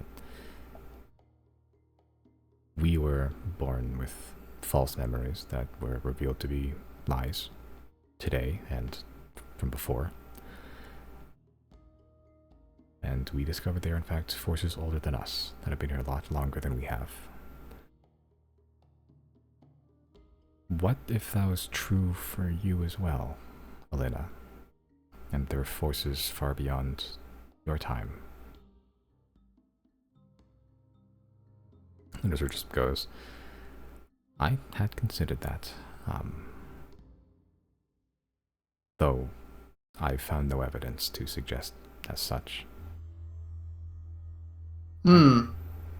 This is like that one question. What came first, the chicken or the egg?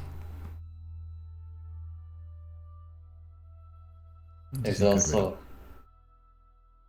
I had my thought back. What if Zia's...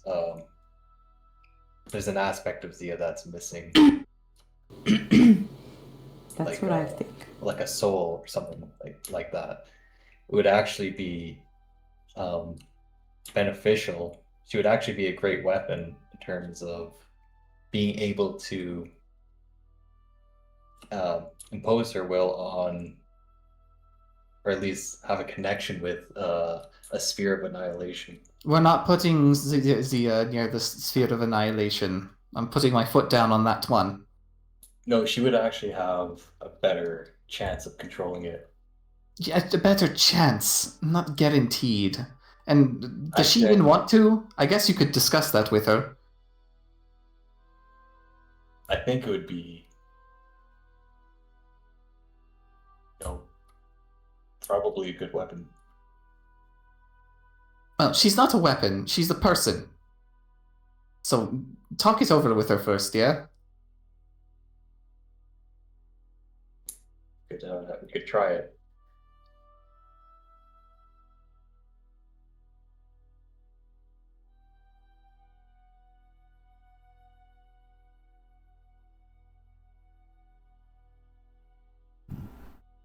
It seems we have reached the end of theory crafting and discussion.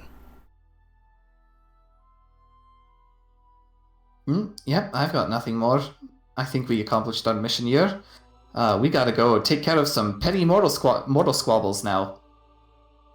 And it is time that we have stopped sitting on our hands and begin to act instead of languishing in passivity.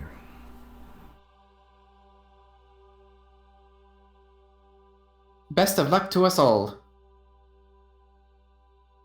I will subtly guide some of the larger cities from destruction, or at least preparing them.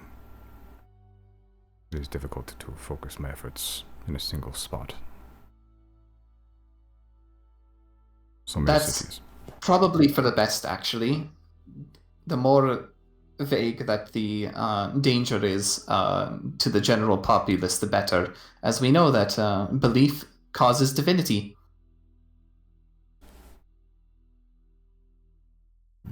India Roll sort of looks up. The crook begins to sort of elongate and curve as a metal blade begins to erupt from it, perpendicular to the tip, creating like a kind of gnarled silver scythe that she's wielding.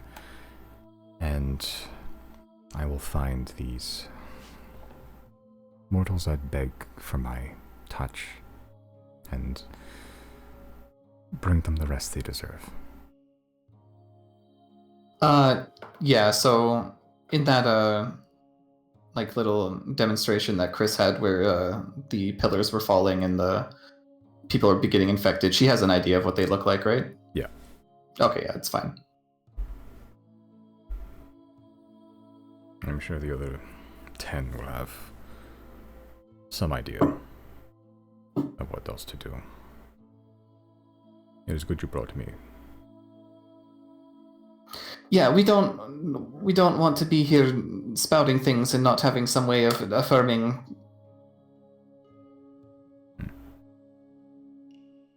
Had you brought anyone else, they may have not listened. They'll listen to But- me. Thank you for listening, then.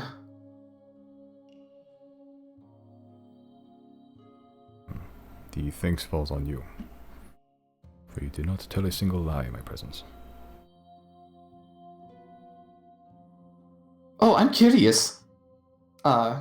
Just for funsies, I hate fish. The eye begins to open up and then glow very bright, like burning you almost. That was a lie. It absolutely was.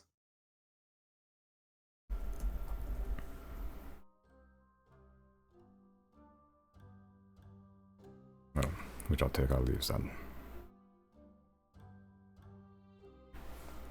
Riley will do the salute. As you, We all salute. you all salute. Zero, you saluting. Sure, why not? As you all salute and send off the gods. The new gods exit first. Drakal looking with... The eyes are clearly draconic, all four of them. But there's a warmness to them, like a humanity to them. It's a little strange. Drakal kind of gives a... like a small, polite nod. Drakal, surprisingly, doesn't say something, as Drakal begins to duck out of view, and from there, disappears. Elena is the only god to remain. That went rather well, actually.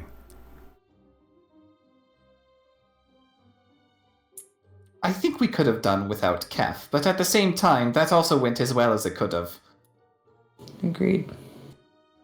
I think as the gods are departing, my kneecaps will just keep on saying goodbye, goodbye, goodbye. The entire time, there's just been banter from the kneecap pads, like under the table. So, like, Chris, where the hell do you get your divinity from? Did you just, like, steal it from Eda? Who believes in you? Who believes in you? Who believes in you? Quickly. Rachel. Damn. Damn. That was real. That was true. That could be a rather strong supporter, huh? Is Doom still here? No. And just Damn it. staying in touch with chaos, I guess.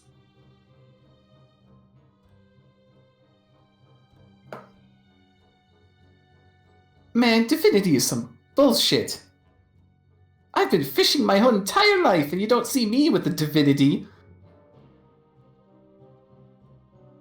Elena sort of pipes up. Believe me, it's not something you wish to have.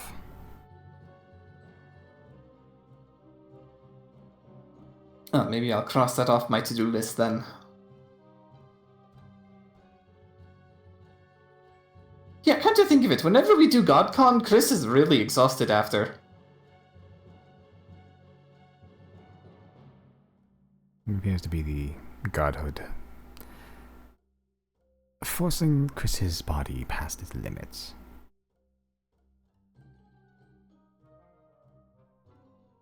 Not yet accustomed to the strain, but in time.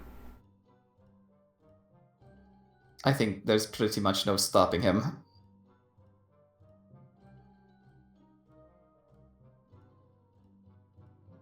And may the gods help us all.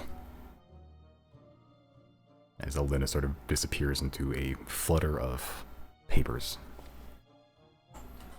And with that, the conclusion of GodCon. The janitors start picking up the pieces, start repairing the table, start packing down the decorations. And they look like spectral mercs. They all look like spectral mercs, yeah. Yeah. Zero, you're sort of standing on a piece of confetti, and Merrick just goes, "Can you move your right foot, please?" God. Don't do my boy Merrick like that.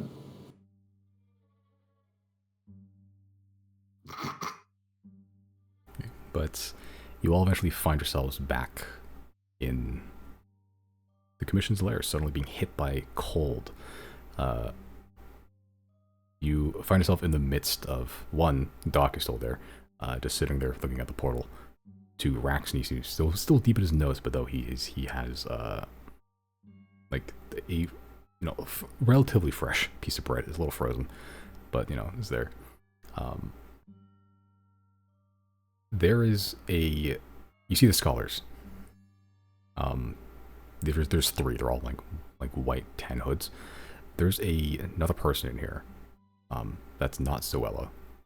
Appears to be like a male. Kind of like short hair, somewhat like clear brown skin, spectacles, weirdly piercing green eyes, and he's just kind of there in like kind of brown robes and a lot of books. Have we never seen this person before? No. What?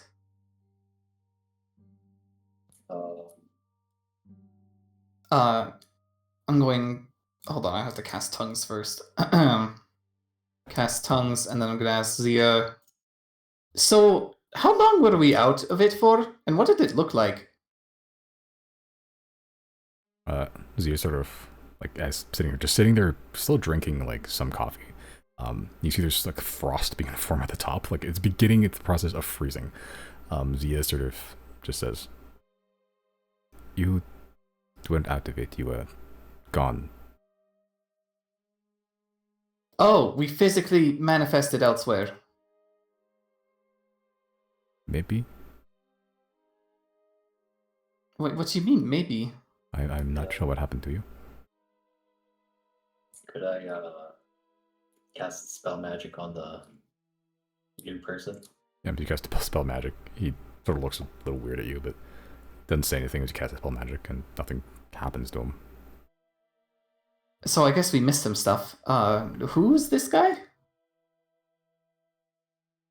Zia sort of looks at the guy, and he sort of just goes, he calls himself Kyle. Kyle? What an absolutely mundane name. That's like the 5th most common one on the mainland. He speaks Draconic. Did he get in here through the teleportation circle? He walked through the tunnel, and he said that you sent him. And then he said a bunch of things about the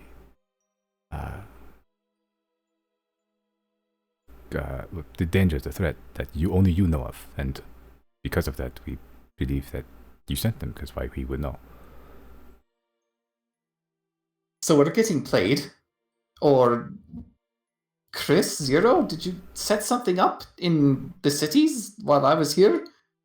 How far is this Kyle guy? He's like 10 feet from you. He's just sitting there. He's watching. He's just sitting there. He's like standing. I'm gonna mage hand, sleight of hand. Okay. What are you sleight of handing him from him? I want to go through his pockets. You go through his pockets. There's not a damn thing in them. There's literally nothing. He's carrying books. Like 2 books, giant tomes. He's clutching to his chest, and that's it. He looks relatively young, actually. He looks like 22, if that. Like he's fresh out of high school, almost looking like it. Did we... Because, okay, the scholars that Narset was sending, they showed up the way they're supposed to show up, right? Yeah. Yes, through the teleportation circle. And we got no word from anyone else that anyone else was coming, and he speaks Draconic. Correct. Okay, so before we confront him, I'm going to cast message to Riley. I'm going to say before we confront him, we need to find a way to bind him here. Trap him here. Fuck Doc. That's what Doc does, right? Yeah. I'm just scared that he's going to have magic and he'll just peace out of here. As you're sending this message, you see this figure, Kyle, do a hand gesture towards you as you get a message in your brain. There is no need for that.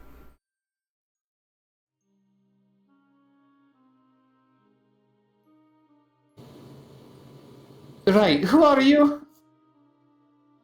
I am Kyle.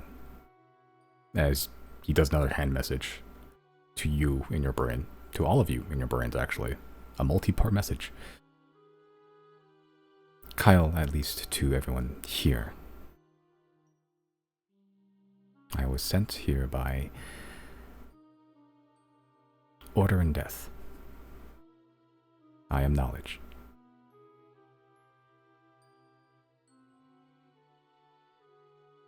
Cook, sir? Yes. Order and death? As in Dwoon and Dayrul. He's one of the gods? He's one of the 10, yes. Yeah, Cook's here. I'm sorry? Just walking around? Kyle? Oh, He knows his fucking base, at least. yeah, he's like, Oh my god. Right, I was about to okay. fuck his shit up. I was about to rock his shit, Riley. I'm gonna say that over message. I was about to rock his shit. Oh my god. You get a message. I will put my hands up passively, like I'm not gonna touch him, but oh my god, don't. That was. Oh, I didn't like that. I thought Simon was about to end the session there and be like, who the fuck is in the commission camp right now? It would have been an insane cliffhanger, to be Oh honest. my god, my stomach started hurting. You don't understand. I was like, Jarn had found us. Where is Killbite? Or what's his name? Yeah, it's Killbite. Yeah. Yeah, I was like, where the fuck is Killbite? How did this man get in here? I am so fucking scared. Alright, yeah. Riley will speak back in the message. Oh! Cook's here. Right, welcome. I guess this is proof of everything we've been saying. Yeah, make yourself at home. It's not very cozy. Nice to meet you, Kyle. I'll just wave at him from across the room. It is nice to meet you too, friend. What the fuck? He sort of shakes your hand, like physically. I sure love coffee and bread. do you know? Oh my fucking god, they're just walking around now. I'm gonna turn to Riley and just say it out loud like that. Riley, they're just walking around. They came down here and they're just walking around now. Well, don't make a big deal out of it. We don't want to weird him out. You get a message in your brain. If you wanted to, quote, fuck my shit up, you likely would have succeeded. This is simply an avatar. Do you know Borum Old Light? Yes, Oh. he's my favorite librarian. He's mine too. Then we share something in common. I'm gonna cast message to Kyle and say, is Lynn doing the same thing right now? Is she just walking around? No, Len has begun watching. I believe she has made the decision to turn off the sun.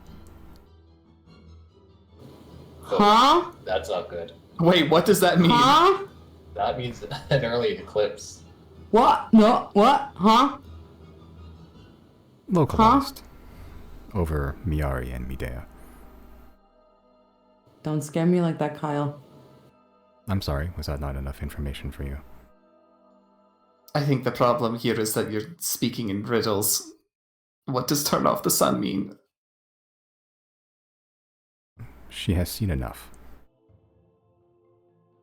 She has seen the truth in your words, Zero. She has opted to punish the cities, to force them to seek redemption.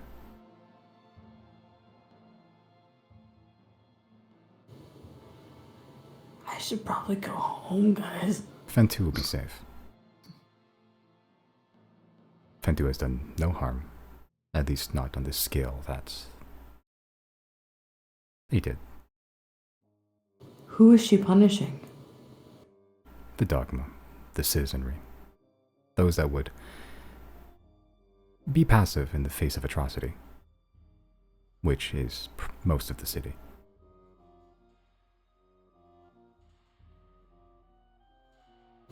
Is she like, is she about to wipe out the city?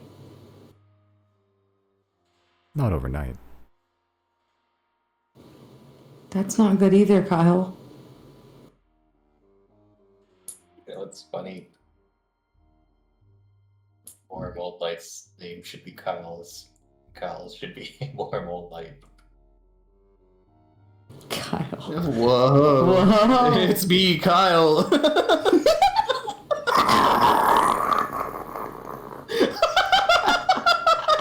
I hate that Brandon's right.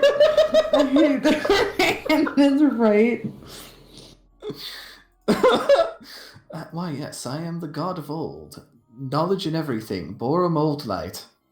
And this is my disciple, Kyle. You guys like skateboarding?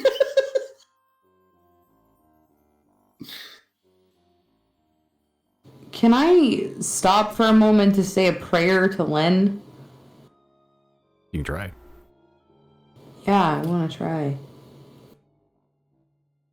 I have the necklace my mom gave me, don't I? Was that not a token of Len? That was her family symbol, I believe. Okay, it's like a little cloud. Yeah. Damn it.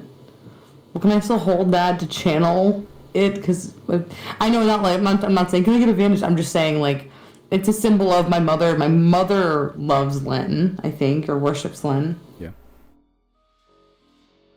Yeah. So And I would like. it's like second party worship. Second hand worship. Yeah, you can try. Okay, and I want to say a prayer to Lynn, and I will just plead with her. Please don't wipe out the whole city. There are still a lot of innocent people there, and people that unfortunately are just victims of the system they grew up in. They don't know any better. Those that deserve the punishment are those in power with the church. Take their power. That's all I would suggest. I wouldn't wipe out the city. That's not good. That's very bad. And scary. And there's still innocent people there. Please don't do that. Make a religion check. Can I use a charge from interest here? Sure. It's yeah, Les wasn't there for the whole time, but she did make Alina, so yeah. That just gives me religion, or do I get to reroll? Not religion, sorry. That just gives me advantage, or do I get to reroll? I give you advantage. That's Thank God decent. thank God for that. Jesus Okay. fuck. You feel through a second party connection, Alina, using her connections to the divinity. She helps you reach out to Len. Now make a persuasion check. God damn it. Oh, Could be worse. Could be worse. Could be worse.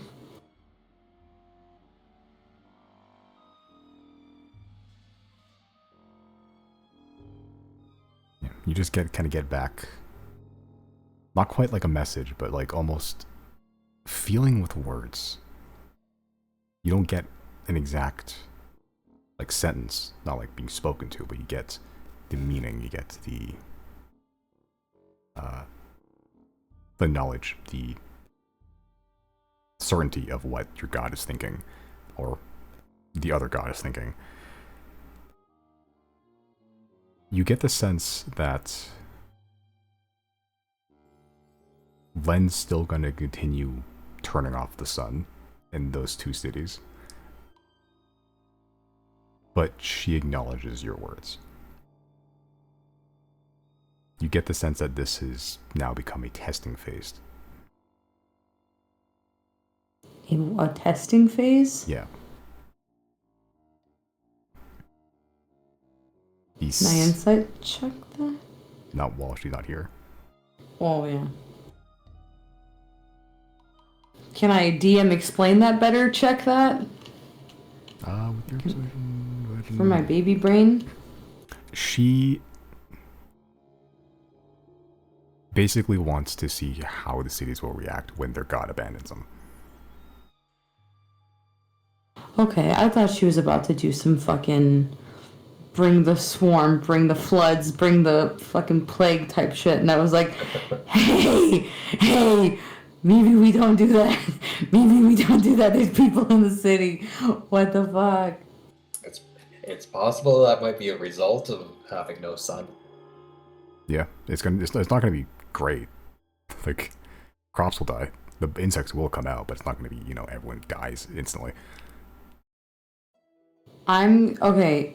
Riley, do you have any ability to cast sending at all? Yes, why?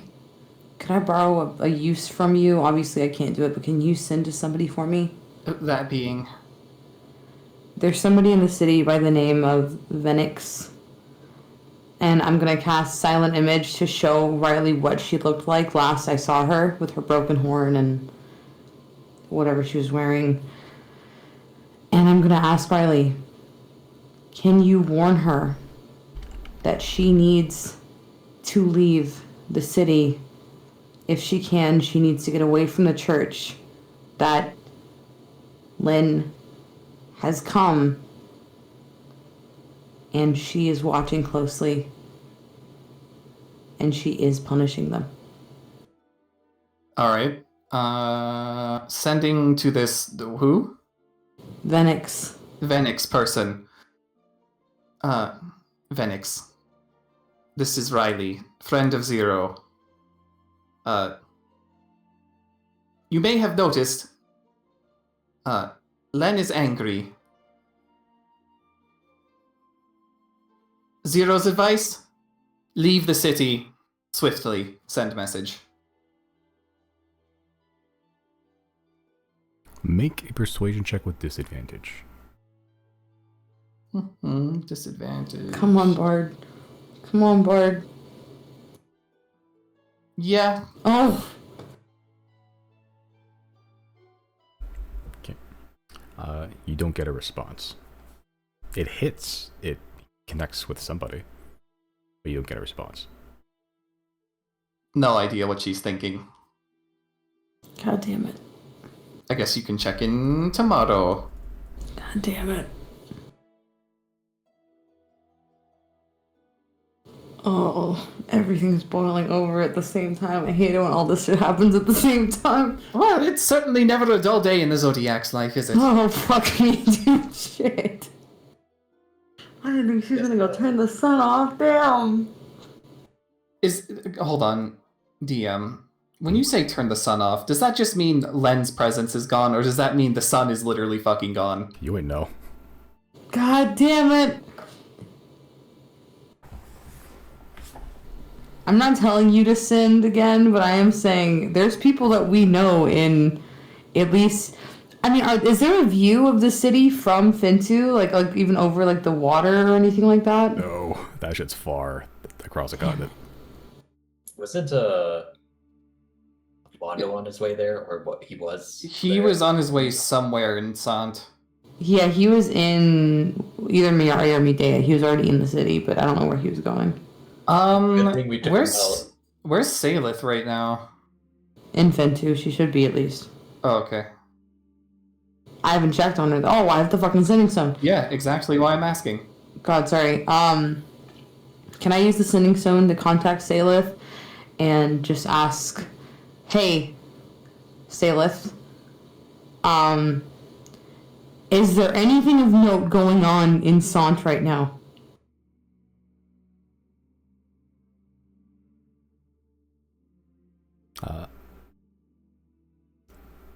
You can get back pretty swiftly because it's like midday, evening day.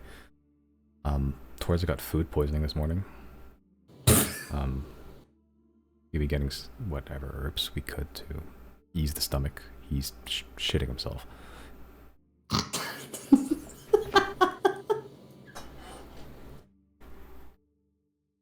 I know I should be relieved and comforted by that, but I really am not. I'm so fucking scared. This is scary. I mean, Kuxir just said, sorry, Kyle. Kyle. I do love studying and academics. My fellow humans, I too enjoy the Netflix and chill. My favorite part is when you watch Breaking Bad.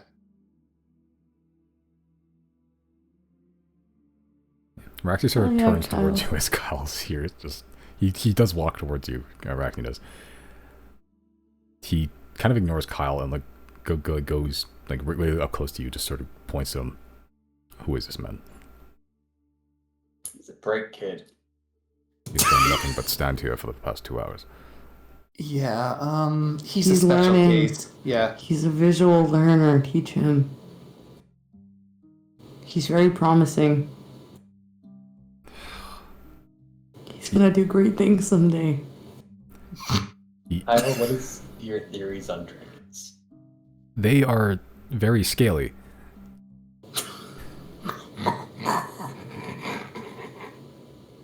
Why is he cosplaying as the stupidest person alive? I am very scared when they... He checks his notes. Breathes fire. Breathes fire!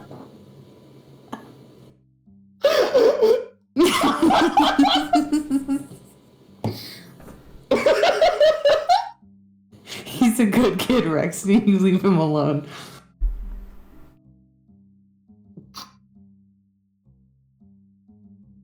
Make him your pupil. He sort of just looks at young little Kyle here. He sure just rubs his temple. This is one part of teaching I did not miss.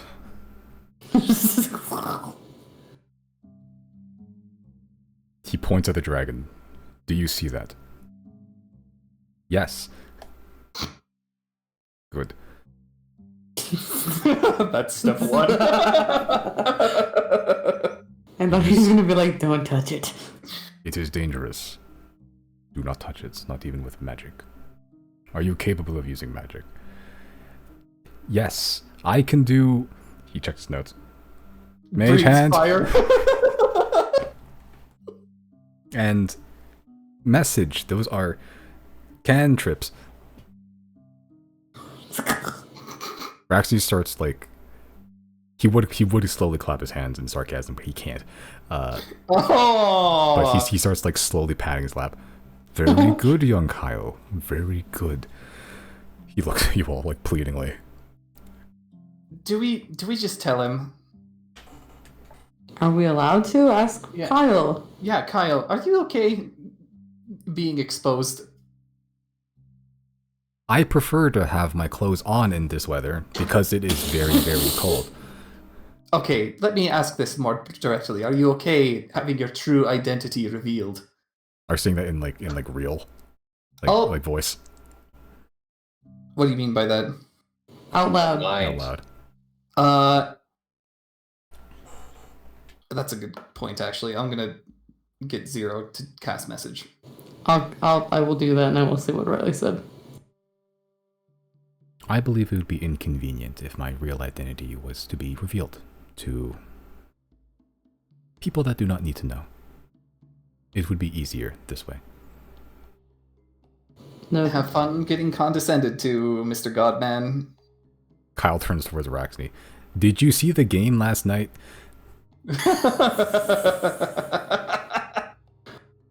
I really enjoyed it when the Obethus Obliterators scored that basket that one time.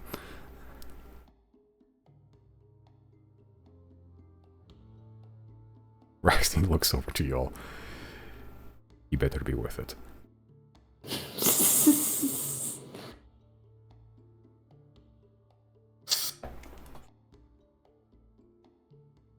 He lacks crucial information. Top 5 smartest beings on Hyde Grey. He better be worth it. Yeah. He knows a lot of esoteric knowledge, but social cues, absolutely not.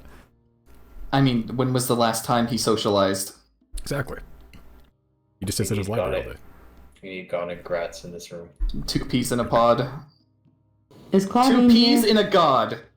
2 peas in the god. Claudine here? Yeah. Yeah, she's kind of left here, right? Yeah. As it turns out, she's she was what at here? GodCon the whole time. She was a shadow on... Didn't say anything. A shadow under Drakald's armpit. Wait, so is she here? Yeah. Where's she at? She's a shadow of the corner currently. I'm gonna send out a message to her and just be like, "Where are you?" I'm a shadow. Are there any places to hide in here? Like I know she's hiding. I'm saying like corners to turn, little nooks to like a different room to go in. There's like a pillar where like all the sleeping bags are, and there's kind of a stairwell between there. There's really not many people that go back there anymore. Are there dead bodies back there? No, the dead bodies are in the tunnel, the entrance tunnel. Okay, but the area is like abandoned. More or less. Like, it's technically not enclosed, but it is out of sight. I'm gonna stand up and I'll just cast message to Riley and just be like, if you'll excuse me, I'm gonna go make an offering to Erwin. See you later. And I'm gonna like just walk past and not grab her, that sounds aggressive, but I'm going to walk past Claudia like I don't see her and then just gesture for her to follow me. Sure. As a little shadow darts across the, like under the floorboards following you. And offering to Arwen. Does Riley understand the euphemism? Yes, he does. No, he doesn't. He doesn't, actually, because 90 is not good. 90 is what you make it to be. I'll stick to the normal rulings.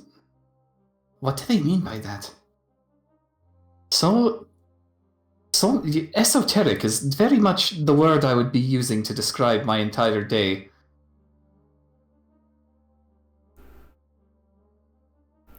And Simon, I do make it an offering to Arwen.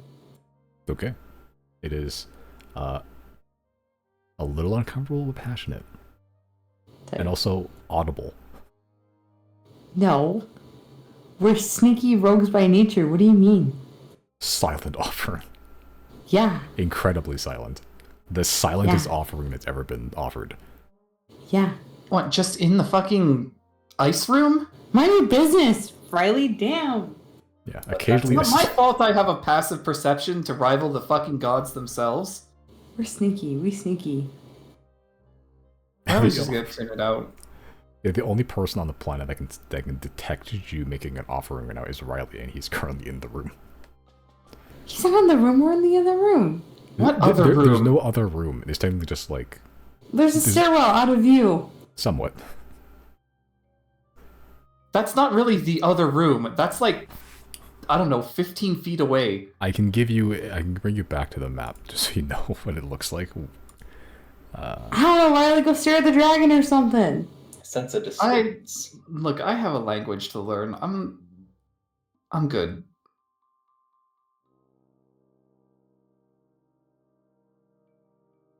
Yeah, you are currently... Jesus. Jesus You is are not here for currently this. here. Right here. I think you forgot to ask somebody.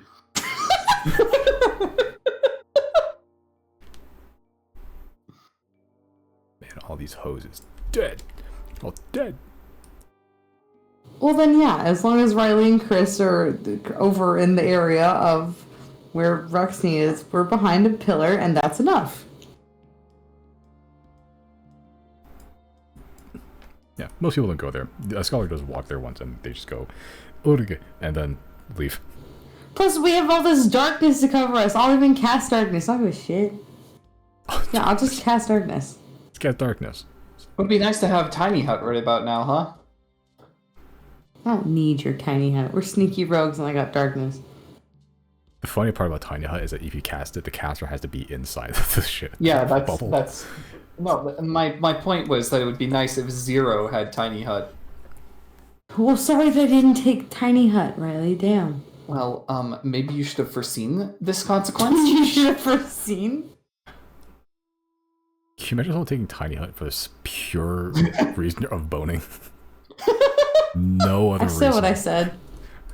The said what ability I to said. make a opaque dome anywhere, and that's the most valuable thing you're gonna get out of Tiny Hut. Said what I said. Not the temperature, not the weather regulation, not the shelter. It's the fact that it's opaque.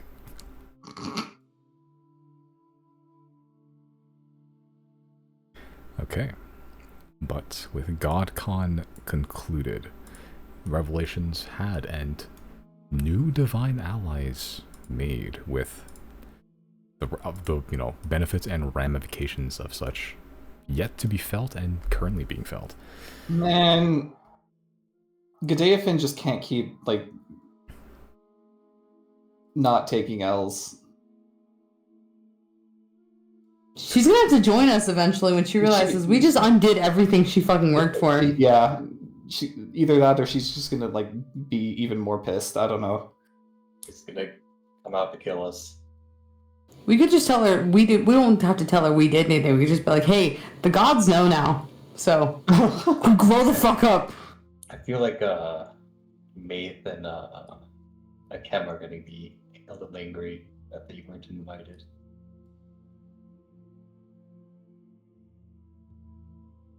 I guess it depends on how much carnage Maith likes. Kim can eat concrete. Fuck that guy. With his hit points, he could probably literally eat concrete. He It's can not a eat a challenge. curb.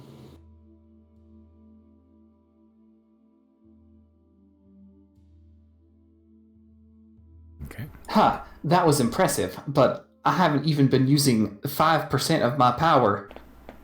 Take this. Abide and blast. Go Butterfree! Okay. Yeah. That is where we'll call it this session. Good sesh. Very good sesh. We did a whole lot of yip yapping. A lot of yip yapping. That's a lot of our sessions, though. A lot of yip yapping. Yeah.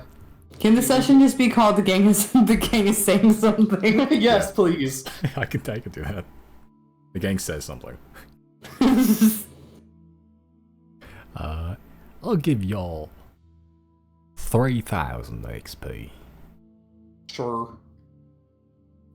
474-960. If I give you an additional 40 XP, will it put you to a nice round number? Yeah, it'll put us at 475000. Let's do that. Yeah, okay. It's 3,040.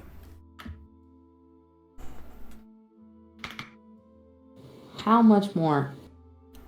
I think. 5,000. Yeah.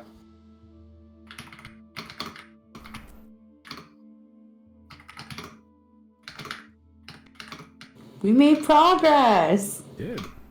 I love making progress. The day hasn't even passed yet. No. Yeah, 24 hours we told, what's his name, the wait hasn't even passed yet. This is good. We were supposed to meet him today, and then we just had an impromptu GodCon. Oh yeah, what's the effects on Chris? Oh, it already happened. It was just using, in order to get divinity, I have to take. Oh, you can just do that? Oh. He has to do things. Yeah, it has to be like related to. Oh. Like like He has to be like embody chaos for a minute. Okay. yeah, he has to find reasons to embody chaos. I see. Like I don't Thank think you, it's not Chris. it's not necessarily a thing he can just do during a long rest. He needs to find like a moment, like an actual thing that he can like. I could use this right now, you know. Like finding a wellspring of like chaos. I mean, he's gonna do it. Like he got divinity when he was like sitting on the island, and like literally the entire world was like just wrapping around him. Right.